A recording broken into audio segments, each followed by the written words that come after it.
ਵਾਹਿਗੁਰੂ ਜੀ ਕਾ ਖਾਲਸਾ, ਵਾਹਿਗੁਰੂ ਜੀ ਕੀ ਫਤਿਹ। ਪ੍ਰੋਗਰਾਮ ਮਸਲੇ ਜ਼ਿੰਦਗੀ ਦੇ 2 ਪ੍ਰੋਗਰਾਮ ਪਹਿਲਾਂ ਵੀ ਕੀਤੇ ਹੈ, ਤੀਸਰਾ ਆਪਾਂ ਹੁਣ ਕਰ ਰਹੇ ਹਾਂ। ਇਹਦਾ ਮਕਸਦ ਜਿਹੜਾ ਹੈ ਉਹ ਇਹੀ ਹੈ ਕਿ ਕੁਝ ਗੱਲਾਂ ਬਾਤਾਂ ਹੋਣ, ਵਿਚਾਰਾਂ ਹੋਣ ਅਤੇ ਤੁਸੀਂ ਆਪਣੀ ਜ਼ਿੰਦਗੀ ਦੇ ਮਸਲੇ ਖੁਦ ਹੱਲ ਕਰਨੇ ਸਿੱਖੋ। ਅਸੀਂ ਆਪਣੀ ਜ਼ਿੰਦਗੀ ਦੇ ਮਸਲੇ ਹੱਲ ਕਰਨੇ ਨੇ, ਤੁਸੀਂ ਆਪਣੀ ਜ਼ਿੰਦਗੀ ਦੇ ਮਸਲੇ ਹੱਲ ਕਰਨੇ ਨੇ। ਹਾਂ, ਕੋਈ ਵਿਚਾਰਾਂ ਕਰਕੇ, ਗੱਲਬਾਤ ਕਰਕੇ ਕੋਈ ਨਾ ਕੋਈ ਰਾਹ ਨਿਕਲਦਾ।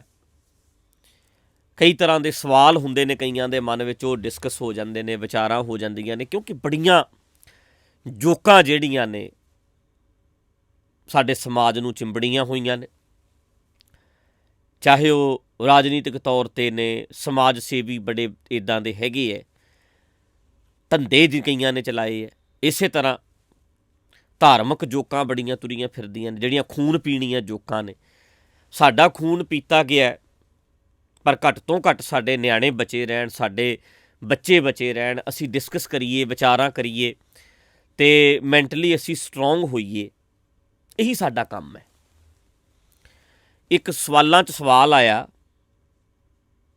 ਮੈਂ ਉਹਦੀ ਗੱਲ ਪਹਿਲਾਂ ਹੀ ਕਰ ਦਿੰਦਾ, ਭੂਮਿਕਾ ਬਣਦਾ ਹੀ, ਕਿ ਢੱਡਰੀਆਂ ਵਾਲੇ ਤੁਸੀਂ ਦੱਸੋ ਕੀ ਕੰਮ ਕਰਦੇ ਹੋ, ਕੀ ਕਰਦੇ ਹੋ? ਆਹੀ ਕੰਮ ਕਰਦੇ ਹਾਂ ਅਸੀਂ।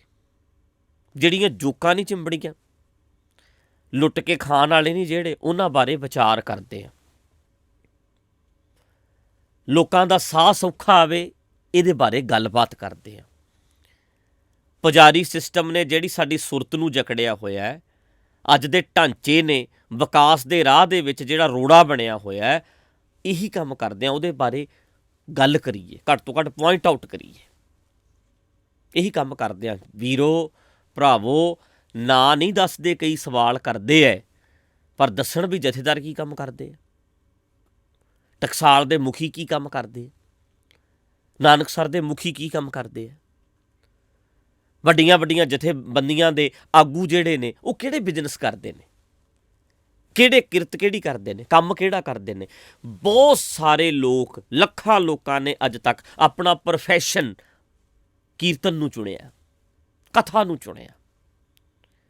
ਨਾਲੇ ਉਹਨਾਂ ਨੇ ਆਪਣਾ ਕੀਰਤਨ ਕੀਤਾ, ਨਾਲ ਨਾਲ ਉਹਨਾਂ ਦਾ ਕੰਮ ਵੀ ਚੱਲਿਆ, ਉਹਨਾਂ ਦੇ ਘਰ ਬਣੇ। ਕਈ ਲੋਕ ਗਾਉਣ ਦਾ ਪ੍ਰੋਫੈਸ਼ਨ ਚੁਣ ਲੈਂਦੇ ਨੇ। ਹੁਣ ਗਾਉਣ ਵਾਲੇ ਕੀ ਕੰਮ ਕਰਦੇ ਨੇ? ਉਹਨਾਂ ਦਾ ਕੰਮ ਹੀ ਗਾਉਣਾ ਹੈ। ਪ੍ਰਚਾਰਕਾਂ ਦਾ ਕੰਮ ਹੀ ਪ੍ਰਚਾਰ ਕਰਨਾ ਹੈ। ਇਸੇ ਕਰਕੇ ਮੈਂ ਨਹੀਂ ਕਦੇ ਕਹਿੰਦਾ ਹੁੰਦਾ ਅਸੀਂ ਜੀ ਬੜੀ ਸੇਵਾ ਕਰਨ ਵਾਸਤੇ ਆਏ ਹਾਂ, ਅਸੀਂ ਜੀ ਬੜੀ ਸਿੱਖੀ ਦੀ ਸੇਵਾ ਕਰ ਰਹੇ ਹਾਂ। ਅਸੀਂ ਨਹੀਂ ਸੇਵਾ ਕੀਤੀ, ਸਿੱਖੀ ਨੇ ਸਾਡੀ ਸੇਵਾ ਕੀਤੀ ਹੈ। ਮੈਂ ਕਹਿੰਦਾ ਹੁੰਦਾ ਪੰਜਾਬੀ ਮਾਂ ਬੋਲੀ ਦੀ ਅਸੀਂ ਸੇਵਾ ਕਰ ਰਹੇ ਹਾਂ, ਇਹ ਨਾ ਕਹੋ। ਤੁਸੀਂ ਕਹੋ ਪੰਜਾਬੀ ਮਾਂ ਬੋਲੀ ਗਾਉਣ ਵਾਲੇ ਕਹਿਣ ਪੰਜਾਬੀ ਮਾਂ ਬੋਲੀ ਨੇ ਸਾਡੀ ਬੜੀ ਸੇਵਾ ਕੀਤੀ ਹੈ, ਸਾਨੂੰ ਬਣਾਇਆ, ਸਾਨੂੰ ਸੈੱਟ ਕੀਤਾ। ਸਾਡੇ ਘਰ ਕਿਸੇ ਚੀਜ਼ ਦਾ ਘਾਟਾ ਨਹੀਂ। ਅੱਜ ਪੰਜਾਬੀ ਮਾਂ ਬੋਲੀ ਕਰਕੇ ਅਸੀਂ ਪੰਜਾਬੀ ਗੀਤ ਗਾਏ, ਇੱਥੋਂ ਤੱਕ ਪਹੁੰਚੇ, ਕਹਿਣਗੇ ਅਸੀਂ ਸੇਵਾ ਕੀਤੀ ਹੈ। ਇਸੇ ਤਰ੍ਹਾਂ ਬੜੇ ਲੋਕ ਨੇ ਜਿਹੜੇ ਉਹ ਕਹਿਣ ਵੀ ਅਸੀਂ ਜੀ ਗੁਰਬਾਣੀ ਦਾ, ਸਿੱਖੀ ਦਾ ਬੜਾ ਫਾਇਦਾ ਕੀਤਾ। ਨਹੀਂ, ਸਿੱਖੀ ਨੇ ਸਾਡਾ ਫਾਇਦਾ ਕੀਤਾ। ਪਰ ਜਿੱਥੇ ਅਸੀਂ ਸੌਖੇ ਹਾਂ, ਅਸੀਂ ਰੋਟੀ ਖਾਂਦੇ ਹਾਂ, ਅਸੀਂ ਕੱਪੜੇ ਪਾਉਂਦੇ ਹਾਂ, ਅਸੀਂ ਮਕਾਨ 'ਚ ਰਹਿੰਦੇ ਹਾਂ, ਉਹਦੇ ਨਾਲ ਨਾਲ ਅਸੀਂ ਫਰਜ਼ ਸਮਝਦੇ ਹਾਂ ਆਪਣਾ ਕਿ ਕੁਛ ਡਿਸਕਸ ਕਰੀਏ, ਕੁਝ ਵਿਚਾਰ ਕਰੀਏ, ਕੁਝ ਗੱਲ ਕਰੀਏ, ਜਿਹੜਾ ਇਹ ਦਿਮਾਗਾਂ ਦੇ ਉੱਤੇ ਬੋਝ ਪਿਆ ਸਾਡੇ ਤੋਂ ਲਵੇ, ਅਸੀਂ ਸੌਖੇ ਹੋ ਜਾਈਏ। ਅਤੇ ਹੋਏ ਵੀ ਹੈ ਲੋਕ। ਪਿੱਛੇ ਜੇ ਇੱਕ ਵੀਰ ਨੇ ਪੋਸਟ ਪਾਈ ਸੀ ਕਿ ਬੜੇ ਕਹਿੰਦੇ ਨੇ ਢੱਡਰੀਆਂ ਵਾਲਾ ਲੋਕਾਂ ਦਾ ਨੁਕਸਾਨ ਕਰਦਾ ਹੈ,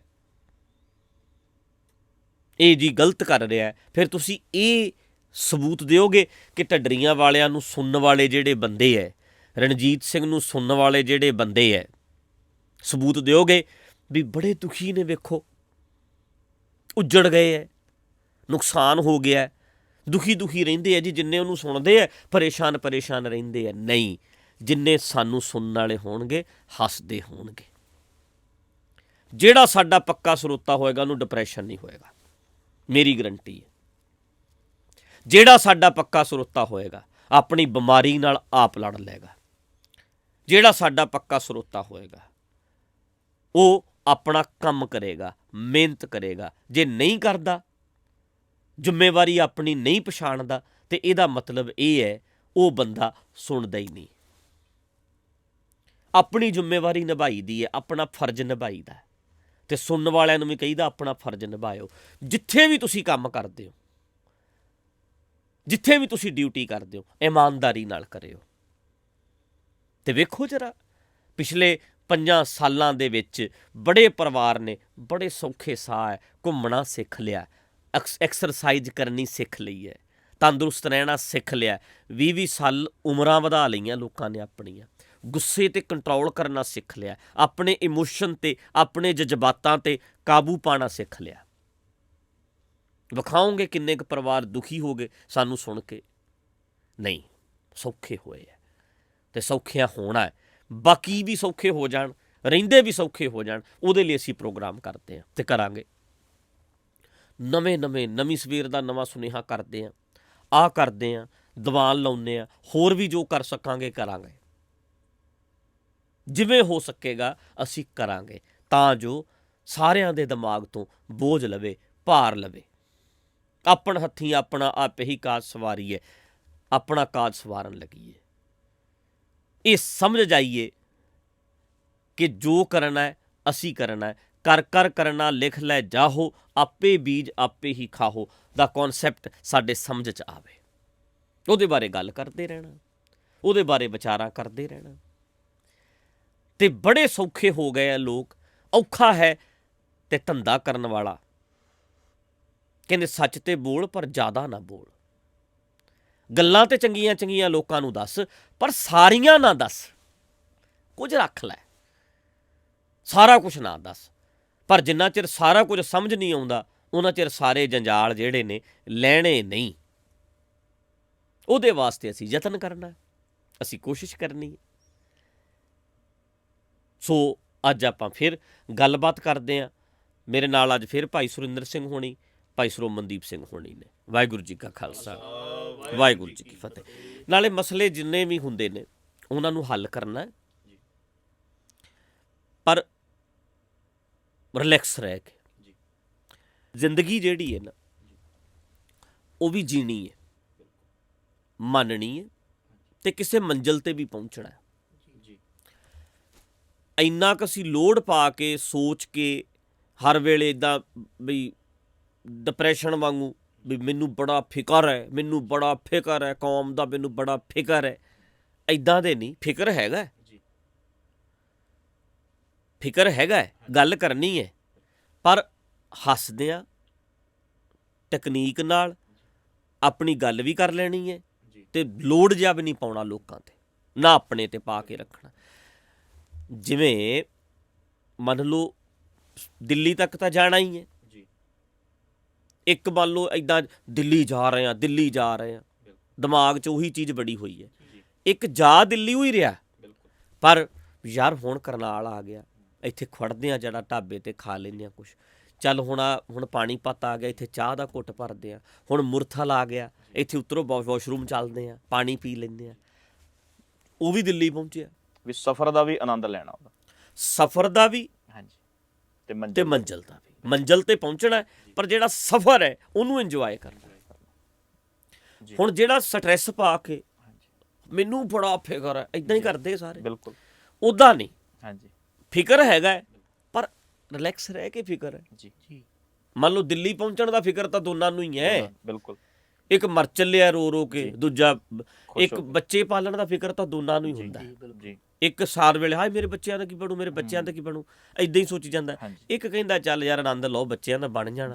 ਕਰ ਰਿਹਾ ਉਹ ਵੀ, ਇਹ ਨਹੀਂ ਵੀ ਕਰ ਨਹੀਂ ਰਿਹਾ। ਪਲ ਦੋਵਾਂ ਦੇ ਜਾਂਦੇ ਨੇ, ਪਲ ਦੋਵਾਂ ਦੇ ਜਾਂਦੇ ਨੇ। ਜਦੋਂ ਅਸੀਂ ਰਿਲੈਕਸ ਹੋ ਕੇ ਗੱਲਬਾਤ ਕਰਦੇ ਹਾਂ ਨਾ, ਕਈ ਬੰਦੇ ਦੇਖ ਦੁਖੀ ਨੇ ਜੀ, ਉਹਨਾਂ ਨੇ ਕੀ ਹੱਸਣਾ ਹੈ, ਉਹ ਕਿਸੇ ਨੂੰ ਹੱਸਦਾ ਵੇਖ ਕੇ ਚੱਲ ਵੀ ਨਹੀਂ ਸਕਦੇ, ਦੁਖੀ ਹੋ ਜਾਂਦੇ ਨੇ। ਤੁਸੀਂ ਵੇਖੋ ਨਾ, ਕਈ ਬੰਦਿਆਂ ਦੇ ਚਿਹਰੇ ਇੱਦਾਂ ਨੇ ਬਈ ਚਾਹੁੰਦਾ ਤੇ ਰੋਣਾ ਹੈ ਜੀ, ਪਰ ਹੱਸਣਾ ਪੈ ਰਿਹਾ, ਮਜਬੂਰੀ ਬਸ ਬੰਦੇ ਹੱਸਦੇ ਹੈ ਜੀ, ਪਰ ਹੱਸਣਾ ਚਾਹੁੰਦੇ ਨਹੀਂ, ਚਾਹੁੰਦੇ ਰੋਣਾ ਹੀ ਹੁੰਦੇ। ਇਹ ਲੱਗਦਾ ਵੀ ਰੋਣਾ ਚਾਹੁੰਦਾ ਸੀ ਪਰ ਹੱਸ ਰਿਹਾ। ਸੋ ਇਹ ਹੈ ਵੀ ਅਸੀਂ ਗੱਲਾਂ ਬਾਤਾਂ ਕਰਦੇ ਆ, ਵਿਚਾਰਾਂ ਕਰਦੇ ਆ, ਜੀ ਤਾਂ ਉਹਦੇ ਵਿੱਚੋਂ ਹੁਣ ਆਪਾਂ ਗੱਲਬਾਤ ਕਰਦੇ ਆ। ਜੀ ਆਪਾਂ ਕੋਈ ਇਹ ਥੋੜਾ ਵੀ ਆਪਾਂ 2 ਘੰਟੇ ਪਹਿਲਾਂ ਇਹਦੀ ਵਿਚਾਰ ਕਰੋ, ਨਹੀਂ ਅੱਛਾ ਫਿਰ ਮੈਂ ਐਂ ਕਹੂੰਗਾ, ਤੁਸੀਂ ਫਿਰ ਆਹ ਕਹਿ ਦੇਣਾ, ਤੁਸੀਂ ਹਾਂਜੀ ਕਹਿ ਦੇਣਾ ਅੱਗੋਂ।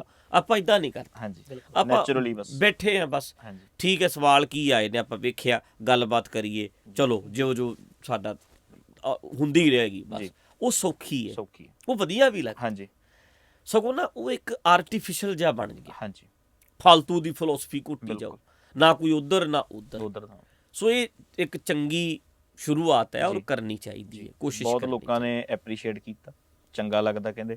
ਔਰ ਪਹਿਲੀ ਵਾਰ ਹੋਇਆ ਇਦਾਂ ਜਿਹੜੇ ਧਾਰਮਿਕ ਢਾਂਚੇ ਦੇ ਵਿੱਚ ਸਵਾਲ ਜਵਾਬ ਹੋਣ ਲੱਗੇ। ਬਿਲਕੁਲ। ਨਹੀਂ ਤਾਂ ਜਿੰਨੇ ਦੀਵਾਨ ਲਾ ਕੇ ਅੱਗੇ ਚਲਿਆ ਜਾਂਦਾ, ਜੇ ਕਿਸੇ ਦਾ ਸਵਾਲ ਹੁੰਦਾ ਖੜਦੇ ਹੀ ਨਹੀਂ ਬਾਬੇ। ਹਾਂ ਨਹੀਂ, ਅਸੀਂ ਕੋਸ਼ਿਸ਼ ਕਰੀਏ, ਹਾਂਜੀ ਗੱਲਬਾਤ ਕਰੀਏ, ਸਵਾਲ। ਚਲੋ ਗੱਲ ਇਹ ਹੈ ਕਿ ਕਈ ਤਾਂ ਹੁਣ ਸਵਾਲ ਵੀ ਨੇ ਜਿਹੜੇ ਹਾਸੋ ਹੁਣ ਹੀ ਕਿਸੇ ਨੇ ਆਪਾਂ ਨੂੰ ਪੁੱਛੀ ਜਾਣਾ, ਸਵਾਲ ਸਾਡੇ ਵਾਲਾਂ ਦਾ ਜਵਾਬ ਨਹੀਂ ਦਿੰਦੇ। ਹਾਂਜੀ ਤੁਸੀਂ ਜੀ ਆਹ ਕੱਪੜਾ ਕਿਉਂ ਪਾਇਆ, ਹਾਂਜੀ ਤੁਸੀਂ ਜੀ ਪੱਗ ਲੜਾਂ ਵਾਲੀ ਕਿਉਂ ਜੀ, ਬੰਨ੍ਹਦੇ ਹੋ, ਜੀ ਤੁਸੀਂ ਜੀ ਐਨਕ ਇਸ ਰੰਗ ਦੀ ਕਿਉਂ ਲਾਈ ਹੈ, ਹੂੰ, ਤੁਸੀਂ ਜੀ ਗਾਤਰਾ ਇਸ ਰੰਗ ਦਾ ਕਿਉਂ ਪਾਇਆ, ਹੂੰ। ਤੁਸੀਂ ਜੀ ਮੁੰਡੇ ਜੀਨਾ ਕਿਉਂ ਪਾ ਰਹੇ ਕਿਉਂ ਨੇ। ਪਾਉਂਦੇ ਨੇ? ਕੋਈ ਹੂੰ। ਮਤਲਬ ਇਹ ਸਵਾਲ ਸੈਂਸਲੈਸ ਨੇ ਹਾਂਜੀ। ਸਾਰਾ ਕੁਝ, ਜੀ ਕੋਈ ਸੈਂਸ ਨਹੀਂ। ਜੀ ਸਵਾਲ ਤਾਂ ਬੰਦਿਆਂ ਦੇ ਚੱਲੀ ਜਾਂਦੇ, ਥੋੜੇ ਜੈਨੂਅਨ ਹੋਣ, ਜੈਨੂਅਨ ਹਾਂਜੀ ਸੋਹਣੇ ਢੰਗ ਨਾਲ ਹੋਣ, ਜੀ ਜਿਹਦਾ ਫਾਇਦਾ ਵੀ ਹੋਵੇ। ਜੀ ਇਲਜ਼ਾਮ ਥੋੜਾ ਹੁੰਦੇ ਨੇ, ਮਤਲਬ ਹਾਂਜੀ। ਉਹ ਇਦਾਂ ਤੇ ਉਹ ਇਦਾਂ, ਜੀ, ਬਿਲਕੁਲ। ਮਤਲਬ ਕੋਈ ਜੈਨੂਅਨ ਗੱਲਬਾਤ ਹੋਵੇ। ਠੀਕ ਹੈ ਜੀ, ਅੱਜ ਆਪਾਂ ਫੇਰ ਆਪਣੀ ਗੱਲਬਾਤ ਕਰਦੇ ਹਾਂ, ਕੋਸ਼ਿਸ਼ ਕਰਦੇ ਹਾਂ। ਤੁਹਾਡੀਆਂ ਕਈਆਂ ਦੇ ਸਵਾਲ ਆਏ ਹੈ, ਪਰ ਮੈਂ ਪਿਛਲੀ ਵਾਰ ਵੀ ਕਿਹਾ ਕਿ ਸਵਾਲ ਜਦੋਂ ਕਰਨਾ ਹੈ ਆਪਣਾ ਨਾਮ ਜ਼ਰੂਰ ਭੇਜਣਾ। ਨਾਮ ਲਿਖੋ, ਐਡਰੈਸ ਲਿਖੋ, ਤੇ ਫੋਨ ਨੰਬਰ ਵੀ ਹੋਵੇ ਤਾਂ ਜ਼ਿਆਦਾ ਚੰਗਾ। ਬਹੁਤ ਸਾਰੇ ਵੀਰਾਂ ਨੇ ਹੁਣ ਜਿਹੜੇ ਸਵਾਲ ਭੇਜੇ ਆ ਨਾ, ਜਿਹੜੇ ਅੱਗੇ ਅਸੀਂ ਵਿਚਾਰਾਂਗੇ ਤਾਂ ਪੁਰਾਣੇ ਹੈ, ਪਹਿਲਾਂ ਦੇ ਆਏ ਹੈ, ਪਹਿਲੀ ਵਾਰ ਆਏ ਸੀ ਜਿਹੜੇ, ਪਰ ਜਿਹੜੇ ਦੂਜੀ ਵਾਰੀ ਆਏ ਉਹਦੇ ਵਿੱਚ ਬੰਦਿਆਂ ਨੇ ਨਾਮ ਆਪਣੇ ਦਿੱਤੇ ਹੈ। ਅਤੇ ਚੰਗਾ ਵੀ ਲੱਗਦਾ ਕਿ ਤੁਸੀਂ ਆਪਣੇ ਨਾਮ ਹੇਠ ਸਵਾਲ ਕਰੋਗੇ ਤਾਂ ਥੋੜ੍ਹਾ ਜਿਹਾ ਠੀਕ ਲੱਗੇਗਾ। ਠੀਕ ਹੈ ਜੀ, ਆਪਾਂ ਫਿਰ ਹੁਣ ਥੋੜ੍ਹੀ ਬਹੁਤ ਗੱਲਬਾਤ ਕਰਦੇ ਹਾਂ, ਅਤੇ ਜਿਵੇਂ ਅੱਗੇ ਅੱਗੇ ਹੋਏਗਾ ਆਪਾਂ ਫਿਊਚਰ ਦੇ ਵਿੱਚ, ਮੈਂ ਅੱਗੇ ਵੀ ਤੁਹਾਨੂੰ ਦੱਸਿਆ ਕਿ ਅਸੀਂ ਕੋਸ਼ਿਸ਼ ਕਰਾਂਗੇ ਕਿ ਅਸੀਂ ਕਾਲ ਲਈਏ ਤੁਹਾਡੀ, ਸਾਨੂੰ ਪਤਾ ਹੋਵੇ ਜੇ ਤੁਸੀਂ ਸਵਾਲ ਕਰੋ ਤਾਂ ਮੇਰਾ ਵੀ ਕੋਈ ਸਵਾਲ ਹੋ ਸਕਦਾ ਅੱਗੋਂ, ਅਸੀਂ ਵੀ ਪੁੱਛੀਏ, ਗੱਲਬਾਤ ਸਾਡੀ ਹੋਰ ਵੀ ਅੱਗੇ ਚੱਲੇ ਤਾਂ ਜ਼ਿਆਦਾ ਚੰਗਾ ਹੈ। ਠੀਕ ਹੈ ਜੀ ਜੀ ਹੁਣ ਪਹਿਲਾ ਸਵਾਲ ਤੁਸੀਂ ਕਰਿਓ। ਹਾਂਜੀ ਗੁਰਪ੍ਰੀਤ ਸਿੰਘ ਜਲੰਧਰ ਤੋਂ ਨੇ। ਹਾਂਜੀ ਕੀ ਗੁਰਦੁਆਰੇ ਦੇ ਚੜਾਵੇ ਨੂੰ ਪੰਜਾਬ ਦੇ ਵਿਕਾਸ ਲਈ ਵਰਤਿਆ ਜਾ ਸਕਦਾ? ਹੁਣ ਤੇ ਜਿਹੜੇ ਹਾਲਾਤ ਨੇ ਨਾ, ਜੀ ਸਿਸਟਮ ਇਦਾਂ ਦਾ ਬਣਿਆ ਹੋਇਆ ਹੈ ਵੀ ਹਾਂਜੀ। ਇੱਕ ਦਸਵੰਧ ਹੈ, ਜੀ ਲੋਕ ਕੱਢਦੇ ਨੇ, ਜੀ ਗੁਰਦੁਆਰਿਆਂ ਦੇ ਵਿੱਚ ਉਹ ਜਾਂਦਾ ਹੈ, ਜੀ ਉਸ ਤੋਂ ਬਾਅਦ ਉਹਨੂੰ ਲੋਕਾਂ ਦੇ ਭਲੇ ਵਾਸਤੇ ਵਰਤਿਆ ਜਾਵੇ ਤਾਂ ਸਾਰਿਆਂ ਨੂੰ ਪਤਾ ਹੈ, ਬਿਲਕੁਲ ਹੈ ਨਾ। ਹਾਂਜੀ ਪਰ ਇਹ ਮੈਨੂਅਲ ਸਿਸਟਮ ਚੱਲ ਰਿਹਾ, ਜੀ ਇਹ ਆਟੋਮੈਟਿਕ ਨਹੀਂ ਚੱਲ ਰਿਹਾ। ਹਾਂਜੀ ਮੈਨੂਅਲ ਸਿਸਟਮ ਇਦਾਂ ਹੈ, ਜੀ ਮੈਂ ਅੱਗੇ ਵੀ ਇੱਕ ਵਾਰੀ ਗੱਲ ਕੀਤੀ ਸੀ, ਜੀ ਅਸੀਂ ਇਹ ਗੱਲ ਕਹਿੰਦੇ ਆ ਕਿ ਅਸੀਂ ਲੰਗਰ ਲਾਉਂਦੇ ਆ, ਜੀ ਹੈਲਪ ਕਰਦੇ ਆ ਲੋਕਾਂ ਬਿਲਕੁਲ। ਦੀ। ਧਿਆਨ ਨਾਲ ਮੇਰੀ ਗੱਲ ਸੁਣਿਓ, ਜਿਹੜੇ ਲਾਈਵ ਸੁਣ ਰਹੇ ਹੋ, ਸੁਣੋਗੇ। ਕਰੋਨਾ ਆਇਆ ਸੀ, ਇੰਡੀਆ ਦੇ ਵਿੱਚ ਭੁੱਖਿਆਂ ਨੂੰ ਰੋਟੀ ਖਵਾਉਣ ਦੀ ਲੋੜ ਪਈ, ਲੋੜਵੰਦਾਂ ਨੂੰ ਪ੍ਰਸ਼ਾਦੇ ਦੀ ਲੋੜ ਪਈ, ਲੰਗਰਾਂ ਦੀ ਲੋੜ ਪਈ ਇੰਡੀਆ 'ਚ। ਪਰ ਗੁੱਸਾ ਨਾ ਕਰਿਓ, ਧਿਆਨ ਨਾਲ ਸੁਣਿਓ ਗੱਲ। ਹਾਜ਼ਮਾ ਬਹੁਤ ਥੋੜ੍ਹਾ ਹੈ, ਹਜਮ ਘੱਟ ਹੁੰਦੀ ਹੈ ਗੱਲ। ਜਦੋਂ ਕੋਈ ਬੰਦਾ ਸਾਨੂੰ ਸ਼ੀਸ਼ਾ ਵਿਖਾਉਂਦਾ ਨਾ, ਸਾਥੋਂ ਵੇਖ ਨਹੀਂ ਹੁੰਦਾ। ਸ਼ੀਸ਼ਾ ਵਿਖਾਉਂਦਾ, ਝੱਲ ਨਹੀਂ ਹੁੰਦਾ ਸਾਥੋਂ। ਕੋਈ ਵੀ ਬੰਦਾ ਜਦੋਂ ਸ਼ੀਸ਼ਾ ਵਿਖਾਉਂਦਾ, ਗਾਉਣ ਵਾਲੇ ਵੀਰ ਨੇ ਉਹਨੇ ਇੱਕ ਗੀਤ ਲਿਖਿਆ ਵੀ ਗਦਾਰ ਫਿਰ ਤੁਸੀਂ ਨਹੀਂ, ਮੈਨੂੰ ਗਦਾਰ ਕਹਿੰਦੇ ਹੋ। ਤੁਸੀਂ ਬੀਬੀ ਖਾਲੜਾ ਨੂੰ ਕਿਉਂ ਨਹੀਂ ਜਿਤਾਉਂਦੇ ਜੇ ਤੁਸੀਂ ਚੰਗੇ ਹੋ? ਮਾਨ ਨੂੰ ਕਿਉਂ ਨਹੀਂ ਜਿਤਾਉਂਦੇ? ਉਹਨੇ ਕਿਹਾ ਜੇ ਤੁਸੀਂ ਚੰਗੇ ਹੋ। ਉਹਨੇ ਕਿਹਾ ਵੀ ਜੇ ਤੁਸੀਂ ਚੰਗੇ ਹੋ ਫਿਰ ਤੁਸੀਂ, ਮੈਨੂੰ ਪਾਰਟੀ 'ਚ ਮੈਂ ਰਲ ਗਿਆ ਅਤੇ ਮੈਨੂੰ ਗਦਾਰ ਕਹਿ ਦਿੱਤਾ, ਅਤੇ ਫਿਰ ਤੁਸੀਂ ਜਿਤਾਈ ਕਿਉਂ ਜਾਂਦੇ ਹੋ? ਉਹਨਾਂ ਸਰਕਾਰਾਂ ਕਿਵੇਂ ਬਣਾ ਦਿੰਦੇ ਹੋ? ਇਹ ਸ਼ੀਸ਼ਾ ਵਿਖਾਉਣਾ ਹੈ ਸਾਡੇ ਲੋਕਾਂ ਨੂੰ। ਪਰ ਜਿਹੜੇ ਸਾਡੇ ਪੰਜਾਬੀ ਹੈ ਨਾ, ਇਹਨਾਂ ਨੂੰ ਜਿਹੜਾ ਮੱਖਣ ਲਾਵੇ, ਮੱਖਣ ਲਾਉਣਾ ਪਤਾ ਹੈ, ਬ੍ਰੈਡ 'ਤੇ ਮੱਖਣ ਲਾਇਆ ਜਾਂਦਾ, ਸਵੇਰੇ ਉੱਠ ਕੇ ਬ੍ਰੇਕਫਾਸਟ ਜਦੋਂ ਕਰਦੇ ਨੇ ਨਾ ਗੋਰੇ, ਸਾਡੇ ਪੜ੍ਹੇ ਲਿਖੇ ਵੀ ਬ੍ਰੇਕਫਾਸਟ ਕਰਦੇ ਨੇ, ਉਹ ਜੈਮ ਵੀ ਲਾਉਂਦੇ ਨੇ ਛੁਰੀ ਦੇ ਨਾਲ ਅਤੇ ਮੱਖਣ ਵੀ ਲਾਉਂਦੇ ਨੇ। ਪਰ ਯਾਦ ਰੱਖਿਓ, ਮੱਖਣ ਜਦੋਂ ਲੱਗਦਾ ਹੈ ਹੱਥ ਵਿੱਚ, ਮੱਖਣ ਲਾਉਣ ਵਾਲੇ ਦੇ ਛੁਰੀ ਹੁੰਦੀ ਹੈ। ਚਾਪਲੂਸੀਆਂ ਕਰਨ ਵਾਲੇ ਸਾਨੂੰ ਪਸੰਦ ਨੇ, ਮੱਖਣ ਲਾਉਣ ਵਾਲੇ ਪਸੰਦ ਨੇ, ਪਰ ਮੱਖਣ ਲਾਉਣ ਵਾਲਿਆਂ ਦੇ ਥੱਲੇ ਛੁਰੀਆਂ ਨਹੀਂ ਸਾਨੂੰ ਦਿਸਦੀਆਂ। ਜਿਹੜਾ ਬੰਦਾ ਸ਼ੀਸ਼ਾ ਵਿਖਾਵੇ, ਮੂਸੇ ਵਾਲੇ ਨੇ ਗਾਤਾ, ਸ਼ੀਸ਼ਾ ਵਿਖਾਤਾ ਵੀ ਮੈਂ ਗਦਾਰ ਆ, ਫਿਰ ਤੁਸੀਂ ਗਦਾਰ ਕਿਉਂ ਨਹੀਂ? ਇਹ ਵਿਖਾਇਆ ਸ਼ੀਸ਼ਾ, ਪਰ ਗੁੱਸਾ ਚੜ੍ਹ ਜਾਂਦਾ ਸਾਨੂੰ ਵੀ ਸਾਨੂੰ ਗਦਾਰ ਕੌਵੇਂ ਕਹਿ ਦਿੱਤਾ। ਪੰਜਾਬੀਆਂ ਦੀਆਂ ਤੇ ਸਿਫਤਾਂ ਹੀ ਕਰੋ, ਸਿਫਤਾਂ ਦੇ ਪੁਲ ਬੰਨੋ, ਫਿਰ ਅਸੀਂ ਖੁਸ਼ ਹਾਂ। ਪਰ ਵੀਰੋ, ਸਿਫਤ ਤੁਹਾਡੀ ਬੜੀ ਹੈ, ਮੈਂ ਵੀ ਕਰ ਦਿੰਦਾ। ਤੁਸੀਂ ਉੱਥੇ ਜਾ ਕੇ ਲੰਗਰ ਲਾਏ ਜਿੱਥੇ ਕੋਈ ਨਹੀਂ ਪਹੁੰਚਿਆ, ਪਰ ਦੂਜੇ ਦੀ ਸਿਫਤ ਵੀ ਸੁਣੋ। ਉਹ ਕੀ ਸਿਫਤ ਹੈ? ਕੋਵਿਡ ਆਇਆ, ਲੰਗਰਾਂ ਦੀ ਲੋੜ ਪਈ, ਕਦੇ ਰੋਟੀ ਪਹੁੰਚੀ, ਕਿਤੇ ਪ੍ਰਸ਼ਾਦਾ ਪਹੁੰਚਿਆ, ਕਿਤੇ ਕੱਪੜੇ ਪਹੁੰਚੇ, ਕਿਤੇ ਕੁਛ ਪਹੁੰਚਿਆ, ਕਿਤੇ ਕੁਛ ਪਹੁੰਚਿਆ। ਇਹ ਮੈਨੂਅਲ ਹੈ, ਜਿਵੇਂ ਗੱਡੀ ਦਾ ਗੇਅਰ ਆਪ ਪਾਉਣਾ ਪੈਂਦਾ। ਜਿਹੜੀ ਆਟੋਮੈਟਿਕ ਗੱਡੀ ਹੁੰਦੀ ਹੈ ਉਹਦਾ ਗੇਅਰ ਆਪੇ ਹੀ ਪੈ ਜਾਂਦਾ, ਪਾਉਣਾ ਨਹੀਂ ਪੈਂਦਾ। ਪਹਿਲਾ ਗੇਅਰ, ਦੂਜਾ ਗੇਅਰ, ਤੀਜਾ ਗੇਅਰ, ਉਹਦੇ ਕਲੱਚ ਹੀ ਨਹੀਂ ਹੁੰਦਾ। ਜਿਹੜੀ ਆਟੋਮੈਟਿਕ ਗੱਡੀ ਹੁੰਦੀ ਉਹਦੇ ਵਿੱਚ ਕਲੱਚ ਹੀ ਨਹੀਂ ਹੁੰਦਾ ਅਤੇ ਗੇਅਰ ਆਪਣੇ ਆਪ ਹੀ ਬਦਲਦਾ ਰਹਿੰਦਾ। ਵਿਦੇਸ਼ਾਂ ਵਿੱਚ ਜ਼ਿਆਦਾ ਆਟੋਮੈਟਿਕ ਗੱਡੀਆਂ ਨੇ, ਇੰਡੀਆ ਵਿੱਚ ਜ਼ਿਆਦਾ ਮੈਨੂਅਲ ਗੱਡੀਆਂ ਨੇ। ਅਮਰੀਕਾ ਕੈਨੇਡਾ ਦੇ ਵਿੱਚ ਗੇਅਰ ਪਾਉਣਾ ਨਹੀਂ ਪੈਂਦਾ, ਆਪੇ ਪੈ ਜਾਂਦਾ ਗੱਡੀਆਂ ਦਾ। ਇੰਡੀਆ ਵਾਲੀਆਂ ਗੱਡੀਆਂ ਦਾ ਗੇਅਰ ਪਾਉਣਾ ਪੈਂਦਾ, ਸਮਝਣਾ। ਇਸੇ ਤਰ੍ਹਾਂ ਹੁਣ ਮੈਨੂੰ ਜਵਾਬ ਦਿਓ ਵੀ ਕੈਨੇਡਾ ਦੇ ਵਿੱਚ ਅਤੇ ਅਮਰੀਕਾ ਦੇ ਵਿੱਚ, ਇੰਗਲੈਂਡ ਦੇ ਵਿੱਚ, ਆਸਟ੍ਰੇਲੀਆ ਦੇ ਵਿੱਚ ਕੋਵਿਡ ਆਇਆ ਨਹੀਂ? ਆਇਆ ਸੀ।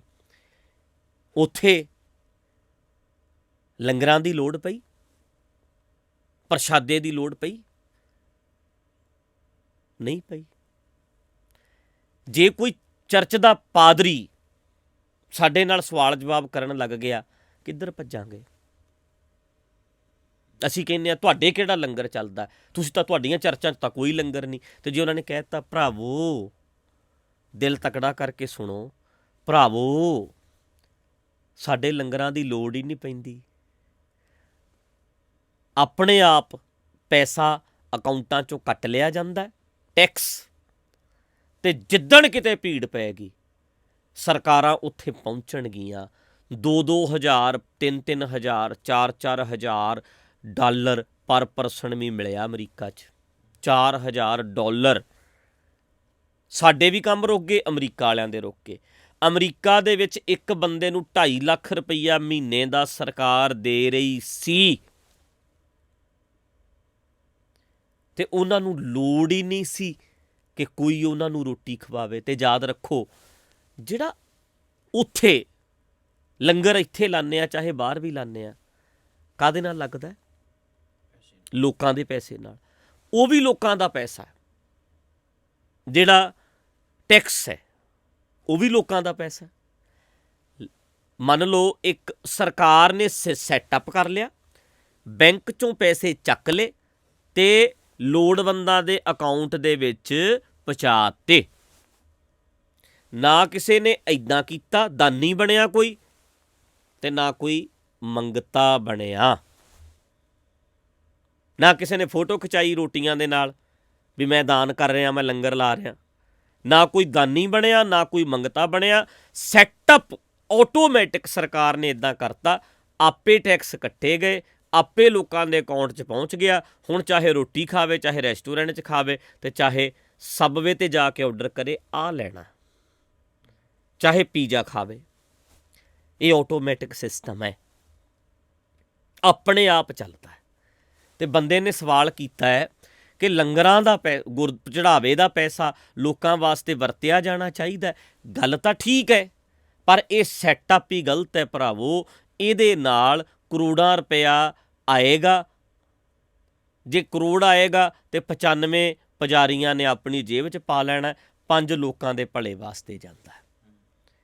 ਕਿਉਂ ਨਾ ਇਦਾਂ ਦਾ ਸੈਟਅਪ ਹੋਵੇ ਕਿ ਸਰਕਾਰਾਂ ਹਰ ਥਾਂ ਤੇ ਪਹੁੰਚਣ, ਜਿਹੜੀ ਸਮਾਜ ਵਿੱਚ ਲੋੜ ਹੈ ਉੱਥੇ ਸਰਕਾਰਾਂ ਪਹੁੰਚਣ। ਜਿਵੇਂ ਅਮਰੀਕਾ ਕਰੋਨਾ ਵੇਲੇ ਪਹੁੰਚਿਆ, ਕੈਨੇਡਾ ਪਹੁੰਚਿਆ, ਆਸਟ੍ਰੇਲੀਆ ਪਹੁੰਚਿਆ, ਨਿਊਜ਼ੀਲੈਂਡ ਪਹੁੰਚਿਆ, 4-4 ਹਜ਼ਾਰ ਇੱਕ ਬੰਦੇ ਦੇ ਅਕਾਊਂਟ 'ਚ ਆਇਆ, ਪੈਸਾ ਦਿੱਤਾ ਸਰਕਾਰਾਂ ਨੇ, ਲੋਕੀ ਔਖੇ ਨਹੀਂ ਹੋਏ। ਜਦੋਂ ਹੀ ਨੌਕਰੀਆਂ ਗਈਆਂ, ਜਦੋਂ ਹੀ ਕੰਮ ਠੱਪ ਹੋ ਗਏ, ਪੈਸਾ ਆਉਣ ਲੱਗ ਪਿਆ। ਪੈਸਾ ਕਾਹਦਾ ਹੈ? ਲੋਕਾਂ ਦਾ, ਟੈਕਸ ਦਾ।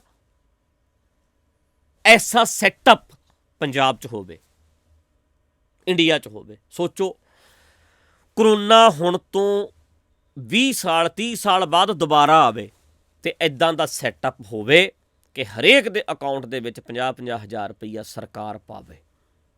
ਤੇ ਦੱਸੋ ਇੰਡੀਆ ਵਾਲਿਓ, 50 ਹਜ਼ਾਰ ਰੁਪਈਆ ਅਕਾਊਂਟ ਵਿੱਚ ਆਵੇ ਇੱਕ ਜੀ ਦੇ, 4 ਜੀ ਨੇ ਘਰ ਦੇ, 2 ਲੱਖ ਰੁਪਈਆ ਆ ਗਿਆ। ਤੇ ਫਿਰ ਹੈ ਲੋੜ ਵੀ ਪ੍ਰਸ਼ਾਦਾ ਕੋਈ ਛਕਾ ਕੇ ਜਾਵੇ? ਕੋਈ ਮੈਨੂਅਲ ਚਲਾਵੇ ਲੰਗਰ? ਆਟੋਮੈਟਿਕ ਚੱਲ ਰਿਹਾ, ਆਪਣੇ ਆਪ ਚੱਲ ਰਿਹਾ। ਜਿਹੜਾ ਸੈਟਅਪ ਅਮਰੀਕਾ ਨੇ ਕੀਤਾ, ਕੈਨੇਡਾ ਨੇ ਕੀਤਾ, ਆਸਟ੍ਰੇਲੀਆ ਨੇ ਕੀਤਾ, ਸਰਕਾਰਾਂ ਦਾ ਸੈਟਅਪ ਹੈ, ਇਮਾਨਦਾਰੀ ਹੈ ਉੱਥੇ, ਸਾਡਾ ਕਿਉਂ ਨਹੀਂ ਹੋ ਰਿਹਾ? ਵਿਚੋਲੇ ਖਤਮ ਹੋ ਜਾਣਗੇ ਆਪੇ, ਆਪਣੇ ਆਪ ਟੈਕਸ ਕੱਟਿਆ ਜਾਵੇ, ਆਪਣੇ ਆਪ ਸਾਡੇ ਅਕਾਊਂਟਾਂ 'ਚ ਆਵੇ। ਕੋਈ ਨਾ ਕੋਈ ਬਣਿਆ ਦਾਨੀ, ਨਾ ਕੋਈ ਬਣਿਆ ਭਿਖਾਰੀ, ਮੰਗਤਾ ਵੀ ਨਾ ਬਣਨਾ ਪਿਆ, ਆਪਣੇ ਆਪ ਚੱਲ ਪਿਆ। ਚੜਾਵੇ ਦਾ ਪੈਸਾ ਵੀ ਲੋਕਾਂ ਦਾ ਹੈ ਤੇ ਟੈਕਸ ਦਾ ਪੈਸਾ ਵੀ ਲੋਕਾਂ ਦਾ। ਤਾਂ ਕਰਕੇ ਇਹ ਸਵਾਲ ਥੋੜ੍ਹਾ ਜਿਹਾ ਲੰਮਾ ਚਲਿਆ ਗਿਆ, ਪਰ ਗੱਲ ਇੱਥੇ ਹੀ ਨਿਬੜਨੀ ਜੀ। ਬਿਲਕੁਲ। ਜਿੰਨਾ ਚਿਰ ਚੜਾਵਾ ਚੜਾਵਾਂਗੇ, ਉਹ ਚੜਾਵੇ ਨੂੰ ਫਿਰ ਲੋਕ ਚੰਗੇ ਪਾਸੇ ਵਰਤਣਗੇ। ਕਹਿੰਦੇ ਤਾਂ ਸਾਰੇ ਹੀ ਇਹੋ ਹੀ ਨੇ, ਬਿਲਕੁਲ, ਪਰ ਕਿੰਨੇ ਕੁ ਵਰਤਦੇ ਨੇ? ਨਹੀਂ ਵਰਤਦੇ। ਧੰਦਾ ਹੋ ਰਿਹਾ, ਧੰਦਾ ਹੋ ਰਿਹਾ। ਤੇ ਕਿਉਂ ਨਾ ਇਹ ਸਰਕਾਰਾਂ ਦਾ ਸੈਟਅਪ ਹੋਵੇ? ਬਿਲਕੁਲ। ਕੋਈ ਬੰਦਾ ਬਿਮਾਰੀਆਂ ਦੇ ਨਾਂ ਤੇ, ਕੋਈ ਗਰੀਬਾਂ ਦੇ ਨਾਂ ਤੇ, ਕੋਈ ਆਫਤਾਂ ਦੇ ਨਾਂ ਤੇ, ਕੋਈ ਕਿਸੇ ਚੀਜ਼ ਦੇ ਨਾਂ ਤੇ ਪੈਸਾ ਇਕੱਠਾ ਕਰ ਰਹੇ ਨੇ, ਤੇ ਸਰਕਾਰਾਂ ਕੀ ਕਰਨਗੀਆਂ? ਤੇ ਇੱਕ ਗੱਲ ਹੋਰ ਸੁਣ ਲਿਓ, ਕੰਮ ਕਰਨਾ ਸੀ ਸਰਕਾਰਾਂ ਨੇ ਕੀਤਾ ਨਹੀਂ ਜੀ। ਸਰਕਾਰਾਂ ਨੇ ਤਾਂ ਕੰਮ ਕੀਤਾ ਨਹੀਂ ਕੀਤਾ। ਅੱਛਾ, ਤੁਸੀਂ ਲੋਕਾਂ ਨੂੰ ਰੋਟੀਆਂ ਖਵਾਤੀਆਂ, ਜਿਹੜਾ ਗੁੱਸਾ ਚੜਿਆ ਸੀ ਲੋਕਾਂ ਦਾ ਠੰਡਾ ਹੋ ਗਿਆ। ਫਾਇਦਾ ਕਿਹਦਾ ਕੀਤਾ? ਸਰਕਾਰ ਦਾ। ਫਾਇਦਾ ਤੁਸੀਂ ਸਰਕਾਰ ਦਾ ਕਰਤਾ। ਸਰਕਾਰ ਕਹਿੰਦੀ ਬਹੁਤ ਵਧੀਆ, ਘਰ ਢਹਿ ਗਏ, ਤੁਸੀਂ ਬਣਾ ਦਿਓ, ਪੈਸਾ ਵੀ ਤੁਸੀਂ ਇਕੱਠਾ ਕਰੋ, ਘਰ ਵੀ ਤੁਸੀਂ ਬਣਾ ਦਿਓ। ਤੇ ਇੱਕ ਗੱਲ ਹੋਰ ਕੰਨ ਖੋਲ ਕੇ ਸੁਣ ਲਿਓ, ਸਰਕਾਰ ਕਹੇਗੀ ਸਾਡਾ ਕੰਮ ਤੁਸੀਂ ਕਰੀ ਚੱਲੋ, ਪੈਸਾ ਵੀ ਤੁਹਾਡਾ, ਕੰਮ ਕਰ ਲਓ, ਅਸੀਂ ਤੁਹਾਨੂੰ ਪਦਮ ਸ਼੍ਰੀ ਦੇ ਦਿਆਂਗੇ। ਬਿਲਕੁਲ ਜੀ, ਠੀਕ ਹੈ। ਐਜੂਕੇਸ਼ਨ ਦੇਣੀ ਕਿਹਦਾ ਕੰਮ ਹੈ? ਸਰਕਾਰ ਦਾ। ਤੁਸੀਂ ਦੇਈ ਜਾਓ, ਬਿਲਕੁਲ, ਪੈਸਾ ਵੀ ਤੁਹਾਡਾ, ਆਪੇ ਦੇਈ ਜਾਓ, ਤੁਹਾਨੂੰ ਅਸੀਂ ਬੁਲਾ ਕੇ ਪਦਮ ਸ਼੍ਰੀ ਦੇ ਦਿਆਂਗੇ। ਬੱਲੇ ਬੱਲੇ, ਬੜਾ ਕੰਮ ਕੀਤਾ। ਦਰਖਤ ਲਾਉਣੇ ਨੇ, ਗ੍ਰੀਨਰੀ ਨੂੰ ਸਾਂਭਣਾ, ਕੰਮ ਕਿਹਦਾ? ਸਰਕਾਰ ਦਾ। ਵੱਡੀਆਂ ਨਦੀਆਂ ਨਾਲੇ ਸਾਫ਼, ਕੰਮ ਕਿਹਦਾ ਕਰਨਾ? ਸਰਕਾਰ ਦਾ। ਤੇ ਤੁਸੀਂ ਆਟੋਮੈਟਿਕ ਕਰੋ, ਮੈਨੂਅਲ ਕਰੋ, ਆਪ ਕਰ ਲਓ, ਤੇ ਸਰਕਾਰਾਂ ਤੁਹਾਨੂੰ ਸੱਦ ਕੇ ਪਦਮ ਸ਼੍ਰੀ ਦੇਣਗੀਆਂ, ਸਨਮਾਨਿਤ ਕਰਨਗੀਆਂ, ਕਹਿਣਗੇ ਸਾਡਾ ਵਲੰਟੀਅਰ ਬਣ ਕੇ ਕੰਮ ਕਰ ਰਿਹਾ। ਬਿਲਕੁਲ ਜੀ। ਤੇ ਕਿਉਂ ਨਹੀਂ ਅਸੀਂ ਪ੍ਰੈਸ਼ਰ ਪਾਉਂਦੇ? ਗੌਰਮੈਂਟ ਹੀ ਇਦਾਂ ਦੀ ਹੋਵੇ। ਕਰੋ ਬਈ ਸਾਰੀਆਂ, ਇੱਕ ਨਦੀ ਕਿਉਂ, ਸਾਰੀਆਂ ਨਦੀਆਂ ਸਾਫ਼ ਕਰੋ ਜੀ। ਟੈਕਸ ਨਹੀਂ ਲੈਂਦੇ ਤੁਸੀਂ, ਹਰ ਲੋੜਵੰਦ ਨੂੰ ਸਾਂਭੋ, ਗਰੀਬ ਨੂੰ ਸਾਂਭੋ, ਕੋਹੜੀ ਨੂੰ ਸਾਂਭੋ, ਤੁਸੀਂ ਸਾਂਭੋ। ਜਿਹੜਾ ਇੰਡੀਅਨ ਸਿਟੀਜ਼ਨ ਹੈ ਉਹਨੂੰ ਸਾਂਭੋ ਭਾਈ, ਹੈ ਨਾ? ਜਿਵੇਂ ਵਿਦੇਸ਼ਾਂ ਵਾਲੇ ਸਾਂਭਦੇ ਨੇ, ਇੰਡੀਆ ਦਾ ਸੈਟਅਪ ਇਦਾਂ ਹੋਵੇ ਕਿ ਸਾਂਭੇ ਜਾਣ ਲੋਕ। ਦਵਾਈਆਂ ਦਿਓ, ਸਕੂਲ ਚਲਾਓ। ਇਹਦੇ ਲਈ ਦਿਮਾਗ ਵਰਤ ਕੇ ਪ੍ਰੈਸ਼ਰ ਕਿਵੇਂ ਬਿਲਡ ਕੀਤਾ ਜਾਵੇ, ਵੋਟਰ ਨੂੰ ਕਿੱਦਾਂ ਸਿਆਣਾ ਕੀਤਾ ਜਾਵੇ, ਸਮਝਦਾਰੀ ਦਿੱਤੀ ਜਾਵੇ, ਇਹ ਕਰੀਏ। ਮੈਨੂਅਲ ਚਲਾਉਣ ਦੀ ਬਜਾਏ ਆਟੋਮੈਟਿਕ ਚਲਾਈਏ ਭਰਾਵਾ। ਚੜਾਵਾ ਗੁਰਦੁਆਰੇ ਦਾ ਚੰਗੇ ਪਾਸੇ ਵਰਤਣਾ ਚਾਹੀਦਾ, ਪਰ ਅਸੀਂ ਚੜਾਵੇ ਵਾਲਾ ਸੈਟਅਪ ਹੀ ਕਿਉਂ ਰੱਖਿਆ ਹੋਇਆ? ਬਿਲਕੁਲ ਜੀ। ਚਰਚਾਂ ਦੇ ਚੜਾਵੇ ਨੂੰ ਅਮਰੀਕਾ ਦੇ ਲੋਕਾਂ ਲਈ ਵਰਤਣਾ, ਉੱਥੇ ਸੈਟਅਪ ਹੀ ਨਹੀਂ ਹੈਗਾ। ਬਿਲਕੁਲ, ਇਹ ਚੀਜ਼ ਹੀ ਹੈ ਨਹੀਂ ਜੀ। ਉਹਨਾਂ ਨੇ ਇਸ ਚੀਜ਼ ਨੂੰ ਸਰਕਾਰ ਆਪਣੇ ਅੰਡਰ ਲੈ ਕੇ, ਤੇ ਗੱਲ ਨਾਲੇ ਯਾਰ ਸੋਚਣ ਵਾਲੀ ਹੈ, ਜਿੱਥੇ ਸਰਕਾਰ ਹੈਲੀਕਾਪਟਰਾਂ ਰਾਹੀਂ ਪਹੁੰਚ ਕੇ ਹੈਲਪ ਕਰ ਸਕਦੀ ਹੈ, ਇਹ ਮਦਦ ਕਰ ਸਕਦੇ ਨੇ, ਉੱਥੇ ਆਮ ਬੰਦਾ ਨਹੀਂ ਕਰ ਸਕਦਾ। ਕਿਉਂ ਨਾ ਇਹ ਆਟੋਮੈਟਿਕ ਹੋਵੇ, ਸੈਟਅਪ ਹੀ ਇੰਨਾ ਵਧੀਆ ਬਣ ਜਾਏ ਜੀ। ਅਮਰੀਕਾ ਕੈਨੇਡਾ ਵਾਲਿਆਂ ਨੂੰ ਕਹੋ ਵੀ ਕਰੋਨਾ ਆ ਰਿਹਾ, ਕਹਿਣਗੇ ਕੋਈ ਨਹੀਂ, ਵਧੀਆ ਆ ਜੇ, $4000 ਮਹੀਨੇ ਦਾ ਫੇਰ ਮਿਲੇਗਾ। ਉਹਦੇ ਬੜੇ ਖੁਸ਼ ਨੇ, ਕਹਿਣਗੇ ਆਏਗਾ, ਤੇ ਸਰਕਾਰਾਂ ਬੈਠੀਆਂ ਨੇ ਜੀ। ਤੇ ਸਾਡੇ ਪਤਾ ਕੀ ਕਹਿਣਗੇ? ਕਰੋਨਾ ਆਏਗਾ, ਲਾਂਗਰੀ ਬੈਠੇ ਨੇ, ਲੰਗਰ ਬੈਠੇ ਨੇ, ਲੰਗਰਾਂ ਵਾਲੇ ਬੈਠੇ ਨੇ, ਖਵਾਉਣਗੇ ਸਾਨੂੰ ਆ ਕੇ।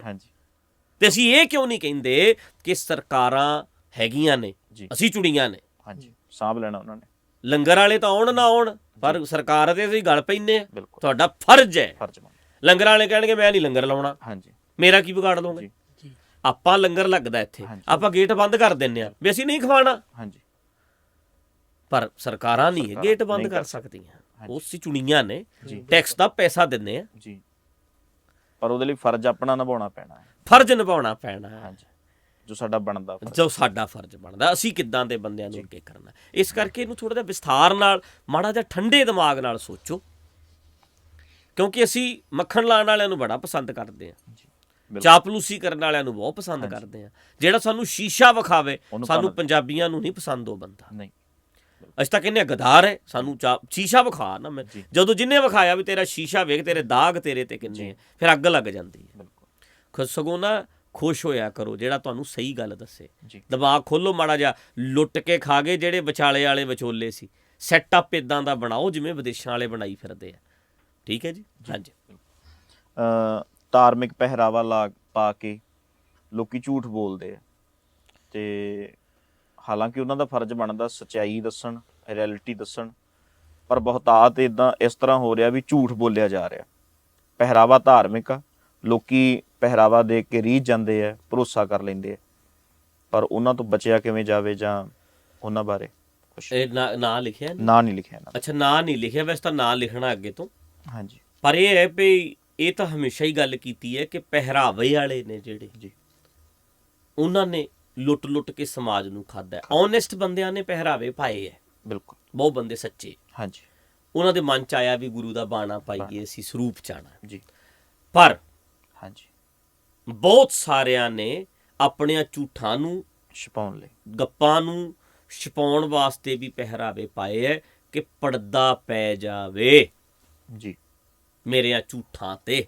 ਜੀ ਤੇ ਪੈਂਦਾ ਵੀ ਭਾਈ ਸੁਰਿੰਦਰ ਸਿੰਘ ਕਮਾਲ ਦਾ ਪੜਾ। ਹਾਂਜੀ ਤੁਸੀਂ ਨਸ਼ਾ ਕਰਦੇ ਹੋ, ਭੰਗ ਪੀਂਦੇ ਹੋ ਪਿੰਡਾਂ 'ਚ, ਬਿਲਕੁਲ ਤੇ ਪ੍ਰੋਬਲਮ ਹੈ, ਹਾਂਜੀ ਤੁਸੀਂ ਬਾਣਾ ਪਾ ਲਓ ਫਿਰ ਕੋਈ ਪੀਓ, ਪ੍ਰੋਬਲਮ ਕੋਈ ਪ੍ਰੋਬਲਮ ਨਹੀਂ। ਫਿਰ ਤਾਂ ਤੁਸੀਂ ਭਾਵੇਂ ਤਖਤਾਂ ਤੇ ਜਾ ਕੇ ਵੀ ਭੰਗ ਘੋਟ ਲਓ, ਹਾਂਜੀ ਜੀ ਕੋਈ ਪ੍ਰੋਬਲਮ ਨਹੀਂ। ਬਿਲਕੁਲ ਤੁਸੀਂ ਉੱਦਾਂ ਪਿੰਡ ਦੇ ਵਿੱਚ ਤਲਵਾਰ ਫੜ ਕੇ ਪੈਂਟ ਸ਼ਰਟ ਪਾ ਕੇ ਗੇੜੇ ਦਿਓ ਸਾਰੇ ਪਿੰਡ 'ਚ, ਹਾਂਜੀ ਕਹਿਣਗੇ ਗੁੰਡਾ ਬਣ ਗਿਆ ਫਲਾਣੇ ਦਾ ਮੁੰਡਾ। ਪਰ ਪਹਿਰਾਵਾ ਪਾ ਲਓ, ਹੂੰ, ਲੋਕੀ ਕੋਈ ਸਗੋਂ ਬਾਬਾ ਜੀ ਕਹਿਣਗੇ, ਜੀ ਹੈ ਨਾ। ਜੀ ਸੋ ਇਸ ਕਰਕੇ ਸਾਰਾ ਕੁਝ ਹੀ ਬਦਲ ਜਾਂਦਾ। ਹਾਂਜੀ ਕਬਜ਼ੇ ਕਰ ਲਓ, ਜੀ ਜੋ ਮਰਜ਼ੀ ਕਰ ਲਓ, ਪਹਿਰਾਵੇ ਦੇ ਆੜ ਹੇਠ ਜੀ ਕਿੰਨੇ ਝੂਠ ਬੋਲੇ ਜਾਂਦੇ ਨੇ, ਜੀ। ਗੱਪ ਮਾਰੇ ਜਾਂਦੇ ਨੇ। ਜੀ ਤਾਂ ਕਰਕੇ ਇੱਕ ਤਾਂ ਇਹ ਤਾਂ ਹੈ ਹੀ ਹੈ, ਆੜ ਤਾਂ ਲਈਏ, ਆੜ ਸਹਾਰਾ ਲਿਆ ਪਰ ਸੁਣਨ ਵਾਲਿਓ ਤੁਸੀਂ ਵੀ ਸੋਚ ਲਓ ਨਾ ਵੀ ਬੰਦੇ ਬੰਦਿਆਂ ਵਰਗੇ ਹੀ ਹੁੰਦੇ ਆ। ਜੀ ਪਹਿਰਾਵੇ ਨਾਲ ਬੰਦਾ ਬਦਲ ਨਹੀਂ ਜਾਂਦਾ। ਕੋਈ ਜ਼ਰੂਰੀ ਨਹੀਂ ਗੱਜ ਸਾਢੇ ਤੇ ਧੋਤੀਆਂ ਤੇਹਰੇ ਪਾਇਣ ਤੱਗ, ਗਲੀ ਜਿੰਨਾ ਜਪ ਮਾਲੀਆਂ ਲੋਟੇ ਹੱਥ ਨੇ ਬਾਗੋਏ, ਹਰ ਕੇ ਸੰਤ ਨਾਖੀਏ ਬਾਂ ਨਾਰਸ ਕੇ ਠੱਗ। ਗੁਰਬਾਣੀ ਨੇ ਸਾਨੂੰ ਇਹ ਸੇਧ ਦਿੱਤੀ ਹੈ ਵੀ ਪਹਿਰਾਵਾ ਜਿਹੜਾ, ਜੇ ਜਨੇਊਆਂ ਦੀ ਧੋਤੀਆਂ ਦੀ ਗੱਲ ਕੀਤੀ ਹੈ ਤੇ ਕਸ਼ਹਿਰਿਆਂ ਤੇ ਚੋਲਿਆਂ ਤੇ ਗਾਤਰਿਆਂ ਦੀ ਗੱਲ ਵੀ ਹੋਣੀ ਹੈ। ਇਹਦੇ ਨਾਲ ਮੈਂ ਆ ਗਾਤਰਾ ਪਾਇਆ, ਆ ਗਾਤਰਾ ਪਾਇਆ, ਆ ਪੱਗ ਬੰਨੀ, ਕਿਰਪਾਨ ਵੀ ਪਾਈ ਹੋਈ ਹੈ, ਤੁਸੀਂ ਵੇਖੋ ਕਿਰਪਾਨ ਵੀ ਹੈ। ਪਰ ਇਹਦੇ ਨਾਲ ਜੇ ਤੁਸੀਂ ਇਹ ਕਹੀਏ ਵੀ ਮੈਂ ਚੰਗਾ ਬਣ ਗਿਆ, ਨਹੀਂ, ਉਹ ਇਨਸਾਨੀਅਤ ਜੇ ਮੇਰੇ 'ਚ ਹੋਏਗੀ, ਜੇ ਮੈਂ ਚੰਗਾ ਤੇ ਚੰਗਾ, ਜੇ ਮੈਂ ਮਾੜਾ ਤਾਂ ਮੈਂ ਮਾੜਾ ਹੀ ਹਾਂ। ਕੋਈ ਵੀ ਇਹਦੇ ਨਾਲ ਬਦਲ ਨਹੀਂ ਜਾਂਦਾ ਜਿੰਨਾ ਚਿਰ ਬੰਦਾ ਖੁਦ ਨੂੰ ਬਦਲਣਾ ਨਾ ਚਾਹਵੇ। ਪਹਿਰਾਵਿਆਂ ਨੇ ਨਹੀਂ ਬਦਲਣਾ, ਬੰਦੇ ਨੇ ਆਪਣੇ ਆਪ ਨੂੰ ਆਪ ਬਦਲਣਾ, ਤੇ ਤੁਹਾਨੂੰ ਸਿਆਣੇ ਹੋਣਾ ਪੈਣਾ, ਖੁਦ ਸਿਆਣੇ ਹੋਣਾ ਪੈਣਾ। ਕਾਇਮ ਹੋਵੋ ਤਾਂ ਗੱਲ ਬਣੇਗੀ। ਪਹਿਰਾਵੇ ਦੀ ਆੜ ਵਿੱਚ ਲੋਕ ਝੂਠ ਬੋਲਦੇ ਨੇ, ਠੱਗੀਆਂ ਮਾਰਦੇ ਨੇ, ਪਰ ਤੁਸੀਂ ਠੱਗੇ ਕਿਉਂ ਜਾਂਦੇ ਹੋ? ਤੁਸੀਂ ਸਮਝੋ ਇੱਕੋ ਜਿਹੇ ਹੀ ਨੇ ਸਾਰੇ। ਜ਼ਰੂਰੀ ਨਹੀਂ ਪਹਿਰਾਵੇ ਵਿੱਚ ਬੰਦਾ ਸੱਚਾ ਹੋਵੇ, ਜ਼ਰੂਰੀ ਨਹੀਂ। ਇਹ ਹੁਣ ਤੁਸੀਂ ਖੁਦ ਸਿਆਣੇ ਹੋ ਗਏ ਜਦੋਂ, ਬਸ ਫਿਰ ਆਪਣੇ ਆਪ ਹੀ ਕਲੀਅਰ ਹੋ ਜਾਣਾ। ਤੁਸੀਂ ਸਿਆਣੇ ਹੋ ਜਾਓ, ਠੱਗਾਂ ਨੇ ਆਪੇ ਹੀ ਸਾਹਮਣੇ ਆ ਜਾਣਾ। ਠੀਕ ਹੈ, ਇਹ ਪਹਿਲਾ ਸਵਾਲ। ਦੂਸਰਾ, ਹਾਂਜੀ, ਕਿਸੇ ਆਪਣੇ ਨੂੰ ਗੁਰਬਾਣੀ ਨਾਲ ਕਿਵੇਂ ਜੋੜਿਆ ਜਾਵੇ?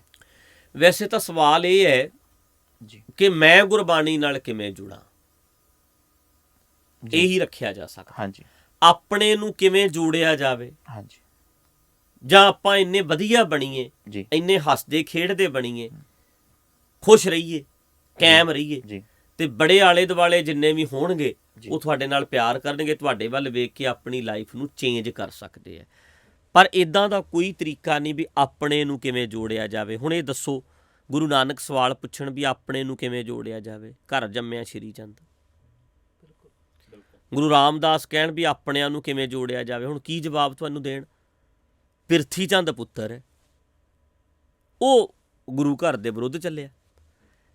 ਗੁਰੂ ਰਾਮ ਰਾਏ, ਗੁਰੂ ਹਰ ਰਾਏ ਸਾਹਿਬ ਦਾ ਪੁੱਤਰ ਰਾਮ ਰਾਏ, ਉਹ ਕੀ ਕਹਿਣ ਫਿਰ ਸਾਨੂੰ? ਗੁਰੂ ਹਰਕ੍ਰਿਸ਼ਨ ਜੀ ਦੇ ਵੱਡੇ ਭਰਾ ਰਾਮ ਰਾਏ ਹੋਇਆ, ਉਹ ਕਹਿਣ ਦੱਸੋ ਕਿਵੇਂ ਜੋੜਿਆ ਜਾਵੇ। ਜੁੜਦਾ ਉਹ ਹੈ ਜਿਹੜਾ ਜੁੜਨਾ ਚਾਹੁੰਦਾ ਹੈ, ਸੁਧਰਦਾ ਉਹ ਜਿਹੜਾ ਸੁਧਰਨਾ ਚਾਹੁੰਦਾ ਹੈ, ਬਦਲਦਾ ਉਹ ਜਿਹੜਾ ਬਦਲਣਾ ਚਾਹੁੰਦਾ ਹੈ। ਆਪਣਾ ਜੀਵਨ ਵਧੀਆ ਬਣਾਓ, ਕਾਇਮ ਰਹੋ, ਹੱਸਦੇ ਖੇਡਦੇ ਰਹੋ ਤੇ ਖੁਸ਼ ਰਹੋ। ਹੋ ਸਕਦਾ ਤੇਰੇ ਵੱਲ ਵੇਖ ਕੇ ਉਹ ਬੰਦਾ ਬਦਲ ਜਾਵੇ, ਪਰ ਕਿਸੇ ਨੂੰ ਬਦਲਿਆ ਨਹੀਂ ਜਾ ਸਕਦਾ ਜੇ ਬੰਦਾ ਆਪਣੇ ਆਪ ਨੂੰ ਬਦਲਣਾ ਨਹੀਂ ਚਾਹੁੰਦਾ। ਠੀਕ ਹੈ ਜੀ। ਬਾਕੀ ਆਪਣਾ ਜੀਵਨ ਸੋਹਣਾ ਬਣਾਓ, ਫਿਰ ਅਸਰ ਜ਼ਰੂਰ ਹੋ ਜਾਂਦਾ ਵੀ ਯਾਰ ਕਿੰਨਾ ਖੁਸ਼ ਰਹਿੰਦਾ ਹੈ, ਕਿੰਨਾ ਵਧੀਆ ਹੈ। ਆਪਣੇ ਆਪ ਨੂੰ ਕਾਇਮ ਰੱਖੋ ਜੀ। ਕੀ ਮੀਟ ਖਾਣਾ ਪਾਪ ਹੈ? ਇਹਦੇ ਉੱਤੇ ਇੱਕ ਵੀਡੀਓ ਪਾਈ ਸੀ, ਜੇ ਮਾਸ ਖਾਣਾ ਹੈ ਤਾਂ ਰੀਜਨ ਸਹੀ ਦਿਓ ਜੀ, ਇਹ ਮੈਂ ਬੋਲਿਆ। ਹਾਂਜੀ। ਬੜਾ ਲੰਬਾ ਕਲਿੱਪ ਹੈ, ਮੈਂ ਚਾਹਾਂਗਾ ਇੱਥੇ ਥੱਲੇ ਹੀ ਲਿੰਕ ਪਾ ਦੇਣਗੇ ਸਾਡੇ ਸਿੰਘ, ਤੁਸੀਂ ਸੁਣਿਆ ਵੀ ਹੋਣਾ ਵੈਸੇ ਤਾਂ, ਕਿਉਂਕਿ ਉਸ ਮੈਨੂੰ ਲੱਗਦਾ ਕਲਿੱਪ ਨੂੰ 60-70 ਲੱਖ ਲੋਕਾਂ ਨੇ ਹਾਂਜੀ ਸੁਣਿਆ ਹੋਇਆ ਜੀ।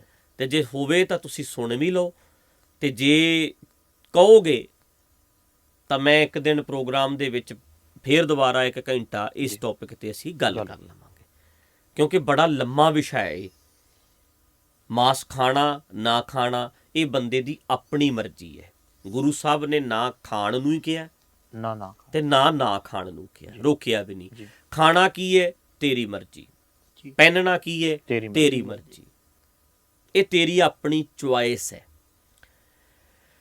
ਧਿਆਨ ਨਾਲ ਤੁਸੀਂ ਉਹ ਕਲਿੱਪ ਨੂੰ ਸੁਣਿਓ, ਗੁਰੂ ਨਾਨਕ ਪਾਤਸ਼ਾਹ ਦੇ ਸ਼ਬਦ ਦੀ ਕਥਾ ਵੀ ਉਹਦੇ 'ਚ ਹੈਗੀ ਹੈ, ਤਾਂ ਜੋ ਤੁਹਾਨੂੰ ਚੰਗੀ ਤਰ੍ਹਾਂ ਗੱਲ ਕਲੀਅਰ ਹੋ ਸਕੇ।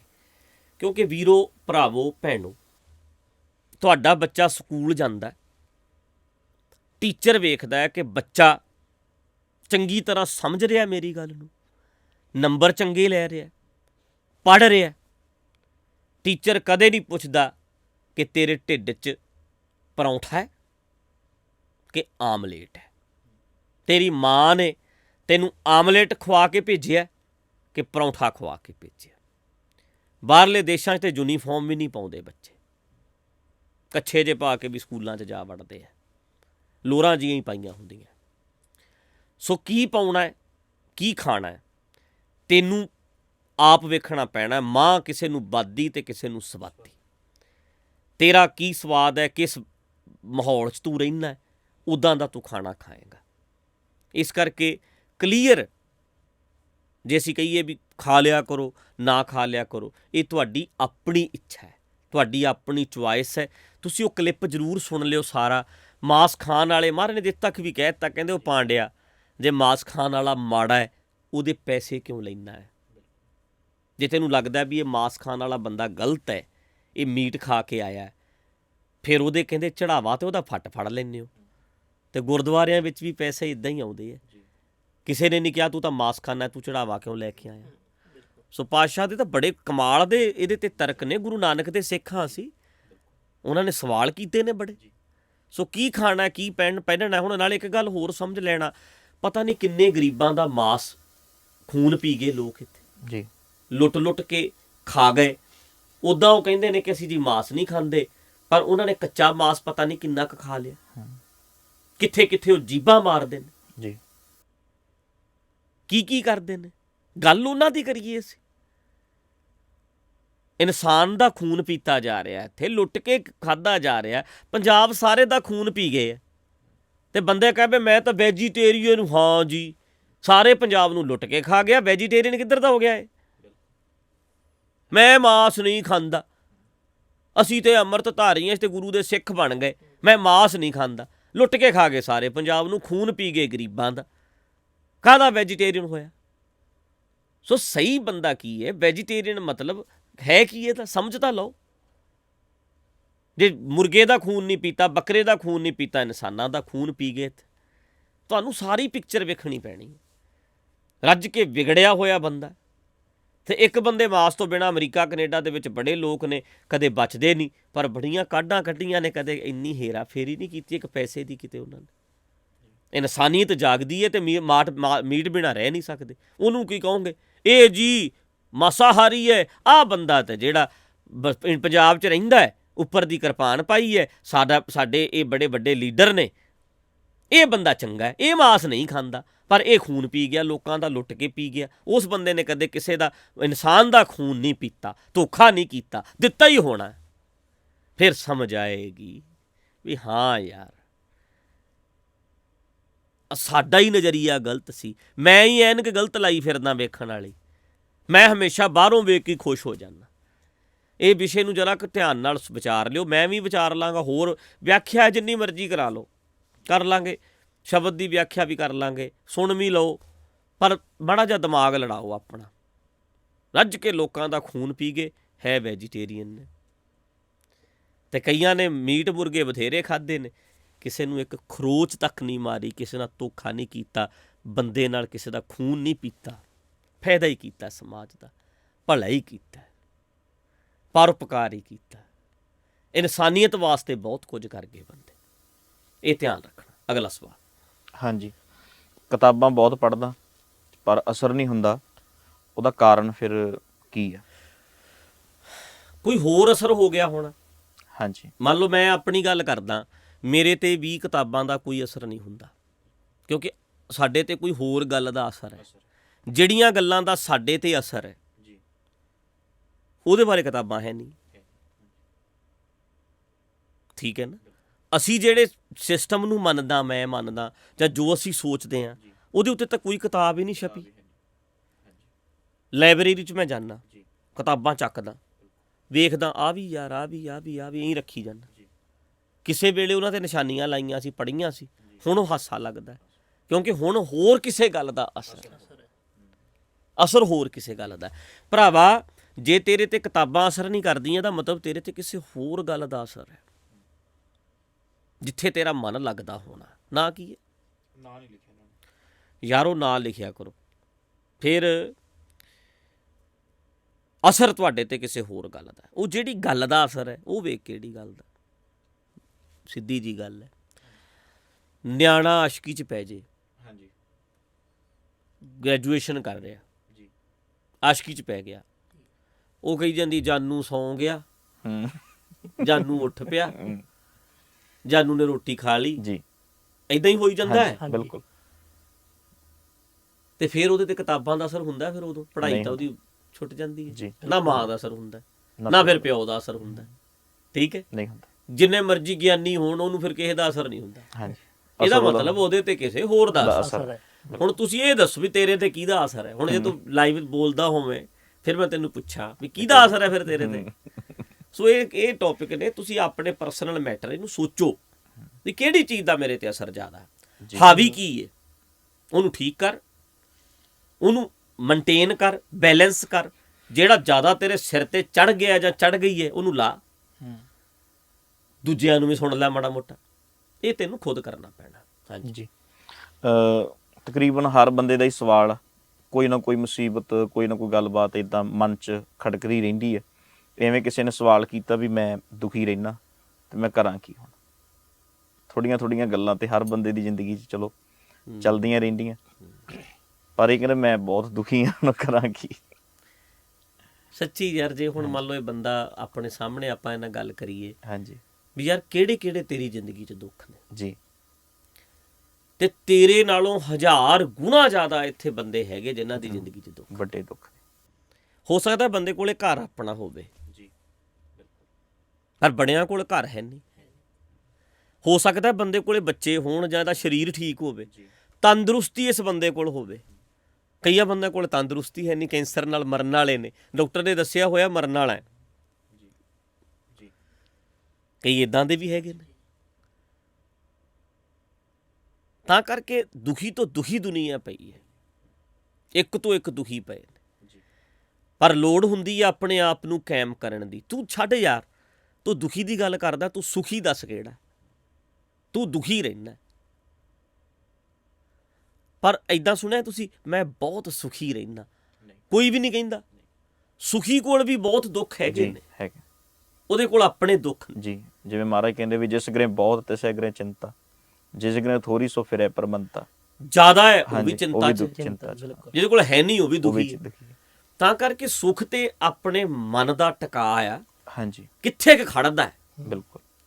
ਜਿਵੇਂ ਨਾ ਟੈਂਪਰੇਚਰ ਹੁੰਦਾ ਹੈ ਜਦੋਂ ਬੁਖਾਰ, ਹਾਂਜੀ, ਤੇ ਉਹ ਪਾਰਾ ਹੈ ਨਾ ਜਿਹੜਾ ਚੈੱਕ ਕਰਦੇ ਆ, ਹਾਂਜੀ, ਉਹ ਫਿਰ ਇਦਾਂ ਥੱਲੇ ਨੂੰ ਆਉਂਦਾ ਜਦੋਂ ਬੀਪੀ ਚੈੱਕ ਕਰਦੇ ਆ, ਬੀਪੀ। ਹਾਂਜੀ, ਉਹ ਜਦੋਂ ਐ ਆਉਂਦਾ ਇੱਕ ਥਾਂ ਤੇ ਖੜ ਜਾਂਦਾ, ਫਿਰ ਪਤਾ ਇੱਥੇ ਕਿ ਖੜ ਗਿਆ। ਹਾਂਜੀ, ਇਦਾਂ ਤੁਸੀਂ ਖੜਦੇ ਕਿੱਥੇ? ਜੀ, ਤੁਹਾਡਾ ਏਮ ਕੀ ਹੈ? ਜੀ, ਤੁਸੀਂ ਇੱਕ ਚੀਜ਼ ਪ੍ਰਾਪਤ ਕਰ ਲੈਂਦੇ ਆ, ਮੁੜ ਕੇ ਕਹਿੰਦੇ ਆ ਫਿਰ ਹੁਣ ਆਹ ਹੈ ਨਹੀਂ, ਆਹ ਹੈ, ਮੈਂ ਤਾਂ ਦੁਖੀ ਹਾਂ। ਹਾਂਜੀ, ਹੁਣ ਇਹ ਹੈ ਨਹੀਂ, ਮੈਂ ਤਾਂ ਦੁਖੀ ਹਾਂ। ਜੀ, ਮੈਂ ਹੁਣ ਆਹ ਤਾਂ ਮਿਲ ਗਿਆ, ਹੁਣ ਆਹ ਹੈ ਨਹੀਂ, ਮੈਂ ਤਾਂ ਦੁਖੀ ਤਾਂ ਹਾਂ। ਦੁਖੀ, ਜੇ ਬੰਦਾ ਕਵੇ ਯਾਰ ਤੰਦਰੁਸਤੀ ਹੈਗੀ ਐ, ਮੈਂ ਬੜਾ ਸੁਖੀ। ਸੁਖੀ, ਚਲੋ ਮਾਂ ਪਿਓ ਹੈਗੇ ਐ, ਮੈਂ ਬਹੁਤ ਮੈਂ ਬੜਾ ਸੁਖੀ ਹਾਂ। ਜੀ, ਮੇਰਾ ਵਿਆਹ ਨਹੀਂ ਹੋਇਆ ਜੇ, ਕੋਈ ਨਹੀਂ, ਮੇਰੇ ਮਾਂ ਪਿਓ ਹੈਗੇ। ਹੈਗੇ, ਚਲੋ ਮੇਰਾ ਵਿਆਹ ਹੋ ਗਿਆ, ਮੈਂ ਬਹੁਤ ਸੁਖੀ ਹਾਂ, ਕੋਈ ਨਹੀਂ, ਬੱਚੇ ਨਹੀਂ। ਜੀ, ਮਤਲਬ ਬੰਦਾ ਹੋਇਆ ਜੋ ਹੈਗਾ ਹੈ, ਉਹ ਉਹਨੂੰ ਨਹੀਂ ਵੇਖ ਕੇ ਸੁਖੀ ਹੋਵੇ। ਬਿਲਕੁਲ, ਹੈ ਕਿ ਨਹੀਂ?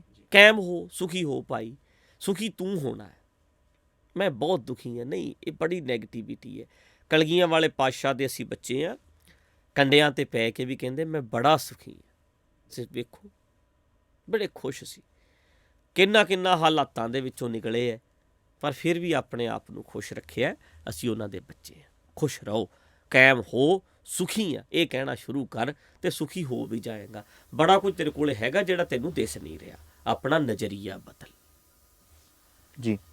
ਕੁਲਦੀਪ ਕੌਰ ਸਮਾਣਾ ਉਹ ਸਵਾਲ ਕਰਦੇ ਆ, ਕਹਿੰਦੇ ਵੀ ਮੈਂ ਗਲਤੀ ਤਾਂ ਮੰਨਦੀ ਨਹੀਂ, ਕੋਈ ਗਲਤੀ ਹੋ ਜਾਂਦੀ ਹੈ ਪਰ ਮੈਂ ਮੰਨਦੀ ਨਹੀਂ, ਪਰ ਮੈਂ ਚਾਹੁੰਦੀ ਵੀ ਮੇਰੀ ਤਾਰੀਫ ਹੋਵੇ, ਸੋਭਾ ਕਰਨ, ਮੇਰੀ ਵਡਿਆਈ ਹੋਵੇ। ਆ ਤਾਰੀਫ ਨੂੰ ਮੈਂ ਲੈ ਲੈਣੀ ਆ, ਹਾਂਜੀ, ਗਲਤੀ ਮੈਂ ਮੰਨਦੀ ਨਹੀਂ। ਹਾਂ, ਇਹ ਤਾਂ ਗੱਲ ਆਦਤ ਹੀ ਹੈ ਲੋਕਾਂ ਦੀ। ਜੀ, ਤਾਰੀਫ ਕੋਈ ਕਰੇ ਹਾਂਜੀ, ਤਾਂ ਅਸੀਂ ਬੜੀ ਛੇਤੀ ਪ੍ਰਵਾਨ ਕਰ ਲੈਂਦੇ ਆ, ਤੇ ਕੋਈ ਅਸੀਂ ਗਲਤੀ ਕਰਦੇ ਆ ਸਾਨੂੰ ਮੰਨਦੇ ਨਹੀਂ। ਗਲਤੀ ਮੰਨੀ ਬਿਨਾ ਬੰਦਾ ਤਰੱਕੀ ਨਹੀਂ ਕਰ ਸਕਦਾ, ਅੱਗੇ ਨਹੀਂ ਵਧ ਸਕਦਾ। ਹਮੇਸ਼ਾ ਇਹ ਮੰਨ ਕੇ ਚੱਲਣਾ ਚਾਹੀਦਾ ਮੈਂ ਗਲਤ ਹੋ ਸਕਦਾ। ਜੀ, ਆਪਾਂ ਵਿਚਾਰ ਕਰ ਰਹੇ ਹਾਂ, ਹਾਂਜੀ, ਆਪਾਂ ਇਹ ਮੰਨ ਕੇ ਚੱਲੀਏ ਵੀ ਅਸੀਂ ਸਿਆਣੇ ਨੇ। ਜੀ, ਜੋ ਗੱਲ ਕਰ ਰਹੇ ਆ ਹਾਂਜੀ, ਇਹਦੇ ਤੇ ਵੀ ਸਵਾਲ ਹੋ ਸਕਦੇ। ਭਾਈ ਸੁਰਿੰਦਰ ਸਿੰਘ ਜੀ, ਆਪਾਂ ਹੀ ਕਰ ਦਿਆਂਗੇ। ਹਾਂਜੀ, ਵੇਖਿਓ, ਹਾਂਜੀ, ਆਪਣੀ ਇੰਟਰਵਿਊ ਨੂੰ ਆਪਾਂ ਨੂੰ ਸੁਣਾਓ, ਹਾਂਜੀ, ਆਪਾਂ ਇਹਦੇ ਤੇ ਹੀ ਸਵਾਲ ਕਰ ਦਿਆਂਗੇ, ਇੱਥੇ ਗਲਤ ਹੈ, ਆਪਾਂ ਹੀ ਕਰ ਦਿਆਂਗੇ। ਜੀ, ਗੁੰਜਾਇਸ਼ ਰੱਖਣੀ ਚਾਹੀਦੀ ਹੈ ਕਿ ਗਲਤੀਆਂ ਹੁੰਦੀਆਂ ਨੇ, ਜੀ, ਬੰਦਾ ਹੀ ਕਰਦਾ। ਬਿਲਕੁਲ, ਗਲਤੀਆਂ ਮੰਨਣ ਦੇ ਨਾਲ ਕੋਈ ਵੀ ਛੋਟਾ ਨਹੀਂ ਹੁੰਦਾ। ਗਲਤੀ ਮੰਨ ਕੇ ਹੀ ਅੱਗੇ ਤੁਰਿਆ ਜਾ ਸਕਦਾ। ਕੋਈ ਵੀ ਦੁਨੀਆ 'ਚ ਜੰਮਿਆ ਭੁੱਲਣ ਅੰਦਰ ਸਭ ਕੋ ਅਭੁੱਲ ਗੁਰੂ ਕਰਤਾਰ। ਹਰ ਬੰਦਾ ਭੁੱਲਦਾ। ਕੋਈ ਵੀ ਦੁਨੀਆ 'ਚ ਬੰਦਾ ਇਦਾਂ ਦਾ ਹੈ ਨਹੀਂ ਜਿਹੜਾ ਗਲਤੀਆਂ ਨਹੀਂ ਕਰਦਾ। ਇਨਸਾਨ ਗਲਤੀ ਕਰਦਾ, ਤੇ ਗਲਤੀਆਂ ਮੰਨਣ ਵਾਲਾ ਜਿਹੜਾ ਨਾ ਉਹ ਬਹਾਦਰ ਹੈ, ਉਹ ਸਿਆਣਾ ਹੈ। ਤੇ ਤਰੱਕੀ ਵੀ ਬੰਦਾ ਤਾਂ ਹੀ ਕਰਦਾ ਹੈ ਜਦੋਂ ਗਲਤੀਆਂ ਮੰਨਦਾ ਹੈ। ਗਲਤੀ ਮੰਨ ਕੇ ਕੋਈ ਛੋਟਾ ਨਹੀਂ ਹੁੰਦਾ, ਇਹ ਸਿਆਣੇ ਬੰਦੇ ਦੀ ਨਿਸ਼ਾਨੀ ਹੈ, ਤੇ ਬੰਦਾ ਸਗੋਂ ਵੱਡਾ ਹੁੰਦਾ ਹੈ। ਤੇ ਜਦੋਂ ਵੀ ਕਿਤੇ ਭੁੱਲ ਕਰੋ, ਗਲਤੀ ਕਰੋ, ਮੰਨੋ, ਚਾਅ ਨਾਲ ਮੰਨੋ ਵੀ ਹਾਂ ਮੇਰੇ ਤੋਂ ਗਲਤੀ ਹੋਈ ਹੈ। ਹਾਂਜੀ ਜੀ। ਜਿਵੇਂ ਹੁਣ ਆਪਾਂ ਦੇਖਦੇ ਹਾਂ ਵੀ ਸਿੱਖ ਧਰਮ ਵਿੱਚ ਜੁੱਤੇ ਲਾ ਕੇ ਜਾਣਾ ਪੈਂਦਾ, ਸਿਰ ਢੱਕ ਕੇ ਜਾਣਾ ਪੈਂਦਾ। ਇਵੇਂ ਈਸਾਈ ਧਰਮ ਵਿੱਚ ਨਾ ਜੁੱਤੇ ਲਾਉਣੇ ਪੈਂਦੇ ਆ, ਨਾ ਸਿਰ ਢੱਕਣਾ ਪੈਂਦਾ। ਹਾਂਜੀ, ਹਿੰਦੂ ਧਰਮ ਦੇ ਵਿੱਚ ਸਿਰ ਨਹੀਂ ਢੱਕਿਆ ਜਾਂਦਾ, ਕੇਵਲ ਜੁੱਤੇ ਲਾਏ ਜਾਂਦੇ ਆ। ਹੈ ਚਾਰੋਂ ਹੀ ਧਾਰਮਿਕ ਸਥਾਨ ਨੇ, ਹਿੰਦੂਆਂ ਦਾ ਵੀ ਹੈ, ਮੁਸਲਮਾਨਾਂ ਦਾ ਵੀ ਹੈ, ਈਸਾਈਆਂ ਦਾ ਵੀ ਹੈ, ਸਿੱਖਾਂ ਦਾ ਵੀ ਹੈ ਧਾਰਮਿਕ ਸਥਾਨ ਨੇ, ਪਰ ਇਹ ਵੱਖ-ਵੱਖ ਕਿਉਂ ਇਹ ਢਾਂਚਾ ਬਣਿਆ ਹੋਇਆ? ਦੇਖੋ, ਤਿੱਖਾ ਸਵਾਲ ਹੈ। ਹਾਂਜੀ, ਹਨਾ ਜੀ, ਸਵਾਲ ਤਾਂ ਸਿੰਪਲ ਹੈ। ਹਾਂਜੀ, ਨੋਰਮਲ ਬੰਦੇ ਦੇ ਦਿਮਾਗ 'ਚ ਇਹ ਗੱਲ ਆਉਂਦੀ ਹੈ, ਹਾਂਜੀ, ਪਰ ਜਦੋਂ ਇਹਦਾ ਜਵਾਬ ਦਿੰਨੇ ਆ ਹਾਂਜੀ, ਤਾਂ ਬੜੇ ਸਿਸਟਮ ਦੇ ਵਿੱਚ ਭਾਜਣਾ ਪੈਂਦੀਆਂ ਨੇ। ਜੀ। ਹੁਣ ਮੇਰੇ ਇੱਧਰ ਸੁਣਿਓ ਗੱਲ। ਮੈਂ ਸਟੇਜ ਤੇ ਵੀ ਇਹ ਗੱਲ ਕਰ ਚੁੱਕਿਆ ਪਹਿਲਾਂ। ਬੰਦੇ ਦੇ ਅੰਦਰ ਸਵਾਲ ਪੈਦਾ ਹੁੰਦਾ ਹੈ ਵੀ ਯਾਰ ਮੰਦਿਰ ਦੇ ਵਿੱਚ ਤਾਂ ਇਕੱਲੇ ਜੁੱਤੀ ਲਾਉਂਦੇ ਆ, ਗੁਰਦੁਆਰੇ 'ਚ ਸਿਰ ਵੀ ਢੱਕਣਾ ਪੈਂਦਾ, ਜੁੱਤੀ ਵੀ ਲਾਉਣੀ ਪੈਂਦੀ ਹੈ। ਈਸਾਈਆਂ ਦੇ ਹੋਰ ਚੀਜ਼ ਹੈ, ਠੀਕ ਹੈ। ਹੁਣ ਵੇਖਿਓ, ਸੁਣਿਓ, ਮੈਂ ਪਿੱਛੇ ਜਿਹੇ ਇੱਕ ਕਲਿੱਪ ਪਾਇਆ ਸੀ ਕਿ ਅੰਦਰੋਂ ਆਤਮਾ ਦੀ ਆਵਾਜ਼ ਹੁੰਦੀ ਹੈ, ਅੰਦਰੋਂ ਆਵਾਜ਼ ਆਉਂਦੀ ਹੈ ਕੋਈ?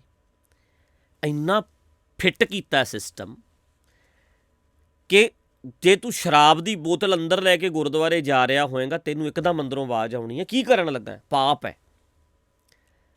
ਤੇ ਜੇ ਚਰਚ 'ਚ ਜਾ ਰਿਹਾ ਹੋਏਗਾ, ਅੰਦਰੋਂ ਆਵਾਜ਼ ਹੀ ਨਹੀਂ ਆਉਂਦੀ, ਕਿਉਂਕਿ ਪ੍ਰੋਗਰਾਮਿੰਗ ਹੀ ਬੰਦੇ ਦੀ ਇਦਾਂ ਦੀ ਕਰ ਦਿੱਤੀ ਗਈ ਹੈ। ਜੇ ਰੱਬ ਦਾ ਘਰ ਹੈ, ਚਾਰੇ ਪੰਜੇ ਜੋ ਵੀ ਰੱਬ ਦੇ ਘਰ ਨੇ, ਜੇ ਫਿਰ ਇੱਕ ਮਰਿਆਦਾ ਹੋਏਗੀ। ਰੱਬ ਕਹਿੰਦਾ ਕਿਤੇ ਤਾਂ ਤੁਸੀਂ ਮੇਰੇ ਕੋਲੇ ਸ਼ਰਾਬ ਲੈ ਆਇਓ। ਅਸਾਈ ਸ਼ਰਾਬ, ਵਾਈਨ ਲੈ ਕੇ ਜਾਂਦੇ ਨੇ, ਪੀਂਦੇ ਨੇ, ਕੋਈ ਪ੍ਰੋਬਲਮ ਨਹੀਂ। ਜੁੱਤੀ ਵੀ ਲੈ ਕੇ ਜਾਂਦੇ ਨੇ, ਨੰਗਾ ਸਿਰ, ਜੁੱਤੀ ਵੀ ਨਾਲ, ਚੇਅਰ ਤੇ ਬੈਠਦੇ ਨੇ ਤੇ ਵਾਈਨ। ਮੰਦਰ ਦੀ ਮਰਿਆਦਾ ਬੋਦੀ ਵਾਲੀ ਹੈ, ਧੋਤੀ ਵਾਲੀ ਹੈ। ਕਈ ਮੰਦਰਾਂ ਦੇ ਵਿੱਚ ਕੱਪੜੇ ਸੀਤੇ ਨਹੀਂ ਤੁਸੀਂ ਪਾ ਸਕਦੇ। ਸਾਡੇ ਪੱਗ ਬੰਨ੍ਹ ਕੇ ਆਓ, ਜੁੱਤਾ ਬਾਹਰ ਲਾ ਕੇ ਆਓ, ਇਹ ਸਾਡੀ ਮਰਿਆਦਾ ਹੈ। ਇੱਕ ਗੱਲ ਕਲੀਅਰ ਤੇ ਸਿੱਧੀ ਤੇ ਸਪਸ਼ਟ ਹੈ, ਇਹ ਸਾਰੀਆਂ ਮਰਿਆਦਾਵਾਂ ਬੰਦਿਆਂ ਦੀਆਂ ਬਣਾਈਆਂ ਹੋਈਆਂ ਨੇ। ਇਹ ਮਰਿਆਦਾਵਾਂ ਪਾਤਸ਼ਾਹ ਦੀਆਂ ਬਣਾਈਆਂ ਹੋਈਆਂ ਨਹੀਂ ਨੇ, ਰੱਬ ਦੀਆਂ ਬਣਾਈਆਂ ਹੋਈਆਂ ਨਹੀਂ ਨੇ। ਰੱਬ ਦੀ ਮਰਿਆਦਾ ਹੁੰਦੀ ਤੇ ਇੱਕ ਹੋਏਗੀ ਸਾਰਿਆਂ ਲਈ। ਜਿਹੜੀ ਚੀਜ਼ ਇੱਕ ਥਾਂ ਤੇ ਸਹੀ ਹੈ, ਦੂਜੇ ਥਾਂ ਤੇ ਪਾਪ ਹੈ। ਇੱਕ ਧਰਮ ਸਥਾਨ ਦੇ ਵਿੱਚ ਸ਼ਰਾਬ ਜਾ ਨਹੀਂ ਸਕਦੀ, ਪਾਪ ਹੈ। ਦੂਜੇ ਥਾਂ ਤੇ ਲੈ ਜਾਓ ਵਾਈਨ, ਕੋਈ ਮਾੜੀ ਨਹੀਂ।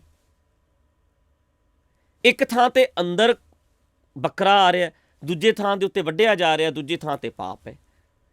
ਇਹ ਪਾਪ, ਇਹ ਪੁੰਨ, ਇਹ ਮਰਿਆਦਾਵਾਂ, ਇਹ ਪ੍ਰੋਟੋਕੋਲ ਕਿਸੇ ਰੱਬ ਨੇ ਨਹੀਂ ਬਣਾਏ, ਬੰਦਿਆਂ ਦੇ ਬਣਾਏ ਹੋਏ ਹੈ, ਇਨਸਾਨਾਂ ਦੇ ਬਣਾਏ ਹੋਏ ਹੈ, ਆਪਣੀ ਆਪਣੀ ਸੁਵਿਧਾ ਲਈ ਬਣਾਏ ਹੈ। ਜਿਵੇਂ ਠੀਕ ਲੱਗਿਆ ਉਵੇਂ ਬਣਾਇਆ। ਬਿਲਕੁਲ ਸੱਚ ਇਹ ਹੈ। ਹਾਂਜੀ, ਠੀਕ ਹੈ ਜੀ। ਇਹਦੇ ਨਾਲ ਕੋਈ ਲੈਣਾ ਦੇਣਾ ਨਹੀਂ ਵੀ ਰੱਬ ਖੁਸ਼ ਹੁੰਦਾ ਜਾਂ ਰੱਬ ਨਾਰਾਜ਼ ਹੁੰਦਾ ਹੈ। ਪੁਜਾਰੀ ਜ਼ਰੂਰ ਅੱਖਾਂ ਕੱਢ ਸਕਦੇ ਨੇ, ਓਏ ਤੂੰ ਨੰਗੇ ਸਿਰ ਆ ਗਿਆ, ਤੂੰ ਜੁੱਤੀ ਨਹੀਂ ਪਾਈ, ਤੂੰ ਐਂ ਆ ਗਿਆ। ਇਹਨਾਂ ਨੇ ਬਣਾਏ ਨੇ, ਇਹੀ ਗੁੱਸੇ ਹੁੰਦੇ ਨੇ। ਪਰਮਾਤਮਾ ਦਾ ਇਹਦੇ ਨਾਲ ਕੋਈ ਲੈਣਾ ਦੇਣਾ ਨਹੀਂ। ਹਰ ਜਗ੍ਹਾ ਦਾ ਕੋਈ ਪ੍ਰੋਟੋਕੋਲ ਹੁੰਦਾ ਅਤੇ ਸਾਨੂੰ ਮੰਨਣਾ ਚਾਹੀਦਾ। ਇਹ ਨਹੀਂ ਗੱਲ ਤੁਸੀਂ ਇਹ ਕਹਿ ਸਕਦੇ ਹੋ ਕਿ ਮੈਂ ਮੰਦਰ 'ਚ ਜਾਣਾ ਨਹੀਂ, ਇਹ ਕਹਿ ਸਕਦੇ ਹੋ ਮੈਂ ਗੁਰਦੁਆਰੇ ਜਾਣਾ ਨਹੀਂ, ਪਰ ਜੇ ਜਾਣਾ ਹੈ ਫਿਰ ਤੁਹਾਨੂੰ ਜੋ ਉਹਨਾਂ ਨੇ ਮਰਿਆਦਾ ਬਣਾਈ ਹੈ ਫਿਰ ਫੋਲੋ ਕਰਨੀ। ਕਿਉਂਕਿ ਹਰ ਘਰ ਦੀ ਵੀ ਚਲੋ ਇੱਕ ਕਈ ਵਾਰੀ ਮਰਿਆਦਾ ਹੁੰਦੀ ਹੈ। ਜਾਂ ਤੁਸੀਂ ਜਾਓ ਹੀ ਨਾ, ਤੁਸੀਂ ਕਹਿ ਦਿਓ ਮੈਂ ਨਹੀਂ ਜਾਂਦਾ, ਮੈਂ ਨਹੀਂ ਜਾਂਦਾ, ਹਾਂ, ਪਰ ਝਗੜਾ ਨਹੀਂ ਕਰਦਾ। ਇਹ ਚੇਤਾ ਰੱਖੋ ਵੀ ਬਣਾਈਆਂ ਇਹ ਬੰਦਿਆਂ ਨਹੀਂ ਨੇ, ਇਹਦੇ ਨਾਲ ਕੋਈ ਲੈਣਾ ਦੇਣਾ ਨਹੀਂ ਰੱਬ ਦਾ, ਨਾ ਕੋਈ ਇਹਦੇ ਨਾਲ ਕੋਈ ਐਂ ਕਹਿ ਲਓ ਵੀ ਤਰੱਕੀ ਹੋ ਜਾਂਦੀ ਹੈ, ਵੀ ਉਹਨਾਂ ਨਾਲ ਲੜਨ ਦੀ ਲੋੜ ਨਹੀਂ ਹੈ, ਝਗੜਨ। ਤੁਸੀਂ ਯਾਰ ਨੰਗੇ ਪੈਰ ਕੀ ਜਾਣਾ, ਸਾਰੇ ਹੀ ਨੰਗੇ ਹੋ ਜਾਓ ਜੀ, ਬਿਲਕੁਲ ਜੀ, ਤਾਂ ਵੀ ਕਿਹੜਾ ਗੱਲ ਬਣ ਜਾਣੀ ਹੈ ਵੀ ਪਰਮਾਤਮਾ ਖੁਸ਼ ਹੋ ਗਿਆ। ਨੰਗੇ ਵੀ ਤੁਰੇ ਫਿਰਦੇ ਨੇ ਜੀ, ਬਿਲਕੁਲ, ਕੱਪੜੇ ਹੀ ਲਾਈ ਫਿਰਦੇ, ਉਹਨੂੰ ਵੀ ਕਿਹੜਾ ਪ੍ਰਵਾਨਗੀ ਦਿੱਤੀ ਗਈ। ਠੀਕ ਹੈ ਜੀ। ਹਾਂਜੀ, ਆਪਣੇ ਦਿਮਾਗ ਨੂੰ, ਸੋਚ ਨੂੰ ਕਿਵੇਂ ਵੱਡਾ ਕੀਤਾ ਜਾਵੇ ਜਾਂ ਕਿਵੇਂ ਖੋਲ੍ਹਿਆ ਜਾਵੇ? ਆਪਣੇ ਦਿਮਾਗ ਨੂੰ ਕਿਵੇਂ ਖੋਲ੍ਹਿਆ ਜਾਵੇ? ਦਿਮਾਗ ਵਿਕਸਿਤ ਹੁੰਦਾ ਹੈ। ਹਾਂਜੀ, ਜਿਵੇਂ ਜਿਵੇਂ ਅਸੀਂ ਗਿਆਨ ਲੈਂਦੇ ਹਾਂ ਜੀ, ਸੁਣਦੇ ਹਾਂ ਜੀ, ਸਮਝਦੇ ਹਾਂ, ਸੋ ਆਪਣੇ ਆਪ ਨੂੰ ਡਿਵੈਲਪ ਅਸੀਂ ਖੁਦ ਕਰਨਾ ਹੈ। ਜਿਵੇਂ ਸਰੀਰ ਨੂੰ ਆਪ ਖੋਲ੍ਹਦੇ ਹਾਂ ਅਸੀਂ, ਹਾਂਜੀ, ਜਿਮ ਜਾ ਕੇ ਜੀ, ਤੁਹਾਡਾ ਇੰਨਾ ਕੁ ਡੌਲਾ ਹੁੰਦਾ, ਇੰਨਾ ਹੋ ਜਾਂਦਾ, ਫੁੱਲ ਜਾਂਦਾ ਜੀ, ਡੌਲੇ ਫੁੱਲ ਗਏ, ਛਾਤੀ ਤੁਹਾਡੀ ਐ ਫੁੱਲ ਜਾਂਦੀ ਹੈ। ਕਿਉਂ ਜੀ? ਫੁੱਲਦੀ ਨਹੀਂ? ਐ ਚਿਪਕੀ ਹੋਈ ਛਾਤੀ ਜਦੋਂ ਤੁਸੀਂ ਰੋਜ਼ ਜਾ ਕੇ ਜਿਮ ਕਰਦੇ ਹੋ ਐ ਫੁੱਲ ਜਾਂਦੀ ਹੈ, ਤੁਹਾਡਾ ਸਰੀਰ ਫੁੱਲ ਜਾਂਦਾ, ਲੱਤਾਂ ਐ ਕਾਇਮ ਹੋ ਜਾਂਦੀਆਂ। ਇਸੇ ਤਰ੍ਹਾਂ ਹੀ ਬ੍ਰੇਨ ਹੈ। ਅੱਛਾ, ਸਰੀਰ ਕਾਹਦੇ ਨਾਲ ਫੁੱਲਦਾ? ਸੱਟਾਂ ਨਾਲ, ਜ਼ੋਰ ਨਾਲ, ਪ੍ਰੈਸ਼ਰ ਨਾਲ। ਜਿੰਨਾ ਪ੍ਰੈਸ਼ਰ ਪੈਂਦਾ ਉਨਾ ਹੀ ਫੁੱਲਦਾ ਸਰੀਰ। ਬ੍ਰੇਨ ਵੀ ਉਨਾ ਹੀ ਫੁੱਲਦਾ ਜਿੰਨਾ ਇਹਦੇ 'ਤੇ ਪ੍ਰੈਸ਼ਰ ਪੈਂਦਾ। ਦਿਮਾਗ ਵਿਕਸਿਤ ਹੁੰਦਾ ਜਿੰਨਾ ਪ੍ਰੈਸ਼ਰ ਲਾਓਗੇ ਕੰਮ ਦਾ। ਮੈਂ ਕਰਦਾ, ਆਹ ਵੀ ਮੈਂ ਤਜਰਬਾ, ਆਹ ਵੀ ਕਰਕੇ ਦੇਖਣਾ, ਆਹ ਵੀ ਕਰਕੇ ਦੇਖਣਾ। ਜਿੰਨਾ ਤੁਸੀਂ ਇਹਦੇ 'ਚ ਪੈਂਦੇ ਰਹੋਗੇ ਉਹਨਾਂ ਤੁਹਾਡਾ ਦਿਮਾਗ ਖੁੱਲ੍ਹੇਗਾ, ਵਿਕਾਸ ਕਰੇਗਾ। ਦਿਮਾਗ 'ਤੇ ਪ੍ਰੈਸ਼ਰ ਪੈਣ ਦਿਓ। ਤੁਸੀਂ ਤਾਂ ਡਰਦੇ ਹੋ ਮੇਰੇ ਦਿਮਾਗ 'ਤੇ ਲੋਡ ਨਾ ਪੈ ਜੇ, ਮੇਰੇ ਦਿਮਾਗ 'ਤੇ ਪ੍ਰੈਸ਼ਰ ਨਾ ਪੈ ਜੇ। ਪ੍ਰੈਸ਼ਰ ਨਹੀਂ ਪਏਗਾ ਅਤੇ ਤੇਰੇ ਦਿਮਾਗ ਦਾ ਵਿਕਾਸ ਨਹੀਂ ਹੋਣਾ। ਦਿਮਾਗ ਦਾ ਵਿਕਾਸ ਕਰਨਾ ਹੈ, ਆਪਣੇ ਆਪ ਦਾ ਵਿਕਾਸ ਕਰਨਾ ਹੈ, ਅਤੇ ਤੂੰ ਪ੍ਰੈਸ਼ਰ ਪੈਣ ਦੇ। ਉਹਨਾਂ ਕੰਮਾਂ 'ਚ ਪੈ ਜਿਹੜੇ ਨਹੀਂ ਕਰਦਾ। ਕੋਸ਼ਿਸ਼ ਕਰ, ਹੋਰ ਕੰਮ ਕਰਕੇ ਵੇਖ ਜਿਹੜੇ ਜ਼ਰੂਰੀ ਨੇ, ਅਤੇ ਜਿੰਨਾ ਪ੍ਰੈਸ਼ਰ ਪੈਂਦਾ ਜਾਏਗਾ ਸਾਡੇ ਆਪਣੇ ਆਪ ਦਾ ਓਨਾ ਹੀ ਵਿਕਾਸ ਹੋਏਗਾ। ਹਾਂਜੀ, ਅਗਲਾ ਸਵਾਲ। ਹਾਂਜੀ, ਜਿਵੇਂ ਆਪਾਂ ਦੇਖਦੇ ਹਾਂ ਵੀ ਗੁਰੂ ਨਾਨਕ ਪਾਤਸ਼ਾਹ ਨੇ ਕਿਸੇ ਚਿੰਨ੍ਹ ਨੂੰ ਪ੍ਰਵਾਨ ਨਹੀਂ ਕੀਤਾ, ਖਾਸ ਕਰਕੇ ਉਹ ਹਿੰਦੂ ਧਰਮ ਦੇ ਵਿੱਚ ਜਾਂ ਕਹਿ ਲਓ ਹਿੰਦੂ ਘਰਾਣੇ ਵਿੱਚ ਪੈਦਾ ਹੋਏ, ਜਨੇਊ ਨੂੰ ਇਨਕਾਰ ਕਰ ਦਿੱਤਾ। ਪਰ ਫਿਰ ਗੁਰੂ ਕਲਗੀਧਰ ਮਹਾਰਾਜ ਗਾਤਰਾ ਕਿਰਪਾਨ ਕਿਉਂ ਪਾਉਂਦੇ ਆ? ਇਹ ਕਿਸੇ ਨੇ ਸਵਾਲ ਕੀਤਾ? ਹਾਂਜੀ, ਕਿਸੇ ਨੇ। ਵੀ ਜਨੇਊ ਨਹੀਂ ਤਾਂ ਗਾਤਰਾ ਕਿਉਂ? ਗਾਤਰਾ ਕਿਉਂ, ਹਾਂਜੀ, ਇਹ ਸਵਾਲ ਹੋ ਗਿਆ ਜੀ। ਦੁਬਾਰਾ ਪੁੱਛ। ਮੈਂ ਸਮਝ ਗਿਆ, ਮੈਂ ਸਮਝ ਗਿਆ। ਹਾਂਜੀ, ਇਹ ਜਿਹੜਾ ਸਵਾਲ ਹੈ ਜੀ, ਨਾਂ ਨਹੀਂ ਦਿੱਤਾ ਇਹਨਾਂ ਨੇ, ਪਰ ਨਾਨਕਸਰੀਆਂ ਨੇ ਜੀ, ਜਾਂ ਰਾੜੇ ਵਾਲਿਆਂ ਨੇ, ਹਾਂਜੀ, ਉਹਨਾਂ ਨੇ ਇਹ ਸਵਾਲ ਨਹੀਂ ਕੀਤਾ ਨਹੀਂ ਕੀਤਾ। ਤੇ ਕਿਰਪਾਨਾਂ ਪਾਈਆਂ ਹੀ ਨਹੀਂ, ਗਾਤਰੇ ਨਹੀਂ ਪਾਏ। ਠੀਕ ਹੈ, ਆਪਾਂ ਤਾਂ ਰਾੜੇ ਵਾਲਿਆਂ 'ਚ ਰਹੇ ਆ, ਆਪਾਂ ਨੂੰ ਪਤਾ ਹੈ। ਪੰਜ ਪਿਆਰੇ ਅੰਮ੍ਰਿਤ ਛਕਾਉਣ ਵੇਲਿਆਂ ਨੂੰ ਜਦੋਂ ਪੁੱਛ ਲਓ ਵੀ 40 ਦਿਨ ਕਹਿੰਦੇ ਪਾ ਕੇ ਰੱਖੋ, ਮੁੜ ਕੇ ਅਰਦਾਸ ਕਰਕੇ ਵਧਾ ਦਿਓ। ਇਸ ਟੌਪਿਕ ਦੇ ਉੱਤੇ ਉਹਨਾਂ ਨੇ ਆਪਣੀ ਆਪ ਹੀ ਸੰਸਥਾ ਦੇ ਵਿੱਚ ਵਿਚਾਰ ਕਰ ਲਈ, ਮਰਿਆਦਾ ਇਹ ਬਣਾ ਲਈ, ਕੋਈ ਨਹੀਂ ਪਾਉਂਦਾ। ਨਾਨਕਸਰੀਆਂ ਨੇ ਤਾਂ ਮੈਂ ਦੇਖਿਆ ਕਿ ਪਾਈ ਹੁੰਦੀ ਨਹੀਂ, ਪਰ ਜਥੇਦਾਰ ਉੱਥੇ ਜਾਂਦੇ ਨੇ, ਸਰੂਪੇ ਵੀ ਪੈਂਦੇ ਨੇ, ਇਹਨਾਂ ਨੂੰ ਲਿਫਾਫੇ ਵੀ ਜਥੇਦਾਰਾਂ ਨੂੰ ਮਿਲਦੇ ਨੇ। ਨਾ ਉਹਨਾਂ ਨੇ ਪੁੱਛਿਆ, ਨਾ ਇਹਨਾਂ ਨੇ ਦੱਸਿਆ। ਅਗਲੀ ਗੱਲ, ਜਥੇਦਾਰਾਂ ਨੇ ਜਦੋਂ ਅਮਰੀਕਾ ਜਾਣਾ ਹੁੰਦਾ ਜਾਂ ਜਿੰਨੇ ਵੀ ਪ੍ਰਚਾਰਕ ਗਏ ਆ ਸਣੇ ਸਾਡੇ, ਉਹਨਾਂ ਨੇ ਲਾਤੀ ਗਾਤਰੇ, ਕਿਰਪਾਨਾਂ ਲਾਹਣ ਤੋਂ ਬਿਨਾਂ ਜਾ ਨਹੀਂ ਸਕਦੇ ਇੰਟਰਨੈਸ਼ਨਲ ਫਲਾਈਟ ਵਿੱਚ। ਕਿਸੇ ਨੇ ਪੁੱਛਿਆ ਨਹੀਂ, ਕਿਸੇ ਨੇ ਦੱਸਿਆ ਨਹੀਂ। ਠੀਕ ਹੈ, ਪਰ ਗੱਲ ਇਹ ਹੈ ਕਿ ਆਮ ਬੰਦੇ ਦੇ ਦਿਮਾਗ ਵਿੱਚ ਸ਼ਸਤਰਾਂ ਦੇ ਨਾਂ ਦੇ ਉੱਤੇ ਵੀ ਤੇ ਚਿੰਨ੍ਹ ਦੇ ਨਾਂ ਉੱਤੇ ਵੀ ਇਹ ਚੀਜ਼ ਬੜੀ ਦੁਬਦਾ ਪਈ ਹੋਈ ਹੈ। ਤੇ ਮੈਨੂੰ ਸੁਣਨ ਵਾਲੇ ਸਰੋਤਿਓ ਇੱਧਰ ਧਿਆਨ ਦਿਓ। ਜਿਵੇਂ ਮੈਂ ਦੱਸਿਆ ਵੀ ਇਹ ਸਵਾਲ ਹੈ ਵੀ ਚਿੰਨ੍ਹ ਗੁਰੂ ਨਾਨਕ ਨੇ ਨਹੀਂ ਪਾਇਆ ਜਨੇਊ, ਤੇ ਅਸੀਂ ਕਿਉਂ ਪਾਈਏ, ਜਾਂ ਇਹ ਗਾਤਰਾ ਕਿਉਂ? ਮੈਂ ਤੁਹਾਨੂੰ ਦੱਸ ਰਿਹਾ ਵੀ ਜਿਹੜਾ ਸਾਡਾ ਪੁਜਾਰੀ ਲਾਣਾ ਹੈ, ਇਹਨਾਂ 'ਚੋਂ ਅੱਧੇ ਕੁ ਪਾਉਂਦੇ ਨੇ, ਅੱਧੇ ਕੁ ਨਹੀਂ ਪਾਉਂਦੇ। ਜਿਹੜੇ ਪਾਉਂਦੇ ਵੀ ਨੇ ਉਹ ਵੀ ਏਅਰਪੋਰਟਾਂ 'ਤੇ ਜਾਣ ਵੇਲੇ ਲਾ ਦਿੰਦੇ ਨੇ। ਮਤਲਬ ਇਹ ਹੈ ਵੀ ਇਹਨਾਂ ਦੀ ਆਪਣੀ ਮਰਜ਼ੀ ਚੱਲਦੀ ਹੈ। ਤੇ ਆਮ ਲੋਕਾਂ ਦੇ ਦਿਮਾਗ ਵਿੱਚ ਇਹ ਸਵਾਲ ਚੱਲੀ ਜਾਂਦੇ ਨੇ, ਘੁੰਮਦੇ ਰਹਿੰਦੇ ਨੇ, ਤੇ ਇਹਨਾਂ ਨੇ ਪਾਏ ਨੇ। ਕਹਿੰਦੇ ਕਿਰਪਾਨ ਦੂਰ ਨਹੀਂ ਕਰਨੀ, ਪਰ ਆਪ ਕਰ ਦਿੰਦੇ ਨੇ, ਜਥੇਦਾਰ ਕਰ ਦਿੰਦੇ ਨੇ। ਜੇ ਕਿਰਪਾਨ ਇੱਦਾਂ ਮੰਨਿਆ ਜਾਂਦਾ ਫਿਰ ਤੇ ਕੋਈ ਵੀ ਸਿੱਖ ਨਹੀਂ, ਜਿਹੜਾ ਲਾਉਂਦਾ ਉਹ ਸਿੱਖ ਨਹੀਂ, ਤੇ ਸਭ ਨੇ ਲਾ ਲਈਆਂ। ਨਾਨਕਸਰੀਏ ਪਾਉਂਦੇ ਹੀ ਨਹੀਂ, ਉਹ ਫਿਰ ਸਿੱਖ ਨਹੀਂ। ਰਾੜੇ ਵਾਲੇ ਨਹੀਂ ਪਾਉਂਦੇ, ਸਿੱਖ ਨਹੀਂ। ਬਾਬਾ ਈਸ਼ਰ ਸਿੰਘ ਨੂੰ ਤਾਂ ਸਾਰੇ ਮਹਾਂਪੁਰਖ ਕਹਿੰਦੇ ਆ, ਮਹਾਰਾਜ ਕਹਿੰਦੇ ਆ। ਉਹਨਾਂ ਦੀਆਂ ਫੋਟੋਆਂ ਹੈਗੀਆਂ ਨੇ, ਉਹਨਾਂ ਨੇ ਕੋਈ ਨਹੀਂ ਪਾਈ ਹੋਈ, ਬਿਲਕੁਲ ਨੰਗੇ ਪਿੰਡੇ ਬੈਠੇ। ਬਾਬਾ ਅਤਲ ਸਿੰਘ ਮਸਤਵਾਣੇ ਵਾਲੇ ਨੰਗੇ ਪਿੰਡੇ ਬੈਠੇ, ਕੋਈ ਕਿਰਪਾ, ਕੋਈ ਛੋਟੀ ਨਹੀਂ, ਕੋਈ ਵੱਡੀ ਨਹੀਂ। ਮਤਲਬ ਇਹਨਾਂ ਸਾਰਿਆਂ ਨੇ ਇਸ ਵਿਸ਼ੇ ਤੇ ਵਿਚਾਰ ਕਰ ਲਈ ਹੈ ਆਪ ਹੀ, ਤੇ ਇਹਦਾ ਰਿਜ਼ਲਟ ਪਤਾ ਕੀ ਨਿਕਲਦਾ? ਤੁਹਾਨੂੰ ਸਿੱਧੀ ਗੱਲ ਦੱਸਾਂ, ਤੁਸੀਂ ਆਪੇ ਵਿਚਾਰ ਕਰ ਲਓ ਜੀ। ਜੇ ਉਹ ਵਿਚਾਰ ਕਰ ਸਕਦੇ ਆ, ਆਪੇ ਕਰ ਲਈ ਆ ਉਹਨਾਂ ਨੇ। ਬਿਲਕੁਲ, ਉਹਨਾਂ ਨੇ ਕਿਸੇ ਨੂੰ ਪੁੱਛਿਆ ਨਹੀਂ, ਨਾ ਦੱਸਿਆ। ਨਾ ਦੱਸ। ਤੇ ਜਥੇਦਾਰਾਂ ਨੇ ਲਾਈ ਵਾਲੇ ਵੀ ਪ੍ਰਵਾਨ ਕੀਤੇ ਐ, ਉਤਰਾਈ ਵਾਲੇ ਵੀ। ਜਥੇਦਾਰਾਂ ਨੂੰ ਸਵੇਰੇ ਤੇ ਸਮਾਗਮ 'ਚ ਸੱਦ ਲਿਆ ਟਕਸਾਲ ਵਾਲਿਆਂ ਨੇ, ਉੱਥੇ ਜਾ ਕੇ ਉਹਨਾਂ ਦੇ ਗੁਣ ਗਾਉਂਦੇ ਨੇ। ਮਤਲਬ ਉਹ ਸਾਨੂੰ ਪ੍ਰਵਾਨ ਨੇ। ਰਾਤ ਨੂੰ ਨਾਨਕਸਰ ਵਾਲਿਆਂ ਨੇ ਸੱਦ ਲਿਆ, ਉਹ ਵੀ ਪ੍ਰਵਾਨ ਨੇ। ਦੁਪਹਿਰ ਨੂੰ ਰਾੜੇ ਵਾਲਿਆਂ ਨੇ ਸੱਦ ਲਿਆ, ਉਹ ਵੀ ਪ੍ਰਵਾਨ ਨੇ। ਫਿਰ ਇੱਦਾਂ ਹੀ ਉਹਨਾਂ ਨੇ ਆਪਣੀਆਂ ਮਰਜ਼ੀਆਂ ਕਰ ਲਈਆਂ ਜੀ। ਹੁਣ ਤੁਹਾਨੂੰ ਤਿੰਨਾਂ ਚਾਰਾਂ ਤੋਂ ਦੇਖ ਲਓ ਕਿਹੜੇ ਦਾ ਚੇਲਾ ਬਣਨਾ। ਜਿਹੜਾ ਇੱਕ ਗੱਲ ਹੋਰ ਵੀ ਹੈ, ਜਿਹਦਾ ਬੰਨਾ ਹੋਇਆ ਉਹਦੇ ਡੇਰੇ ਜਾ ਕੇ ਤਾਂ ਉਹਨਾਂ ਦੇ ਚੇਲੇ ਆ। ਜੇ ਨਹੀਂ ਪਾਉਂਦਾ ਅਗਲਾ ਕਹਿੰਦੇ ਨਾਨਕਸਰੀ ਆ। ਬਿਲਕੁਲ, ਜੇ ਵੱਡੀ ਸਾਰੀ ਪਾਉਣੀ ਕਹੇ ਤੁਸੀਂ ਟਕਸਾਲੀ। ਜਿਹੜਾ ਬੰਨਾ ਬਣ ਜਾ। ਫਿਰ ਹੁਣ ਹੱਲ ਤਾਂ ਇਹੋ ਹੀ ਹੈ, ਮੇਰੇ ਤੋਂ ਕੀ ਸੁਣਨਾ। ਸਿੱਧੀ ਗੱਲ ਹੈ, ਇਹੋ ਹੀ ਹੈ। ਬਿਲਕੁਲ, ਹੁਣ ਮੈਂ ਕਹਾਂ ਲਾੜੀ ਨਹੀਂ, ਪਾਣੀ ਨਹੀਂ, ਕੀ ਇਹਦਾ ਹੱਲ ਹੈ? ਸਭ ਨੇ ਹੱਲ ਕਰੇ ਫਿਰਦੇ ਨੇ, ਆਗੂਆਂ ਨੇ ਆਪਣੇ ਹੱਲ ਕਰ ਲਏ ਆ। ਹੀਲਾ ਕਰ ਲਿਆ ਆਪਣਾ। ਇਹਦਾ ਸਵਾਲ ਜਥੇਦਾਰ ਨੂੰ ਪੁੱਛਣਾ। ਉਹਨੂੰ ਪੁੱਛ ਲਓ, ਜਥੇਦਾਰ ਨੂੰ ਪੁੱਛ ਸਕਦੇ ਤੁਸੀਂ ਹਾਂਜੀ ਵੀ ਜਿਹੋ ਜੀ ਕਿਵੇਂ ਕਰੀਏ। ਹਾਂ ਤਾਂ ਕਰਕੇ ਆਪਣੇ ਹੀਲੇ ਕਰੀ ਫਿਰਦੇ ਆ ਯਾਰ, ਤੁਸੀਂ ਆਪਣੇ ਕਰ ਲਓ ਜੀ। ਚਲੋ। ਹਾਂਜੀ, ਸਿੱਖਣ ਵਾਲਾ ਸਿੱਖ ਹੁੰਦਾ, ਪਰ ਸਿੱਖਣਾ ਕੀ ਹੈ? ਸਿੱਖਣ ਵਾਲਾ ਹੁੰਦਾ ਸਿੱਖ ਹਾਂਜੀ ਸਮੁੱਚਾ ਗਿਆਨ, ਜਿਹੜਾ ਸਮੁੱਚਾ ਕੁਦਰਤ ਦਾ ਗਿਆਨ, ਜਿਹਨੂੰ ਮਹਾਰਾਜ ਕਹਿੰਦੇ ਸਤਿਗੁਰ ਮੇਰਾ ਸਦਾ ਸਦਾ ਨਾ ਆਵੇ ਨਾ ਆਵੈ ਨਾ ਜਾਏ, ਉਹ ਅਬਨਾਸੀ ਪੁਰਖ ਹੈ ਸਭ ਮੈਂ ਰਹਿਆ ਸਮਾਏ। ਸਮੁੱਚਾ ਗਿਆਨ ਕੁਦਰਤ ਦਾ, ਜਿਹਦੇ ਚੋਂ ਤੁਸੀਂ ਜਿੰਨਾ ਵੀ ਲੈਣਾ ਐ ਲੱਗਣਾ ਜਿਵੇਂ ਸਮੁੰਦਰ ਚੋਂ ਇੱਕ ਬੂੰਦ ਭਰੀ ਹੈ, ਇੰਨਾ ਹੈ। ਜਿਸ ਫੀਲਡ ਵਿੱਚ ਵੀ ਜਾਣਾ ਉਹਦਾ ਗਿਆਨ ਲਓ, ਸਿੱਖੋ, ਸਿੱਖ ਬਣੋ। ਸਮੁੱਚਾ ਗਿਆਨ ਸਿੱਖਣਾ। ਹੁਣ ਧਾਰਮਿਕ ਨੇ ਕਹਿਣਾ ਸਾਡੇ ਵਾਲਾ ਸਿੱਖੋ, ਦੂਜਿਆਂ ਨੇ ਕਹਿਣਾ ਸਾਡਾ ਸਿੱਖੋ। ਧਰਮ ਦੇ ਵਿੱਚ ਵੀ ਫਿਰ ਆਪੋ ਆਪਣੇ ਧਰਮ ਨੇ, ਰੂਹਾਨੀਅਤ ਵੀ ਆਪੋ ਆਪਣੀ ਹੈ, ਸਪਿਰਿਚੁਅਲਿਟੀ ਵੀ ਆਪੋ ਆਪਣੀ ਹੈ, ਅਧਿਆਤਮਕਤਾ ਦੇ ਵੀ ਅਰਥ ਆਪੋ ਆਪਣੇ ਨੇ, ਸਿਮਰਨ ਵੀ ਆਪੋ ਆਪਣੇ ਨੇ। ਵਾਹਿਗੁਰੂ ਵਾਹਿਗੁਰੂ, ਰਾਮ ਰਾਮ, ਅੱਲਾ ਅੱਲਾ, ਖੁਦਾ ਖੁਦਾ ਕਿਤੇ ਇੱਕ ਹੈ। ਤਾਂ ਕਰਕੇ ਸਮੁੱਚਾ ਗਿਆਨ ਹੈ। ਸਮੁੱਚੇ ਗਿਆਨ 'ਚੋਂ ਚੰਗਾ ਸਿੱਖ ਕੇ ਸੋਹਣੀ ਜ਼ਿੰਦਗੀ ਮੈਂ ਕਿਵੇਂ ਜੀਵਾਂ, ਵਧੀਆ ਵਧੀਆ ਸਿੱਖ ਕੇ ਜ਼ਿੰਦਗੀ ਜੀ। ਸਮੁੱਚੇ ਗਿਆਨ ਦਾ ਸਿੱਖ ਬਣ, ਜਿਹਨੂੰ ਗੁਰਬਾਣੀ ਨੇ ਸਤਿਗੁਰ ਮੇਰਾ ਸਦਾ ਸਦਾ ਕਿਹਾ। ਇਹਦੇ ਨਾਲ ਮੇਰੇ ਕੋਲ ਪੂਰਾ ਸਵਾਲ ਹੈ ਕਿ ਵਿੱਚ ਰਹਿ ਗਿਆ? ਹਾਂਜੀ, ਵੀ ਸਿੱਖਣ ਵਾਲਾ ਯਕੀਨ ਕਿਹਦੇ ਉੱਤੇ ਕਰੇ ਫਿਰ?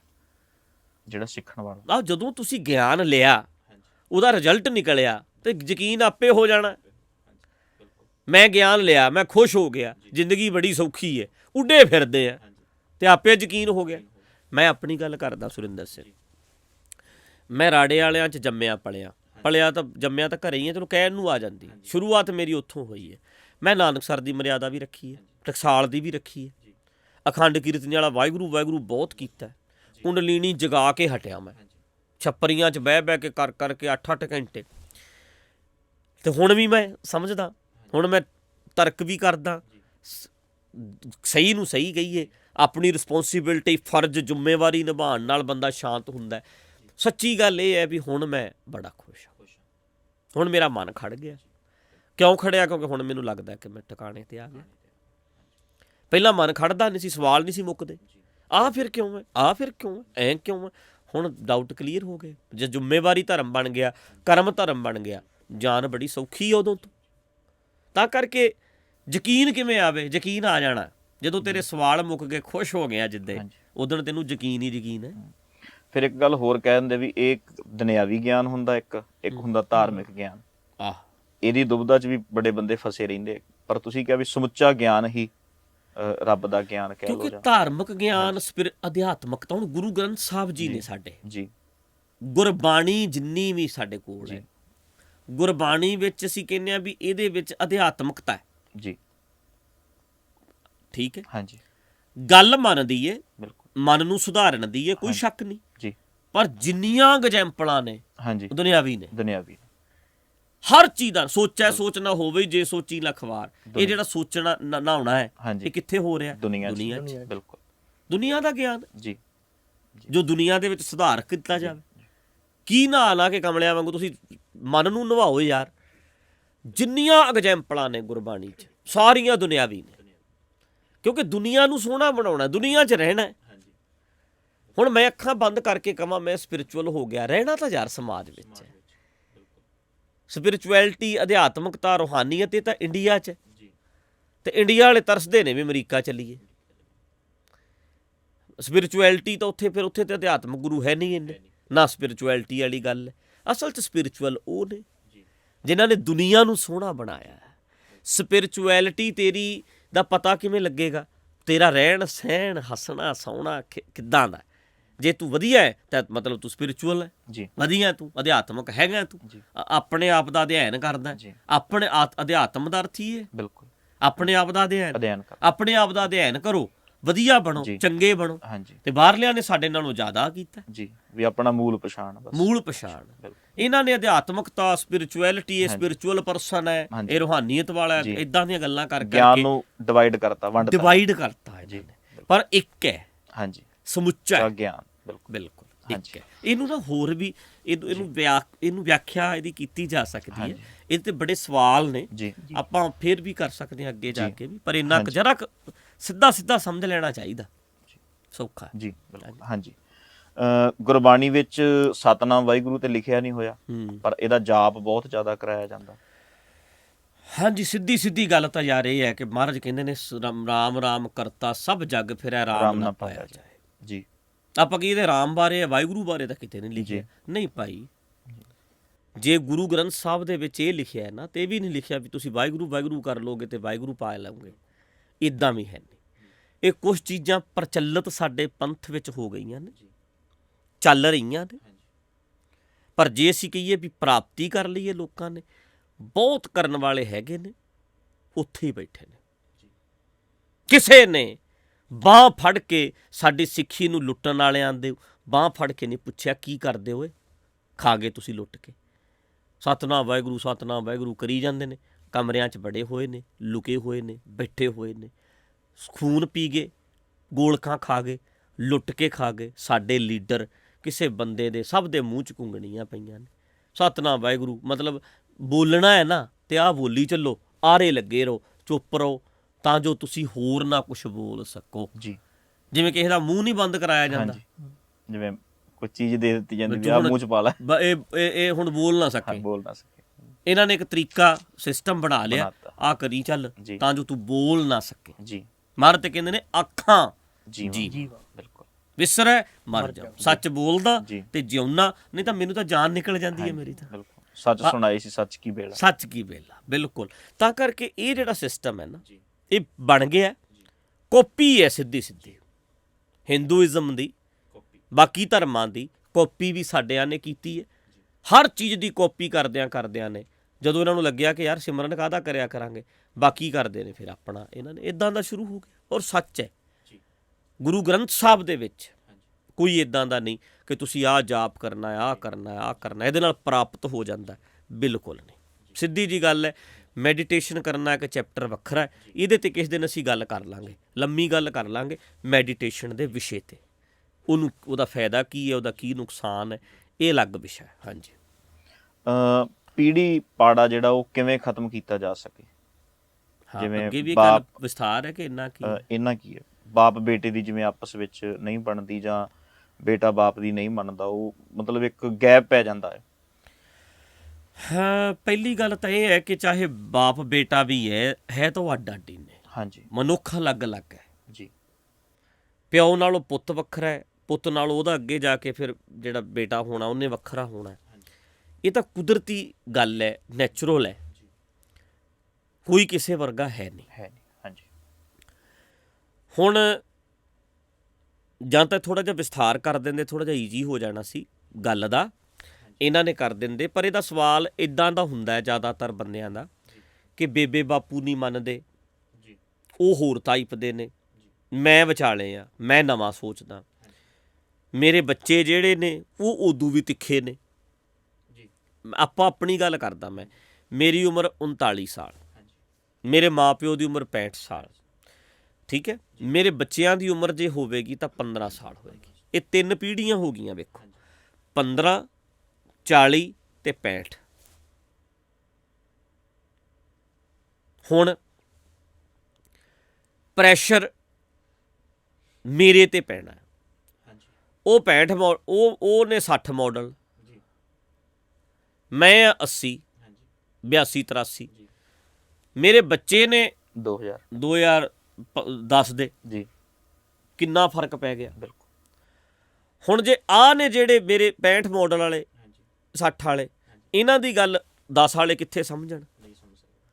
ਮੈਂ ਵਿਚਾਲੇ ਆ, ਮੈਂ ਨਾ ਮਾਂ ਪਿਓ ਨੂੰ ਛੱਡ ਸਕਦਾ, ਨਾ ਮੈਂ ਬੱਚਿਆਂ ਨੂੰ ਛੱਡ ਸਕਦਾ, ਮੈਂ ਤਾਂ ਫਸ ਗਿਆ ਕਸੂਤਾ। ਉੱਥੇ ਫਿਰ ਨਾ ਮੈਨੂੰ ਦਾਣਿਆਂ ਦਾ ਰੋਲ ਨਿਭਾਉਣਾ ਪੈਣਾ।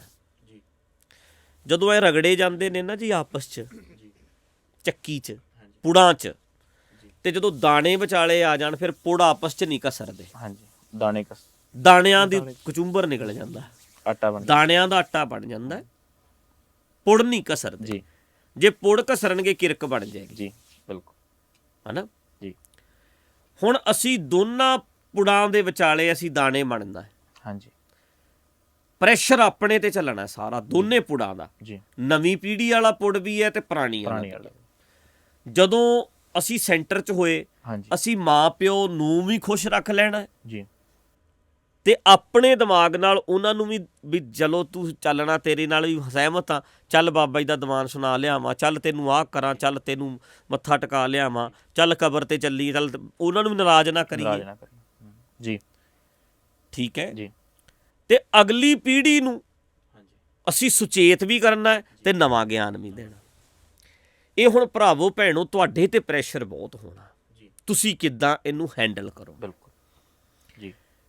ਹੈਂਡਲ ਤੁਸੀਂ ਕਰਨਾ ਪੈਣਾ, ਤੁਹਾਨੂੰ ਸਮਝਣਾ ਪੈਣਾ ਇੱਥੇ ਵੀ ਇਹਨਾਂ ਨੂੰ ਮੈਂ ਕਿੱਦਾਂ ਡੀਲ ਕਰਾਂ, ਬੱਚਿਆਂ ਨਾਲ ਮੈਂ ਕਿੱਦਾਂ ਡੀਲ ਕਰਾਂ, ਨਹੀਂ ਤਾਂ ਭਿੜ ਜਾਣਾ। ਹੁਣ ਤੂੰ ਪਰੇਸ਼ਾਨ ਹੋ ਜਾਣਾ ਵੀ ਜੇ ਮਾਂ ਪਿਓ ਨੂੰ ਮੈਂ ਰੱਖਦਾ ਤੇ ਬੱਚੇ ਮੇਰੇ ਤੋਂ ਬਾਗੀ ਹੁੰਦੇ ਨੇ, ਜੇ ਬੱਚਿਆਂ ਨੂੰ ਰੱਖਦਾ ਤੇ ਮਾਂ ਪਿਓ ਕਹਿੰਦੇ ਨੇ ਪੁੱਤ ਨਲਾਇਕ ਹੈ। ਸਿਆਣਾ ਹੁਣ ਬੱਚਾ ਉਹ ਹੋਏਗਾ ਜਿਹੜਾ ਮਾਂ ਪਿਓ ਨੂੰ ਵੀ ਖੁਸ਼ ਰੱਖੇ, ਕਿਉਂਕਿ ਇਹ ਮੰਨ ਜਾਵੇ ਇਹ ਪੁਰਾਣੀ ਪੀੜ੍ਹੀ ਹੈ, ਇਹ ਇੱਦਾਂ ਦੇ ਹੀ ਨੇ, ਇਹਨਾਂ ਦੀ ਪ੍ਰੋਗਰਾਮਿੰਗ ਇੱਦਾਂ ਦੀ ਹੋਈ ਹੈ, ਇਹਨਾਂ ਨੇ ਇੱਦਾਂ ਹੀ ਰਹਿਣਾ। ਤੇ ਬੱਚਿਆਂ ਨੂੰ ਨਾਲ ਹੀ ਨਵਾਂ ਸਿਖਾਉਣਾ ਪੈਣਾ ਵੀ ਬੱਚੇ ਜਿਹੜੇ ਨੇ ਨਵੇਂ ਮਾਡਲ ਦੇ ਨੇ, ਇਹਨਾਂ ਨੂੰ ਹੁਣ ਇੱਦਾਂ ਸਿਖਾਈ। ਪ੍ਰੈਸ਼ਰ ਜਿਹੜਾ ਅੱਜ ਦੇ ਬੰਦੇ ਤੇ ਜ਼ਿਆਦਾ ਹੈ ਤੇ ਰਹਿਣਾ, ਇਹਨੂੰ ਝੱਲੋ, ਕਾਲੇ ਨਾ ਪਾਓ, ਬੜੇ ਠੰਡੇ ਮਤੇ ਨਾਲ, ਠੰਡੇ ਦਿਮਾਗ ਨਾਲ ਦੋਨਾਂ ਨਾਲ ਡੀਲ ਕਰਨਾ ਸਿੱਖ ਲਓ। ਇਹ ਬੜਾ ਜ਼ਰੂਰੀ ਜੀ। ਇਹਨੂੰ ਹੋਰ ਵੀ ਵਿਸਥਾਰ ਕਰਦੇ ਆ, ਪਰ ਚਲੋ ਇੰਨਾ ਵੀ ਬਹੁਤ ਹੈ। ਜਿਹੜਾ ਬੰਦਾ ਸਮਝਦਾਰ ਹੈ ਨਾ, ਉਹ ਫਿਰ ਇਹ ਨਹੀਂ ਹੈਗਾ ਵੀ ਮਾਂ ਪਿਓ ਨੂੰ ਘਰ ਕੱਢ ਦੇਵੇ ਜਾਂ ਫਿਰ ਬੱਚਿਆਂ ਨੂੰ ਕਵੇ ਬੱਚਿਓ ਤੁਸੀਂ ਬੇਬੇ ਬਾਪੂ ਵਰਗੇ ਹੋ। ਇੱਦਾਂ ਨਹੀਂ ਹੋਣਾ, ਇੱਦਾਂ ਨਹੀਂ ਹੋਣਾ। ਇਹਨੂੰ ਪ੍ਰੈਸ਼ਰ ਝੱਲਣਾ ਪੈਣਾ। ਹਾਂ, ਅੱਗੇ ਸੌਖਾ, ਜਦੋਂ ਇਹਨੇ ਦਾਦਾ ਬਣਨਾ, ਇਹਨੇ ਖੁੱਲ੍ਹ ਦੇ ਦੇਣੀ, ਇਹਨੇ ਸਮਝ ਜਾਣਾ, ਕਿਉਂਕਿ ਇਹ ਤੇਜ਼ ਹੈ, ਇਹ ਪੜ੍ਹਿਆ ਲਿਖਿਆ, ਕਿਉਂਕਿ ਪੀੜ੍ਹੀ ਪੜ੍ਹਾਈ ਤਾਂ ਆਈ ਹੀ ਹੋਣਾ ਨਾ, ਐਜੂਕੇਸ਼ਨ ਹੋਣ ਆਈ ਹੈ। ਸਾਨੂੰ ਫਿਰ ਇਸ ਕਰਕੇ ਜ਼ਿਆਦਾ ਇਹਨੂੰ ਚੱਲਣਾ ਪੈਣਾ ਅੱਗੇ। ਸਵੇਰ ਦਾ ਸਮਾਂ ਕਸਰਤ ਲਈ ਹੁੰਦਾ ਜਾਂ ਪੂਜਾ ਪਾਠ ਲਈ? ਸਮਾਂ ਕਿਸੇ ਕੰਮ ਲਈ ਵੀ ਨਹੀਂ ਹੁੰਦਾ ਜੀ। ਮੈਨੂੰ ਜਿਵੇਂ ਕਿਸੇ ਨੇ ਪੁੱਛਿਆ ਵੀ ਜ਼ਿੰਦਗੀ ਦਾ ਕੀ ਅਰਥ ਹੈ, ਹਾਂਜੀ, ਮੈਂ ਆਖਿਆ ਬੇਅਰਥ ਹੈ ਜੀ। ਅਰਥ ਤੁਸੀਂ ਦੇਣਾ, ਬਿਲਕੁਲ ਤੁਸੀਂ ਅਰਥ ਦੇਣਾ, ਇਹਨੂੰ ਕੀ ਅਰਥ ਦਓਗੇ। ਇਸੇ ਤਰ੍ਹਾਂ ਕਸਰਤ ਦਾ ਸਮਾਂ ਹੁੰਦਾ ਸਵੇਰ ਦਾ ਕਿ ਪੂਜਾ ਪਾਠ ਦਾ, ਇਹ ਤੁਸੀਂ ਸੋਚਣਾ ਕੀ ਕਰਨਾ। ਕਈਆਂ ਦੀ ਕਸਰਤ ਹੀ ਪੂਜਾ ਪਾਠ ਹੈ, ਫਰਜ਼ ਨਿਭਾ ਰਿਹਾ ਦਿਨ ਦੇ ਵਿੱਚ, ਕਈ ਫਰਜ਼ ਨਿਭਾਉਣੇ ਨੇ। ਹੁਣ ਸਿਹਤ ਵਾਲਾ ਫਰਜ਼ ਹੈ, ਉਹਨਾਂ ਦਾ ਪੂਜਾ ਪਾਠ ਸਾਰਾ ਦਿਨ ਚੱਲਦਾ, ਪੂਜਾ ਕੁਦਰਤ ਦੀ ਸਮਝਣਾ, ਉਹਨੂੰ ਸਮਝ ਚੱਲਦੀ ਹੈ, ਉਹਦੀ ਉਹੀ ਪੂਜਾ ਪਾਠ ਬਣ ਜਾਂਦਾ।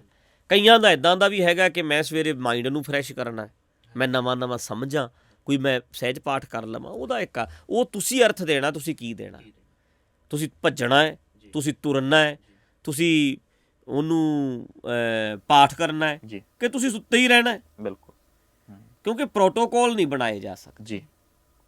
ਜੇ ਤੁਸੀਂ ਕਹੋਗੇ ਮੈਂ ਦੱਸਾਂ ਵੀ ਆ ਇਹਦੇ ਲਈ ਤੂੰ ਹੈ, ਇਹ ਤਾਂ ਫਿਰ ਮੈਨੂੰ ਵਧੀਆ ਲੱਗ ਸਕਦਾ, ਹੋ ਸਕਦਾ ਦੂਜੇ ਨੂੰ ਨਾ ਵਧੀਆ ਲੱਗਦਾ। ਉਹ ਜਿਹੜਾ ਦੂਜੇ ਨੂੰ ਵਧੀਆ ਲੱਗਦਾ ਹੋ ਸਕਦਾ ਮੈਨੂੰ ਵਧੀਆ ਨਾ ਲੱਗਦਾ ਹੋਵੇ। ਇਸ ਕਰਕੇ ਆਪਣੀ ਲਾਈਫ ਦੇ ਸਿਧਾਂਤ ਜਿਹੜੇ ਨੇ ਤੁਸੀਂ ਬਣਾਉਣੇ ਨੇ ਆਪ ਜੀ। ਤੁਸੀਂ ਕੀ ਬਣਾਉਣੇ ਨੇ। ਹੁਣ ਕਈ ਭੱਜ ਕੇ ਵੀ ਬੜੇ ਕਮਾਲ ਦੇ ਨੇ, ਕਈ ਪੂਜਾ ਪਾਠ ਕਰਕੇ ਵੀ ਕਮਾਲ ਦੇ। ਇੱਦਾਂ ਕਿਸੇ ਕਿਤੇ ਲਾਗੂ ਨਹੀਂ ਹੁੰਦਾ ਕੁਛ, ਆਪੋ ਆਪਣਾ ਵੇਖਣਾ ਪੈਣਾ ਜੋ ਤੈਨੂੰ ਠੀਕ ਲੱਗਦਾ। ਜੇ ਤੈਨੂੰ ਪਾਠ ਕਰਕੇ ਚੰਗਾ ਲੱਗਦਾ ਪਾਠ ਕਰ ਲੈ, ਜੇ ਤੈਨੂੰ ਗੁਰਬਾਣੀ ਪੜ੍ਹ ਕੇ ਚੰਗਾ ਲੱਗਦਾ, ਜੇ ਤੈਨੂੰ ਭੱਜ ਕੇ ਐਕਸਰਸਾਈਜ਼ ਕਰਕੇ ਕਸਰਤ ਕਰਕੇ ਚੰਗਾ ਲੱਗਦਾ, ਬਸ ਖੁਸ਼ ਰਹੀ ਸਾਰਾ ਦਿਨ, ਚਾਹੇ ਦੋਨਾਂ ਚੋਂ ਜਿਹੜਾ ਮਰਜ਼ੀ ਕਰ ਲੈ। ਬਿਲਕੁਲ। 20 ਰੁਪਏ ਦਾ ਗੁਰੂ ਨਾਨਕ ਪਾਤਸ਼ਾਹ ਨੇ ਲੰਗਰ ਲਾਇਆ, ਆਪਾਂ ਇਦਾਂ ਹੀ ਸਾਖੀ ਸੁਣਦੇ ਰਹੇ ਹਾਂ ਹੁਣ ਤੱਕ। ਕੀ ਇਹ ਪਿਤਾ ਕਾਲੂ ਜੀ ਲਈ ਚਿੰਤਾ ਦਾ ਵਿਸ਼ਾ ਨਹੀਂ ਸੀ, ਕਿਉਂਕਿ ਉਹਨਾਂ ਨੇ ਭੇਜਿਆ ਦੇ ਵਪਾਰ ਕਰਨ ਲਈ ਹੈ? ਆਪਾਂ ਵੈਸੇ ਇਹ ਪਿਛਲੇ ਵਾਰ ਗੱਲ ਕੀਤੀ ਸੀ ਕਿ ਗੁਰੂ ਨਾਨਕ ਪਾਤਸ਼ਾਹ ਨੂੰ ਸਾਖੀਕਾਰਾਂ ਨੇ ਵਡਿਆਉਂਦਿਆਂ ਜੀ, ਅੱਜ ਦੇ ਹਿਸਾਬ ਨਾਲ ਜਦੋਂ ਅਸੀਂ ਵੇਖਾਂਗੇ ਤਾਂ ਉਹਨਾਂ ਨੇ ਆਪਣੇ ਮਨੋਂ ਤਾਂ ਵਡਿਆਇਆ, ਪਾਤਸ਼ਾਹ ਦੀ ਵਡਿਆਈ ਕੀਤੀ ਹੈ, ਪਰ ਉਹ ਇਹ ਨਾਲ ਭੁੱਲ ਗਏ ਵੀ ਇੱਕ ਪਾਸੇ ਵਡਿਆਈ ਹੋ ਗਈ, ਦੂਜੇ ਪਾਸੇ ਯਾਰ ਇੱਕ ਕੰਮ ਕਰਨ ਗਏ, ਆਪਣੀ ਧਨ ਪੂੰਜੀ ਲੁਟਾਏ, ਸਾਧੂਆਂ ਨੂੰ ਭੁੱਖਿਆਂ ਨੂੰ ਰੋਟੀ ਖਵਾਏ। ਸਾਰੀ ਜ਼ਿੰਦਗੀ ਉਹ ਤਾਂ ਕਹਿੰਦੇ ਰਹੇ ਵਿਹਲੜ ਕਿਉਂ ਤੁਰੇ ਫਿਰਦੇ ਹੋ, ਕੰਮ ਕਰੋ। ਸਾਰੀ ਜ਼ਿੰਦਗੀ ਕਹਿੰਦੇ ਰਹੇ ਕਿਉਂ ਵਿਹਲਾ ਮੰਗਦਾ ਫਿਰਦਾ, ਤੇ ਆਪ ਥੋੜਾ ਏਦਾਂ ਕਰਨਗੇ। ਸੋ ਸਾਖੀਕਾਰਾਂ ਨੇ ਵਡਿਆਈਆਂ ਕਰਦਿਆਂ ਨੇ ਗੁਰੂ ਸਾਹਿਬ ਦੀ ਕਈ ਜਗ੍ਹਾ ਇਹ ਨਹੀਂ ਸਮਝਿਆ ਵੀ ਇਹਦੇ ਨਾਲ ਗੁਰੂ ਸਾਹਿਬ ਚੰਗੇ ਹਾਲੀ ਨਹੀਂ ਬਣਨਗੇ ਜੀ, ਨਿਕੰਮੇ। ਹਾਂ, ਜੇ ਪਾਤਸ਼ਾਹ ਜਾ ਕੇ ਖੇਤ 'ਚ ਪਾਲੀ ਚੰਗੇ ਨਹੀਂ ਬਣਨਗੇ ਜੀ, ਉਹ ਤੇ ਸੌਂ ਗਏ ਸੀ, ਸੱਪ ਨੇ ਛਾਂ ਕੀਤੀ ਧਿਆਨ 'ਚ ਰੱਖ ਲਿਆ, ਪਰ ਮੱਝਾਂ ਨੂੰ ਖੁੱਲੀਆਂ ਛੱਡ ਕੇ ਸੌਂ ਜਾਣਾ, ਇਹ ਚੰਗੇ ਪਾਲੀ ਦਾ ਕੰਮ ਨਹੀਂ ਹੁੰਦਾ।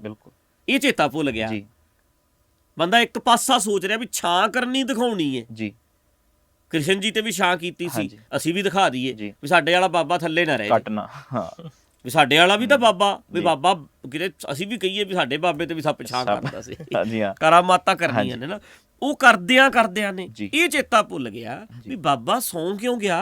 ਅਸੀਂ ਕਹਿੰਦੇ ਅਵੇਅਰ ਸੀ ਸਾਡੇ ਜੀ। ਪਾਤਸ਼ਾਹ, ਜੀ ਮੱਝਾਂ ਚਾਰਨ ਗਏ ਕਾਇਮ ਰਹਿੰਦੇ ਸੀ ਵੀ ਜੀ। ਕਿਤੇ ਮੱਝ ਐ ਥੋੜਾ ਕੋਈ ਇੱਧਰ ਵੜ ਜੂ, ਜੀ। ਇਹੋ ਜਿਹਾ ਪਾਲੀ ਨਹੀਂ ਵੇਖਿਆ। ਬਿਲਕੁਲ ਹਲ ਵਾਉਣ ਗਏ ਇਹੋ ਜਿਹਾ ਹਾਲ ਹੀ ਨਹੀਂ ਵੇਖਿਆ। ਹਾਂਜੀ ਵਪਾਰ ਕਰਨ ਗਏ ਇਹੋ ਜਿਹਾ ਵਪਾਰੀ ਨਹੀਂ ਵਪਾਰੀ ਨਹੀਂ ਵੇਖਿਆ। ਵੇਖਿਆ। ਦੁਕਾਨ ਤੇ ਬੈਠੇ ਤੇ ਇਹੋ ਜਿਹਾ ਦੁਕਾਨਦਾਰ ਨਹੀਂ ਦੇਖਿਆ। ਬਿਲਕੁਲ ਏਦਾਂ ਮਾਰ ਦੀ ਸਿਫਤ ਕਰਨੀ ਸ਼ਿਫਟ ਸੀ। ਕਰਨੀ।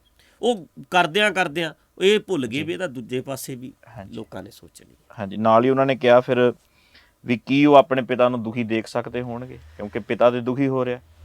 ਹਾਂ ਇੱਥੇ ਇਹ ਨਾਂ ਹੈਗਾ ਇਹਨਾਂ ਦਾ, ਕਿਤੇ ਨਾ ਨਹੀਂ ਹੈ। ਨਾਂ ਨਹੀਂ ਹੈ, ਨਾ ਪਾਣਾ ਅੱਗੇ ਤੋਂ। ਪਰ ਇਹ ਧਿਆਨ ਰੱਖਣਾ ਹੈ ਵੀ ਇਹ ਜਿਹੜੀਆਂ ਗੱਲਾਂ ਨੇ ਨਾ, ਕਈ ਵਾਰੀ ਦੁਖੀ ਨਹੀਂ ਕਰਨਾ, ਹਾਂਜੀ ਦੁਖੀ ਨਹੀਂ ਕਰਨਾ, ਇਹ ਬੜਾ ਪੰਗਾ ਬੰਦਾ ਫਸਦਾ। ਜੀ ਘਰ ਵਾਲੀ ਨੂੰ ਦੁਖੀ ਨਹੀਂ ਕਰਨਾ, ਹਾਂਜੀ ਵਿਕਾਸ ਨਹੀਂ ਕਰ ਸਕਦਾ। ਮਾਂ ਨੂੰ ਦੁਖੀ ਨਹੀਂ ਕਰਨਾ, ਪਿਓ ਨੂੰ ਦੁਖੀ ਨਹੀਂ ਕਰਨਾ। ਪਰ ਜੇ ਮਾਂ ਜਾਂ ਪਿਓ ਜਾਂ ਘਰ ਵਾਲੀ ਜੀ ਗਲਤ ਗੱਲ ਕਰਦੇ ਹੁਣ, ਫੇਰ ਤੁਸੀਂ ਇਸ ਚੱਕਰ 'ਚ ਹੀ ਫਿਰੀ ਜੋ ਵੀ ਦੁਖੀ ਨਹੀਂ ਦੁਖੀ ਕਰਨਾ। ਨਹੀਂ ਕਰਨਾ। ਬਿਲਕੁਲ ਮਤਲਬ ਦੁਖੀ ਨਹੀਂ ਕਰਨਾ। ਜੀ। ਗੱਲ ਠੀਕ ਕੀ ਹੈ, ਜੀ। ਗਲਤ ਕੀ ਹੈ, ਤੁਹਾਨੂੰ ਇਹ ਵੇਖਣਾ ਪੈਣਾ। ਦੇਖਣਾ ਪੈਣਾ। ਤੁਹਾਡਾ ਪਿਤਾ ਗਲਤ ਗੱਲ ਕਹਿ ਰਿਹਾ ਹੈ, ਪਿਤਾ ਕਹਿੰਦਾ ਵੀ ਚਿੱਟਾ ਵੇਚ ਕਾਕਾ, ਫਲਾਣੇ ਦਾ ਮੁੰਡਾ ਵੇਚਦਾ ਹੈ ਤੇ ਪੈਸਾ ਬਹੁਤ ਆਉਂਦਾ ਹੈ, ਤੇ ਤੂੰ ਕਹੇ ਮੈਂ ਪਿਓ ਨੂੰ ਦੁਖੀ ਨਹੀਂ ਕਰਨਾ, ਹਾਂਜੀ ਬਿਲਕੁਲ ਫਿਰ ਮਤਲਬ ਚਿੱਟਾ ਵੇਚਣ ਲੱਗ ਜਾਵੇ। ਹਾਂਜੀ ਉਹਨੂੰ ਕਹਿਣਾ ਪੈਣਾ ਬਾਪੂ ਇਹ ਕੰਮ ਨਹੀਂ ਮੈਂ ਕਰਨਾ, ਬਿਲਕੁਲ ਭਾਵੇਂ ਗਲਤੀ ਹੈ, ਹਾਂਜੀ ਮੈਂ ਇਹ ਕੰਮ ਨਹੀਂ ਕਰਨਾ, ਜੀ। ਤੂੰ ਮੇਰੇ ਨਾਲ ਨਾਰਾਜ਼ ਹੋ, ਤੂੰ ਰਾਜੀ ਰਹਿ, ਰਾਜੀ ਹੈ। ਕਹਿਣਾ ਪੈਣਾ ਹਾਂਜੀ, ਪਿਓ ਨੂੰ। ਜੀ ਹੁਣ ਮਾਂ ਕਵੇ ਵੀ ਪੁੱਤਰਾ ਆ ਮਤਲਬ ਕੰਮ ਹੀ ਪੁੱਠਾ ਕਰਾਵੇ, ਜੀ। ਫਿਰ ਇਦਾਂ ਨਹੀਂ ਨਾ ਮੰਨਿਆ ਹਾਂਜੀ। ਜਾਣਾ। ਇਹ ਲਫ਼ਜ਼ ਬੜੇ ਦਿਮਾਗ 'ਚ ਸੈੱਟ ਕੀਤੇ ਹੋਏ ਨੇ ਨਾ ਹਾਂਜੀ ਵੀ ਯਾਰ ਪਿਓ ਦੁਖੀ ਨਹੀਂ ਹੋਣਾ ਚਾਹੀਦਾ, ਬਿਲਕੁਲ। ਮਾਂ ਦੁਖੀ ਨਹੀਂ ਹੋਣੀ ਚਾਹੀਦੀ, ਘਰ ਵਾਲੀ ਦੁਖੀ ਨਹੀਂ ਹੋਣੀ ਚਾਹੀਦੀ। ਇਹਨਾਂ ਗੱਲਾਂ ਕਰਕੇ ਕਈ ਵਾਰੀ ਬੰਦਾ ਕੰਪਰੋਮਾਈਜ਼ ਕਰਦਾ ਇੰਨਾ ਫਸ ਜਾਂਦਾ ਹਾਂਜੀ। ਕਿ ਜ਼ਿੰਦਗੀ ਰਹਿ ਹੀ ਨਹੀਂ ਜਾਂਦੀ, ਬਿਲਕੁਲ ਸਾਰਾ ਕੁਝ ਹੀ ਗਲਤ ਕਰਕੇ ਬਹਿ ਜਾਂਦਾ। ਜੀ ਤਾਂ ਕਰਕੇ ਇਹਨਾਂ ਵਿਸ਼ਿਆਂ ਨੂੰ ਸੋਚਣਾ ਪੈਣਾ। ਹਾਂਜੀ ਗੁਰੂ ਘਰ ਦੀ ਜਿਹੜੀ ਸੇਵਾ ਉਹ ਕਿੰਨੀ ਕੁ ਮਹੱਤਵਪੂਰਨ ਆ? ਅੱਛਾ ਜੀ, ਹਾਂਜੀ। ਗੁਰੂ ਘਰ ਦੀ ਸੇਵਾ ਕਿੰਨੀ ਮਹੱਤਵਪੂਰਨ? ਮੇਰਾ ਖਿਆਲ ਇਨਸਾਨੀਅਤ ਦੀ ਸੇਵਾ ਜੀ ਮੁੱਖ ਰੱਖ ਕੇ ਗੱਲ ਕਰੀਏ। ਜੀ ਗੁਰੂ ਘਰਾਂ ਦੀ ਸੇਵਾ, ਮੰਦਰਾਂ ਦੀ ਸੇਵਾ, ਬਿਲਡਿੰਗਾਂ ਦੀ ਸੇਵਾ, ਇਹ ਜਿਹੜਾ ਵਿਸ਼ਾ ਹੈ ਨਾ, ਜੀ ਇਹ ਜ਼ਿਆਦਾਤਰ ਸਾਨੂੰ ਦਿੱਤਾ ਗਿਆ ਜੀ ਢਾਂਚੇ ਵੱਲੋਂ। ਬਿਲਕੁਲ ਹੁਣ ਮੈਂ ਤੁਹਾਨੂੰ ਇਹਦਾ ਜਵਾਬ ਇਹ ਦੇ ਦੇਣਾ ਵੀ ਗੁਰੂ ਘਰਾਂ ਦੀ ਸੇਵਾ ਬੜੀ ਮਹੱਤਵ ਹੈ, ਟੋਕਰੀ ਢੋਇਆ ਕਰੋ। ਬਿਲਕੁਲ ਠੀਕ ਆ, ਅਗਲਿਆਂ ਨੂੰ ਦਿਹਾੜੀ ਵਾਲਾ ਨਹੀਂ ਚਾਹੀਦਾ, ਤੂੰ ਚੱਲ ਜਾ। ਤੂੰ ਚੱਲ ਜਾ। ਬਿਲਕੁਲ ਸਫਾਈ ਵਾਲਾ ਚਾਹੀਦਾ ਸੀ, ਤੂੰ ਕਰਿਆ। ਤੂੰ ਕਰਿਆ। ਰੋਟੀ ਖਾ ਤੂੰ ਕਰ ਲੈ ਫਿਰ। ਜੀ ਮਤਲਬ ਇੱਥੇ ਨਾ ਗੱਲ ਕਰੀਏ ਜੀ ਇਨਸਾਨੀਅਤ ਦਾ ਭਲਾ ਕਿਵੇਂ ਹੋਵੇ, ਉਹ ਜੀ। ਸੇਵਾ। ਜੀ ਗੁਰੂ ਘਰਾਂ ਦੀ ਸੇਵਾ ਦੀ ਗੱਲ ਨਾ ਕਰੀਏ, ਇਨਸਾਨੀਅਤ ਦੀ ਸੇਵਾ ਜੀ। ਕਰੋ।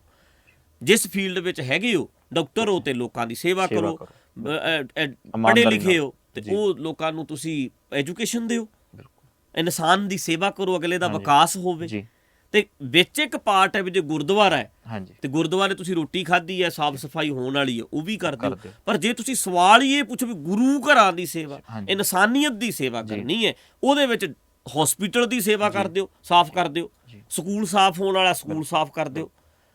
ਬਿਲਕੁਲ ਤੁਹਾਡੇ ਪਿੰਡ ਦਾ ਵਿੱਚ ਹਸਪੀਟਲ ਸਾਫ਼ ਹੋਣ ਵਾਲਾ ਹੈ, ਹਾਂਜੀ ਕਰ ਦਿਓ। ਕਰ ਦਿਓ। ਤੁਹਾਡਾ ਸਕੂਲ ਸਾਫ਼ ਹੋਣ ਵਾਲਾ ਹੈ, ਕਰ ਦਿਓ। ਬਿਲਕੁਲ ਤੁਹਾਡੇ ਪਿੰਡ ਦੀਆਂ ਗਲੀਆਂ ਸਾਫ਼ ਹੋਣ ਵਾਲੀਆਂ ਨੇ, ਕਰ ਦਿਓ। ਠੀਕ ਹੈ। ਹਾਂਜੀ ਤੁਹਾਡਾ ਗੁਰਦੁਆਰਾ ਸਾਫ਼ ਹੋਣ ਵਾਲਾ ਹੈ, ਉਹ ਵੀ ਕਰ ਦਿਓ। ਜੀ ਇੱਥੇ ਰੱਖੋ। ਬਿਲਕੁਲ ਪਿੰਡ ਸਾਰਾ ਵੱਸਦਾ ਹੈ, ਹਾਂਜੀ ਇਨਸਾਨਾਂ ਦੀ ਸੇਵਾ ਹੋ। ਸੇਵਾ ਹੋ ਗਈ। ਬਿਲਕੁਲ ਹੁਣ ਜੇ ਤੁਸੀਂ ਇੰਨਾ ਹੀ ਕਹਿਣਾ ਗੁਰਦੁਆਰਿਆਂ ਨੂੰ ਸਾਫ਼ ਸਫਾਈ ਆ, ਜੀ ਹੁਣ ਗੁਰਦੁਆਰੇ ਦਾ ਲੈਂਟਰ ਤਾਂ ਸੋਨੇ ਦਾ ਹੈ, ਬਿਲਕੁਲ ਤੇ ਪਿੰਡ ਦਾ ਜਿਹੜਾ ਸਕੂਲ ਹੈ ਉਹਦੀ ਛੱਤ ਡਿੱਗੀ ਛੱਤ ਪਈ ਹੈ। ਡਿੱਗੀ ਪਈ ਹੈ।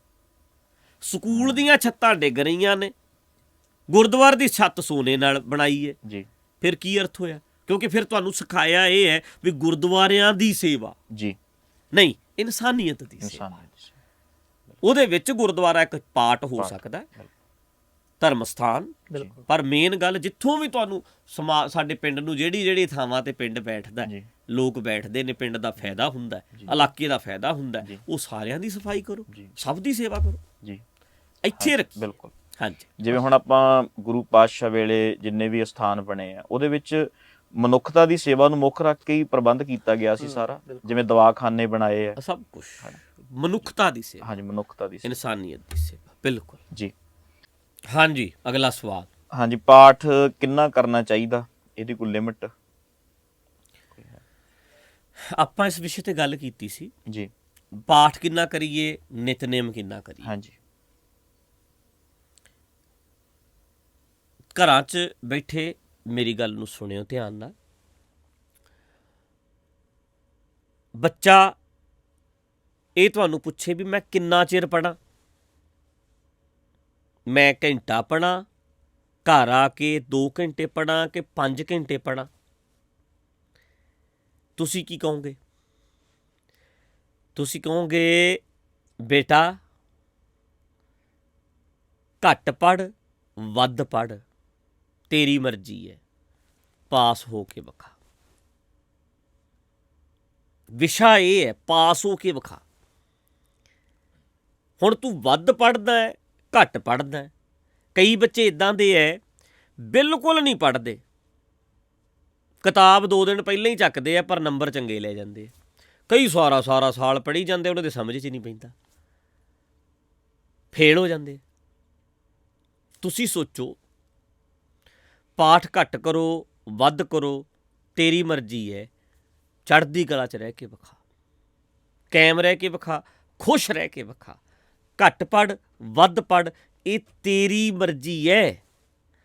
ਦਿਨ ਰਾਤ ਪੜ੍ਹ ਕੇ ਵੀ ਜੇ ਸੁੱਡਲ ਜਿਹਾ ਬਣਿਆ ਰਹਿਣਾ ਕੀ ਫਾਇਦਾ, ਤੇ ਘੱਟ ਪੜ੍ਹ ਕੇ ਵੀ ਜੇ ਖੁਸ਼ ਰਹਿਣਾ ਉਹ ਦੱਸ। ਹੁਣ ਤੂੰ ਕਿੰਨਾ ਪਾਠ ਕਰਨਾ ਇਹ ਨਹੀਂ ਵੇਖਿਆ ਜਾਣਾ, ਤੂੰ ਜ਼ਿੰਦਗੀ ਕਿਸ ਤਰ੍ਹਾਂ ਦੀ ਜੀਣਾ, ਤੇਰੇ 'ਚ ਇਨਸਾਨੀਅਤ ਕਿੰਨੀ ਹੈ ਇਹ ਵੇਖਿਆ ਜਾਣਾ। ਚੰਗਾ ਇਨਸਾਨ ਬਣ ਕੇ ਖੁਸ਼ ਰਹਿ, ਫਰਜ਼ ਨਿਭਾ, ਜ਼ਿੰਮੇਵਾਰੀਆਂ ਨਿਭਾ, ਪਾਠ ਘੱਟ ਕਰ ਵੱਧ ਕਰ, ਇਹ ਤੇਰੀ ਪਰਸਨਲ ਹੈ ਮਰਜ਼ੀ। ਕਈਆਂ ਨੂੰ ਪਰਸਨਲ ਨਾ ਬਹੁਤ ਜ਼ਿਆਦਾ ਪਾਠ ਦੀ ਲੋੜ ਹੁੰਦੀ ਹੈ, ਗੁਰਬਾਣੀ ਦੇ ਬਾਰ ਰੱਟੇ ਮਾਰਨੇ ਪੈਂਦੇ ਨੇ। ਕਈਆਂ ਨੂੰ ਬਹੁਤ ਥੋੜ੍ਹੇ ਜਿਹੇ ਨਾਲ ਵੀ ਸਮਝ ਆ ਜਾਂਦੀ ਹੈ। ਹਰ ਬੰਦਾ ਵੱਖਰਾ ਹੈ, ਅਲੱਗ ਹੈ। ਰੋਟੀ ਕਦੇ ਪੁੱਛਿਆ ਤੁਸੀਂ ਵੀ ਰੋਟੀਆਂ ਵੱਧ ਖਾਵਾਂ ਕਿ ਘੱਟ ਖਾਵਾਂ? ਤੇਰੀ ਮਰਜ਼ੀ ਹੈ। ਕਈਆਂ ਦਾ ਸਰੀਰ ਇੱਦਾਂ ਦਾ, ਉਹਨਾਂ ਨੂੰ 8 ਰੋਟੀਆਂ ਇੱਕ ਟਾਈਮ ਚਾਹੀਦੀਆਂ ਨੇ, ਤੇ ਕਈਆਂ ਨੂੰ 2 ਨਾਲ ਵੀ ਗੁਜ਼ਾਰਾ ਹੋ ਜਾਂਦਾ। ਗੁਜ਼ਾਰਾ ਕਿਵੇਂ ਹੁੰਦਾ ਤੇਰਾ ਇਹ ਵੇਖ। ਬਹੁਤ ਗਿਆਨ ਚਾਹੀਦਾ, ਬਾਰ ਸਮਝ, ਤੇ ਨਹੀਂ ਤੇ ਫਿਰ ਥੋੜ੍ਹੇ ਨਾਲ ਵੀ ਇੱਕ ਵਾਰੀ ਸਮਝ ਜਾਣਾ ਤਾਂ ਵੀ ਤੇਰੀ ਮਰਜ਼ੀ ਹੈ। ਹਾਂਜੀ। ਅਰਦਾਸ ਦੇ ਵਿੱਚ ਭਗਉਤੀ ਸ਼ਬਦ ਆਉਂਦਾ, ਉਹਦਾ ਅਰਥ ਕੀ ਹੈ? ਮਤਲਬ ਅਰਥ ਆਪੋ ਆਪਣੇ ਦਿੱਤੇ। ਭਗਉਤੀ ਦਾ ਅਰਥ ਹੈ ਜਿਹੜਾ ਸਿੱਧਾ ਤਾਂ ਹੈਗਾ ਦੇਵੀ। ਹਾਂਜੀ। ਪਰ ਕਈਆਂ ਨੇ ਜੀ ਇਹਨੂੰ ਅਰਥ ਇਹ ਦਿੱਤਾ ਵੀ ਇਹ ਭਗਉਤੀ ਦੇਵੀ ਨਹੀਂ, ਇਹ ਸ਼ਕਤੀ ਹੈ ਜੀ, ਤੇ ਸ਼ਕਤੀ ਮੀਨਜ ਅਕਾਲ ਪੁਰਖ।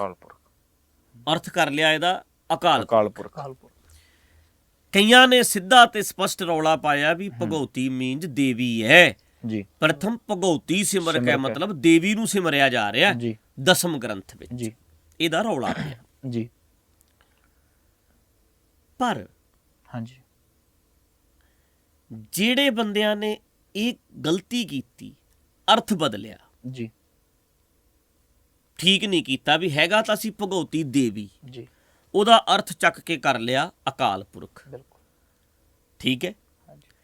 ਤੇ ਸਾਡੇ ਵਾਲਿਆਂ ਨੇ ਜਿਹੜੇ ਦੂਜਾ ਗਰੁੱਪ ਹੈ, ਜਿਹੜੇ ਭਗਉਤੀ ਦਾ ਰੌਲਾ ਪਾਉਂਦੇ ਹੈ ਜੀ, ਇਹਨਾਂ ਨੇ ਵੀ ਗੁਰਬਾਣੀ ਦੇ ਬਹੁਤ ਸਾਰੇ ਅਰਥ ਆਪਣੇ ਹਿਸਾਬ ਨਾਲ ਹੀ ਕਰ ਲਏ। ਬਿਲਕੁਲ ਮੀਨਿੰਗ ਆਪਣੇ ਹਿਸਾਬ ਨਾਲ ਕੱਢ ਲੈਂਦੇ ਆ। ਹਾਂਜੀ। ਇਹਨਾਂ ਨੇ ਅਰਥ ਕੀਤੇ ਇੱਕ ਰੱਬ ਹੈ, ਉਹ ਉੱਤੇ ਬੈਠਾ ਹੈ, ਉਹ ਸ਼ਕਤੀਮਾਨ ਹੈ, ਉਹ ਵੱਖਰਾ ਅਕਾਲ ਪੁਰਖ ਹੈ, ਉਹ ਇਹ ਵੀ ਤਾਂ ਆਪਣੇ ਕੋਲੋਂ ਹੀ ਅਰਥ ਕੱਢਿਆ।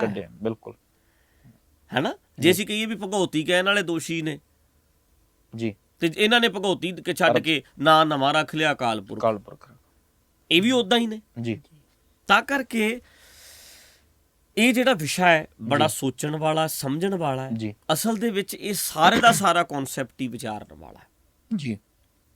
ਇਹ ਮੈਨੂੰ ਲੱਗਦਾ ਕਿ ਸਾਰੇ ਦੇ ਵਿੱਚੋਂ ਸਾਈਡ ਤੇ ਹੋਣ ਦੀ ਲੋੜ ਪੈਣੀ ਹੈ। ਬਿਲਕੁਲ ਐਦਾਂ ਨਹੀਂ ਹੈਗਾ ਵੀ ਭਗਉਤੀ ਦਾ ਅਰਥ ਕੀ ਹੈ ਜੀ, ਭਗਉਤੀ ਦਾ ਅਰਥ ਅਕਾਲ ਪੁਰਖ ਕਰ ਲਓ, ਜੋ ਮਰਜ਼ੀ ਕਰ ਲਓ। ਸ਼ਬਦ ਦਾ ਅਰਥ ਹੈ ਜੋ ਮਰਜ਼ੀ ਕਰੀ ਜਾਓ, ਕਰਦੇ ਹੀ ਨੇ ਲੋਕ। ਇੱਕ ਸ਼ਬਦ ਦੇ ਕਿੰਨੇ ਅਰਥ ਕੱਢੀ ਜਾਂਦੇ ਨੇ। ਹਰ ਬੰਦਾ ਆਪਣੇ ਹਿਸਾਬ ਨਾਲ ਅਰਥ ਕੱਢ ਰਿਹਾ। ਪਰ ਜੇ ਤੁਸੀਂ ਭਗਉਤੀ ਦਾ ਅਰਥ ਅਕਾਲ ਪੁਰਖ ਵੀ ਕੱਢ ਲਓਗੇ ਫਿਰ ਠੀਕ ਹੈ। ਗਲਤ ਹੈ। ਸਵਾਲ ਹੈ ਵੀ ਫਿਰ ਆਪਾਂ ਭਗਉਤੀ ਛੱਡ ਦਿੰਨੇ ਆ, ਭਗਉਤੀ ਨਹੀਂ ਕਹਿਣਾ, ਇਹ ਦੇਵੀ ਹੈ ਜੀ, ਅਕਾਲ ਪੁਰਖ ਕਹਿ ਲਓ। ਹੁਣ ਦੇਵੀ ਦਾ ਦੇਵਾ ਬਣਾ ਲਿਆ, ਹਾਂਜੀ ਬਿਲਕੁਲ, ਪਰ ਇਹ ਤੇ ਡਿਪੈਂਡ ਹੀ ਕਿਸੇ ਬੰਦਾ ਹੈ। ਹੁਣ ਅਕਾਲ ਪੁਰਖ ਬੀਬੀ ਨਹੀਂ ਹੈਗੀ, ਜੀ, ਮਤਲਬ ਦੇਵੀ ਨਹੀਂ, ਅਕਾਲ ਪੁਰਖ ਬੰਦਾ ਲੱਗਦਾ ਹੈ, ਭਗਉਤੀ ਦੇਵੀ ਲੱਗਦੀ ਹੈ। ਹੁਣ ਅਕਾਲ ਪੁਰਖ ਨੂੰ ਮੰਨ ਕੇ ਅਰਦਾਸਾਂ ਕਰੀ ਜੋ, ਫਿਰ ਤੁਹਾਨੂੰ ਲੱਗਦਾ ਵੀ ਠੀਕ ਹੋ ਜਾਣਾ? ਨਹੀਂ, ਕੰਮ ਤਾਂ ਸਾਰੇ ਆਪ ਹੀ ਕਰਨੇ ਨੇ। ਬਿਲਕੁਲ, ਗੁਰੂ ਸਾਹਿਬ ਦਾ ਜਿਹੜਾ ਸਿਧਾਂਤ ਹੈ ਜੀ, ਵੀ ਉਹ ਹੈਗਾ ਏਕੋ।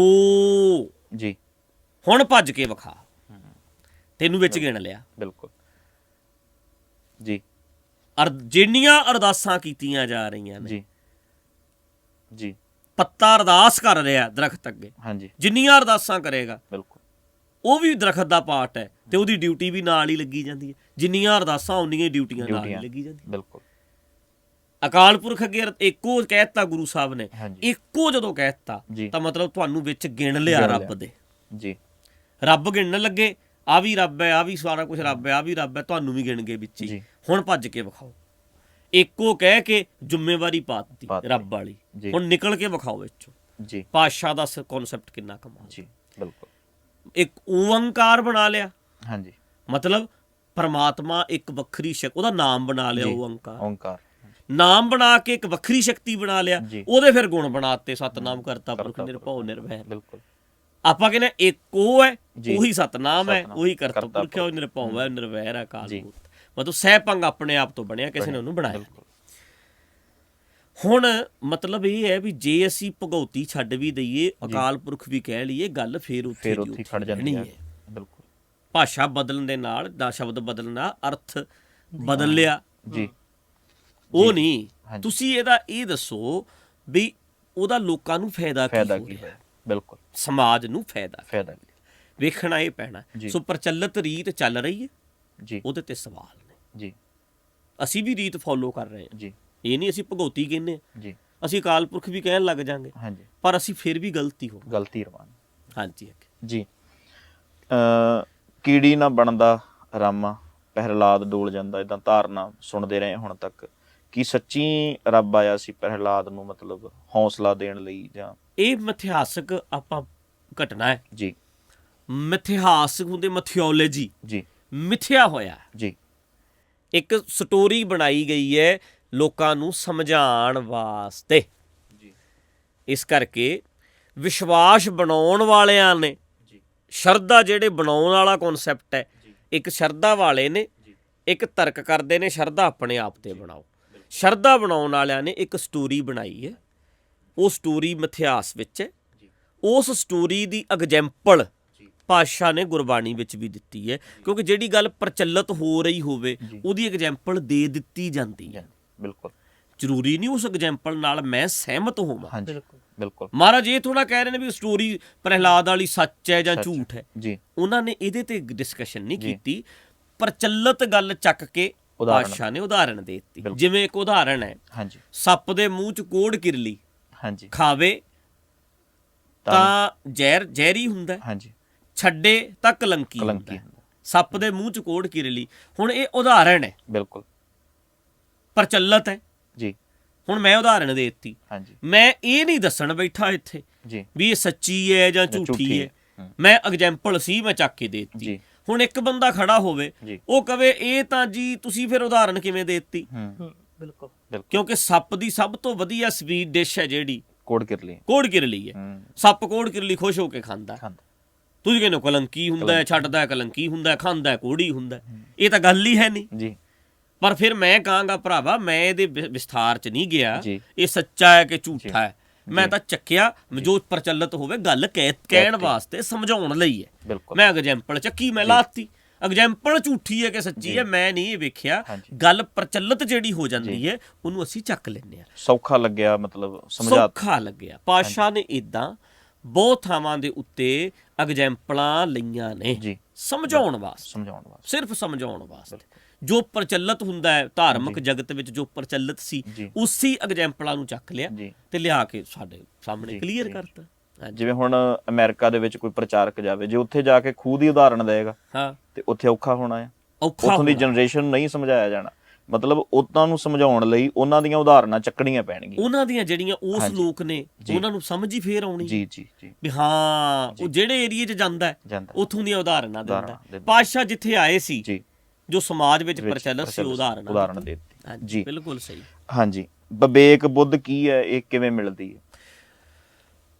ਪਾਤਸ਼ਾਹ ਦਾ ਬਚਨ ਹੈ, ਹਾਂਜੀ, ਹਾਰ ਪਰਿਓ ਸੁਆਮੀ ਕੇ ਦੁਆਰੇ ਦੀਜੇ ਬੁੱਧ। ਦੀਜੈ ਬੁੱਧ ਵਿਵੇਕਾ। ਜੀ ਕੁਦਰਤ ਦੇ ਵਿੱਚ ਸਭ ਕੁਝ ਪਿਆ ਹੈ ਜੀ ਤੇ ਮੈਂ ਹਾਰ ਗਿਆ। ਮੈਂ ਕਹਿ ਰਿਹਾ ਕਿ ਮੈਂ ਵਿਵੇਕ ਮੈਂ ਜੀ। ਇੱਛੁਕ ਹਾਂ ਹਾਂਜੀ ਵਿਵੇਕ ਮਿਲੇ ਮੈਨੂੰ, ਜੀ ਮੈਨੂੰ ਵਿਚਾਰਵਾਨ ਬੁੱਧੀ ਮਿਲੇ।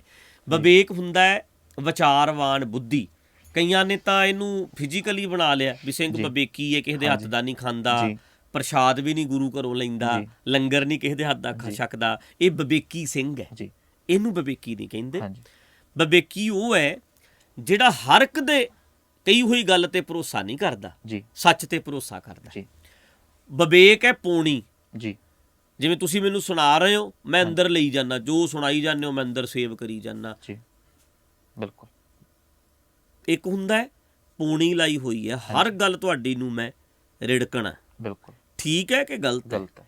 ਚੰਗੀ ਠੀਕ ਹੋਏਗੀ ਤਾਂ ਅੰਦਰ ਪਹੁੰਚਾਏਗੀ, ਨਹੀਂ ਤਾਂ ਨਹੀਂ ਨਹੀਂ। ਜਾਏਗੀ। ਬਿਲਕੁਲ ਸੋ ਮੇਰੇ ਗਿਆਨ ਲਵਾਂ ਆਲੇ ਦੁਆਲੇ ਤੋਂ, ਜੀ ਜਰਨਲ ਨੌਲੇਜ ਮੈਨੂੰ ਹੋਵੇ, ਹਾਂਜੀ ਵਿਵੇਕ ਹੋਵੇ, ਉਹ ਪੌਣੀ ਮੇਰੇ ਅੰਦਰ ਹੈ। ਜੋ ਵੀ ਸੁਣਾਂਗਾ ਸਮਝਾਂਗਾ ਉਹਨੂੰ ਮੈਂ ਵਿਚਾਰਾਂਗਾ, ਫਿਰ ਅੰਦਰ ਲੈ ਕੇ ਜਾਵਾਂਗਾ। ਜੀ। ਵਿਵੇਕ ਮੀਨਜ਼ ਵਿਚਾਰਵਾਨ ਬੁੱਧੀ, ਬੁੱਧੀ। ਠੀਕ ਹੈ।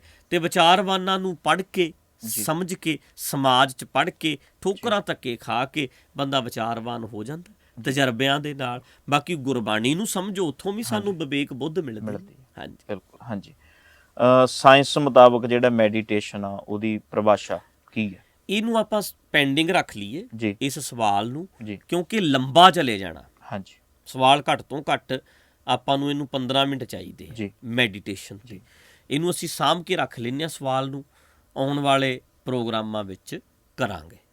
ਹੋਰ ਵੀ ਸਵਾਲ ਕਾਫੀ ਕਿੰਨਾ ਹਾਂਜੀ ਹੈਗਾ? ਹੈਗੇ ਨੇ 15-20 ਸਵਾਲ ਜਿਹੜੇ ਹਜੇ ਪੁਰਾਣੇ। ਹੋਰ ਹਾਂਜੀ ਪੁਰਾਣੇ। ਜੀ ਚਲੋ ਵੇਖਦੇ ਹਾਂ ਜੀ, ਇਹਨੂੰ ਅਸੀਂ ਆਉਣ ਵਾਲੇ ਸਮੇਂ 'ਚ ਹੌਲੀ ਹੌਲੀ ਕਰੀ ਚੱਲਾਂਗੇ, ਕਿਉਂਕਿ 1.5 ਘੰਟੇ ਦੇ ਨੇੜੇ ਤੇੜੇ ਹੋ ਜਾਣਾ ਪ੍ਰੋਗਰਾਮ ਅੱਜ ਵੀ। ਤੇ ਆਪਾਂ ਸਾਰੇ ਆਉਣ ਵਾਲੇ ਸਮੇਂ ਵਿੱਚ ਇੱਦਾਂ ਹੀ ਹੌਲੀ ਹੌਲੀ ਵਿਚਾਰਿਆ ਕਰਾਂਗੇ ਗੱਲਾਂ ਨੂੰ। ਜਦੋਂ ਨਾ ਤੁਸੀਂ ਸਵਾਲ ਸੁਣੋਗੇ ਤੇ ਲੋਕਾਂ ਦੀ ਮੈਂਟੈਲਿਟੀ ਦਾ ਪਤਾ ਲੱਗੇਗਾ, ਤੇ ਜਵਾਬ ਸੁਣੋਗੇ। ਮੈਂ ਨਹੀਂ ਕਹਿੰਦਾ ਤੁਸੀਂ ਸਾਡੇ ਜਵਾਬਾਂ ਨਾਲ ਸੰਤੁਸ਼ਟ ਹੋ ਜਾਓਗੇ, ਸੰਤੁਸ਼ਟ ਵੀ ਨਹੀਂ ਤੁਸੀਂ ਹੋ ਸਕਦੇ, ਕਈ ਵਾਰੀ ਹੁੰਦਾ ਨਹੀਂ ਬੰਦਾ ਸੰਤੁਸ਼ਟ, ਪਰ ਮੇਰੇ ਜਵਾਬ ਸੁਣ ਕੇ ਤੁਹਾਡੇ ਅੰਦਰ ਹਿਲਜੁਲ ਤੇ ਹੋਏਗੀ ਨਾ। ਜੀ ਬਿਲਕੁਲ। ਮਤਲਬ ਸਹਿਮਤ ਭਾਵੇਂ ਤੁਸੀਂ ਨਾ ਹੋਵੋ, ਇਹ ਵੀ ਬੰਦਾ ਜਿਹੜਾ ਜਿੱਥੇ ਖੜਾ ਉੱਥੇ ਹੀ ਖੜਾ, ਤੇ ਅੰਦਰ ਇੱਕ ਉਥਲ ਪੁਥਲ ਤਾਂ ਮੱਚੇਗੀ ਨਾ ਵੀ ਹਾਂ ਗੱਲ ਵੀ ਇਦਾਂ ਹੈ, ਆਹ ਐਂਗਲ ਹੈ, ਮੇਰਾ ਐਂਗਲ ਤਾਂ ਤੁਹਾਨੂੰ ਪਤਾ ਲੱਗੇਗਾ, ਬਾਕੀ ਤੁਸੀਂ ਆਪਣਾ ਐਂਗਲ ਵੀ ਵਰਤਣਾ। ਤਾਂ ਕਰਕੇ ਆਪਾਂ ਸਵਾਲ ਜਵਾਬ ਕਰਦੇ ਰਹਿਣਾ, ਤੁਸੀਂ ਸੁਣਦੇ ਰਹਿਣਾ, ਧਿਆਨ ਨਾਲ ਪ੍ਰੋਗਰਾਮ ਨੂੰ ਸੁਣਨਾ। ਬਾਕੀਆਂ ਨੂੰ ਵੀ ਦੱਸਿਆ ਕਰੋ, ਸ਼ੇਅਰ ਕਰਿਆ ਕਰੋ, ਫੇਸਬੁੱਕ 'ਤੇ ਵੀ ਅਤੇ YouTube 'ਤੇ ਵੀ, ਤਾਂ ਜੋ ਅੱਗੇ ਅੱਗੇ ਗੱਲ ਚੱਲੇ, ਸਵਾਲਾਂ ਜਵਾਬਾਂ ਦਾ ਸਿਲਸਿਲਾ ਚੱਲੇ। ਮੈਂ ਪੱਕਾ ਆਉਣ ਵਾਲੇ ਸਮੇਂ 'ਚ ਇੱਥੇ ਫੋਨ ਹੋਵੇ, ਵੱਜੇ ਅਤੇ ਅਸੀਂ ਚੱਕੀਏ, ਲੋਕਾਂ ਨਾਲ ਗੱਲਾਂ ਬਾਤਾਂ ਕਰੀਏ, ਲੋਕਾਂ ਦੇ ਅੰਦਰ ਕੀ ਕੁਛ ਚੱਲਦਾ ਉਹ ਸੁਣੀਏ। ਆਪਾਂ ਕੋਸ਼ਿਸ਼ ਕਰਾਂਗੇ ਆਉਣ ਵਾਲੇ ਸਮੇਂ 'ਚ। ਸੋ ਜਿੱਥੇ ਤੱਕ ਹੋ ਸਕਦਾ ਅਸੀਂ ਇਹਨੂੰ ਗੱਲ ਨੂੰ ਅੱਗੇ ਤੋਰਾਂਗੇ। ਵਿਸ਼ੇ ਬੜੇ ਆਉਂਦੇ ਰਹਿੰਦੇ ਹੈ, ਸਮਾਜ 'ਚ ਕੀ ਕੁਝ ਹੋ ਰਿਹਾ ਉਹਦੇ ਬਾਰੇ ਵੀ ਕਰਦੇ ਰਿਹਾ ਕਰਾਂਗੇ। ਸਾਡਾ ਨਵਾਂ ਤਜਰਬਾ, ਥੋੜ੍ਹਾ ਥੋੜ੍ਹਾ ਖੁੱਲ੍ਹਦਿਆਂ ਪਿਛਲੇ ਵਾਰ ਨਾਲੋਂ ਐਤਕੀ ਵਧੀਆ ਲੱਗਿਆ ਮੈਨੂੰ। ਆਉਣ ਵਾਲੇ ਸਮੇਂ 'ਚ ਹੋਰ ਵੀ ਵਧੀਆ ਹੋਏਗਾ, ਅਤੇ ਆਪਾਂ ਹਫ਼ਤੇ 'ਚ ਇੱਕ ਪ੍ਰੋਗਰਾਮ ਕੋਸ਼ਿਸ਼ ਕਰਾਂਗੇ ਵੀ ਕਰਦੇ ਰਹੀਏ। ਸੋ ਆਪ ਸਾਰਿਆਂ ਦਾ ਬਹੁਤ ਬਹੁਤ ਧੰਨਵਾਦ। ਇੱਕ ਗੱਲ ਹੋਰ ਜਿਹੜੀ ਸੀ, ਹਾਂਜੀ, ਸਵਾਲ ਪੁੱਛਦੇ ਆ ਤੇ ਕਈ ਵਾਰੀ ਕਾਹਲੇ ਪੈ ਜਾਂਦੇ ਵੀ ਸਾਡਾ ਜਵਾਬ ਕਿਉਂ ਨਹੀਂ ਦਿੱਤਾ ਹਾਲੇ ਤੱਕ, ਕਿਉਂਕਿ ਸਵਾਲ ਬਹੁਤ ਜ਼ਿਆਦਾ ਆਏ ਹੁੰਦੇ ਆ। ਹਾਂ, ਇੱਕ ਤਾਂ ਇਹ ਧਿਆਨ ਰੱਖਿਓ ਹਾਂਜੀ ਵੀ ਜਿਹੜਾ ਤਾਂ ਬੰਦਾ ਨਾਮ ਐਡਰੈਸ ਪ੍ਰੋਪਰ ਭੇਜਦਾ ਜੀ, ਉਹਨੂੰ ਤਾਂ ਕਿਹਾ ਕਰੋ ਵੀ ਕੋਈ ਗੱਲ ਨਹੀਂ ਜੀ, ਜੀ ਵੇਟ ਕਰੋ, ਜੀ ਕਰਾਂਗੇ ਜੀ ਵੀ ਵਾਰੀ ਆਉਣਾ। ਹਾਂਜੀ ਤੇ ਜੇ ਬੰਦਾ ਨਾਮ ਵੀ ਨਾ ਭੇਜੇ ਹਾਂਜੀ ਜੀ ਤੇ ਸਵਾਲ ਵੀ ਪੁੱਛੀ ਜਾਏ ਜੀ। ਫਿਰ ਉਹਨੂੰ ਆਪ ਜੀ ਬੜੇ ਪਿਆਰ ਨਾਲ ਕਿਹਾ ਕਰੋ ਵੀ ਤੂੰ ਮਾਮਾ ਲੱਗਦਾ ਹਾਂਜੀ, ਵੀ ਜੇ ਤੂੰ ਮਗਰ ਹੀ ਪੈ ਗਿਆ, ਪੈ ਗਿਆ। ਤੂੰ ਨਾਮ ਹੀ ਨਹੀਂ ਦੱਸਦਾ, ਜੀ ਪੁੱਛੀ ਜਾਂਦਾ, ਬਿਲਕੁਲ, ਫਿਰ ਬਈ ਤੇਰਾ ਜਵਾਬ ਕਿਉਂ ਦਈਏ, ਕਿਉਂ ਦਈਏ, ਇੱਦਾਂ ਕਹਿਣਾ ਪੈਣਾ। ਜੀ ਜੇ ਬੰਦਾ ਜੈਨੂਅਨ ਹੈ ਜੀ ਤੇ ਉਹਨੂੰ ਕਹਿ ਸਕਦੇ ਹੋ ਤੁਸੀਂ ਵੀ ਕਰ ਲਾਂਗੇ। ਬਾਕੀ ਮੈਂ ਤੁਹਾਨੂੰ ਵੀ ਕਹਿਣਾ ਚਾਹੁੰਦਾ ਵੀ ਜੇ ਪੁੱਛਿਆ ਹੈ ਫਿਰ ਵੇਟ ਕਰ ਲਓ। ਬਿਲਕੁਲ ਆ ਵੀ ਤਾਂ ਸਵਾਲ ਹੀ ਨੇ। ਹਾਂਜੀ ਹੁਣ ਵੇਖੋ 15-20 ਪਹਿਲਾਂ ਹੋਏ ਆ, 15-20 ਅੱਜ ਹੋ ਗਏ, ਬਿਲਕੁਲ ਹੋਰ 20 ਹੋਈ ਜਾਣਗੇ। ਹਿਸਾਬ ਲਾਓ ਖਾਂ ਜੇ 5 ਪ੍ਰੋਗਰਾਮ ਕਰਤੇ ਤਾਂ 100 ਹੋ ਗਿਆ, 100 ਸਵਾਲ 100 ਸਵਾਲ ਹੋ ਗਿਆ। ਇਦਾਂ ਹੀ 100 ਕਿੱਥੇ ਗੱਲ ਜਾਂਦੀ ਹੈ ਜੀ। ਤੇ ਮੁੜ ਕੇ ਤਾਂ ਮੈਨੂੰ ਲੱਗਦਾ ਜਵਾਬ ਉਹੀ ਹੋਣਗੇ, ਸਵਾਲ ਬਦਲੀ ਜਾਣਗੇ, ਜਵਾਬ ਸੇਮ ਆਈ ਜਾਣਗੇ। ਬਿਲਕੁਲ ਤਾਂ ਕਰਕੇ ਬੜਾ ਕੁਝ ਕਲੀਅਰ ਹੋ ਜਾਏਗਾ। ਤੇ ਕਾਹਲੇ ਨਾ ਪਾਓ, ਜੇ ਤੁਸੀਂ ਪਿਆਰ ਕਰਦੇ ਹੋ ਤਾਂ ਸੁਣੀ ਜਾਓ। ਤੇ ਜੇ ਕੋਈ ਬੰਦਾ ਨਾਮ ਹੀ ਨਹੀਂ ਦੱਸਦਾ, ਐਡਰੈਸ ਵੀ ਨਹੀਂ ਦੱਸਣਾ, ਤੇ ਮੈਂ ਜੀ ਸਵਾਲ ਮੇਰਾ ਜਵਾਬ ਨਹੀਂ ਦਿੱਤਾ, ਤੇਰਾ ਜਵਾਬ ਦਈਏ ਕਿਉਂ? ਇੱਦਾਂ ਕਹਿਣਾ ਪੈਣਾ, ਹੋਰ ਕੋਈ ਹੀਲਾ ਨਹੀਂ। ਕਿਉਂਕਿ ਜਿਹੜੇ ਟੁੱਚਰੀ ਨੇ, ਵਿਗੜੈਲ ਨੇ, ਬਰੀਡ ਹੀ ਉੱਦਾਂ ਦੀ ਹੈ, ਉਹਨਾਂ ਦਾ ਅਸੀਂ ਕੁਛ ਨਹੀਂ ਕਰ ਸਕਦੇ। ਜਵਾਬ ਦੇ ਦਿਆਂਗੇ, ਉਹਨੇ ਫਿਰ ਵੀ ਤੁਹਾਨੂੰ ਮੈਸੇਜ ਕਰੀ ਜਾਣਾ। ਤਾਂ ਕਰਕੇ ਨੰਬਰ ਆ ਰਿਹਾ ਤੇ ਆਪਣਾ ਸੋਹਣੇ ਅੱਖਰਾਂ 'ਚ ਸਵਾਲ ਭੇਜ ਦਿਓ ਤੇ ਆਪਾਂ ਫਿਰ ਉਹਨੂੰ ਹੌਲੀ ਹੌਲੀ ਤੀਜੇ ਪ੍ਰੋਗਰਾਮ 'ਚ, ਚੌਥੇ 'ਚ ਜਦੋਂ ਲਾਈਨ 'ਚ ਆਏਗਾ ਤੇ ਗੱਲ ਕਰ ਲਾਂਗੇ, ਜ਼ਰੂਰ ਕਰਾਂਗੇ। ਬਾਕੀ ਬਹੁਤ ਬਹੁਤ ਧੰਨਵਾਦ ਸਾਰਿਆਂ ਦਾ। ਠੀਕ ਹੈ, ਆਪਾਂ ਅੱਜ ਇੱਥੇ ਹੀ ਕਰੀਏ ਸਮਾਪਤੀ। ਬਾਕੀ ਆਉਣ ਵਾਲੇ ਸਮੇਂ 'ਚ ਹੌਲੀ ਹੌਲੀ ਹੋਰ ਵੀ ਤਰੱਕੀ ਹੁੰਦੀ ਜਾਏਗੀ ਤੇ ਆਪਾਂ ਕੋਸ਼ਿਸ਼ ਕਰਦੇ ਰਹਾਂਗੇ। ਵਾਹਿਗੁਰੂ ਜੀ ਕਾ ਖਾਲਸਾ, ਵਾਹਿਗੁਰੂ ਜੀ ਕੀ ਫਤਿਹ।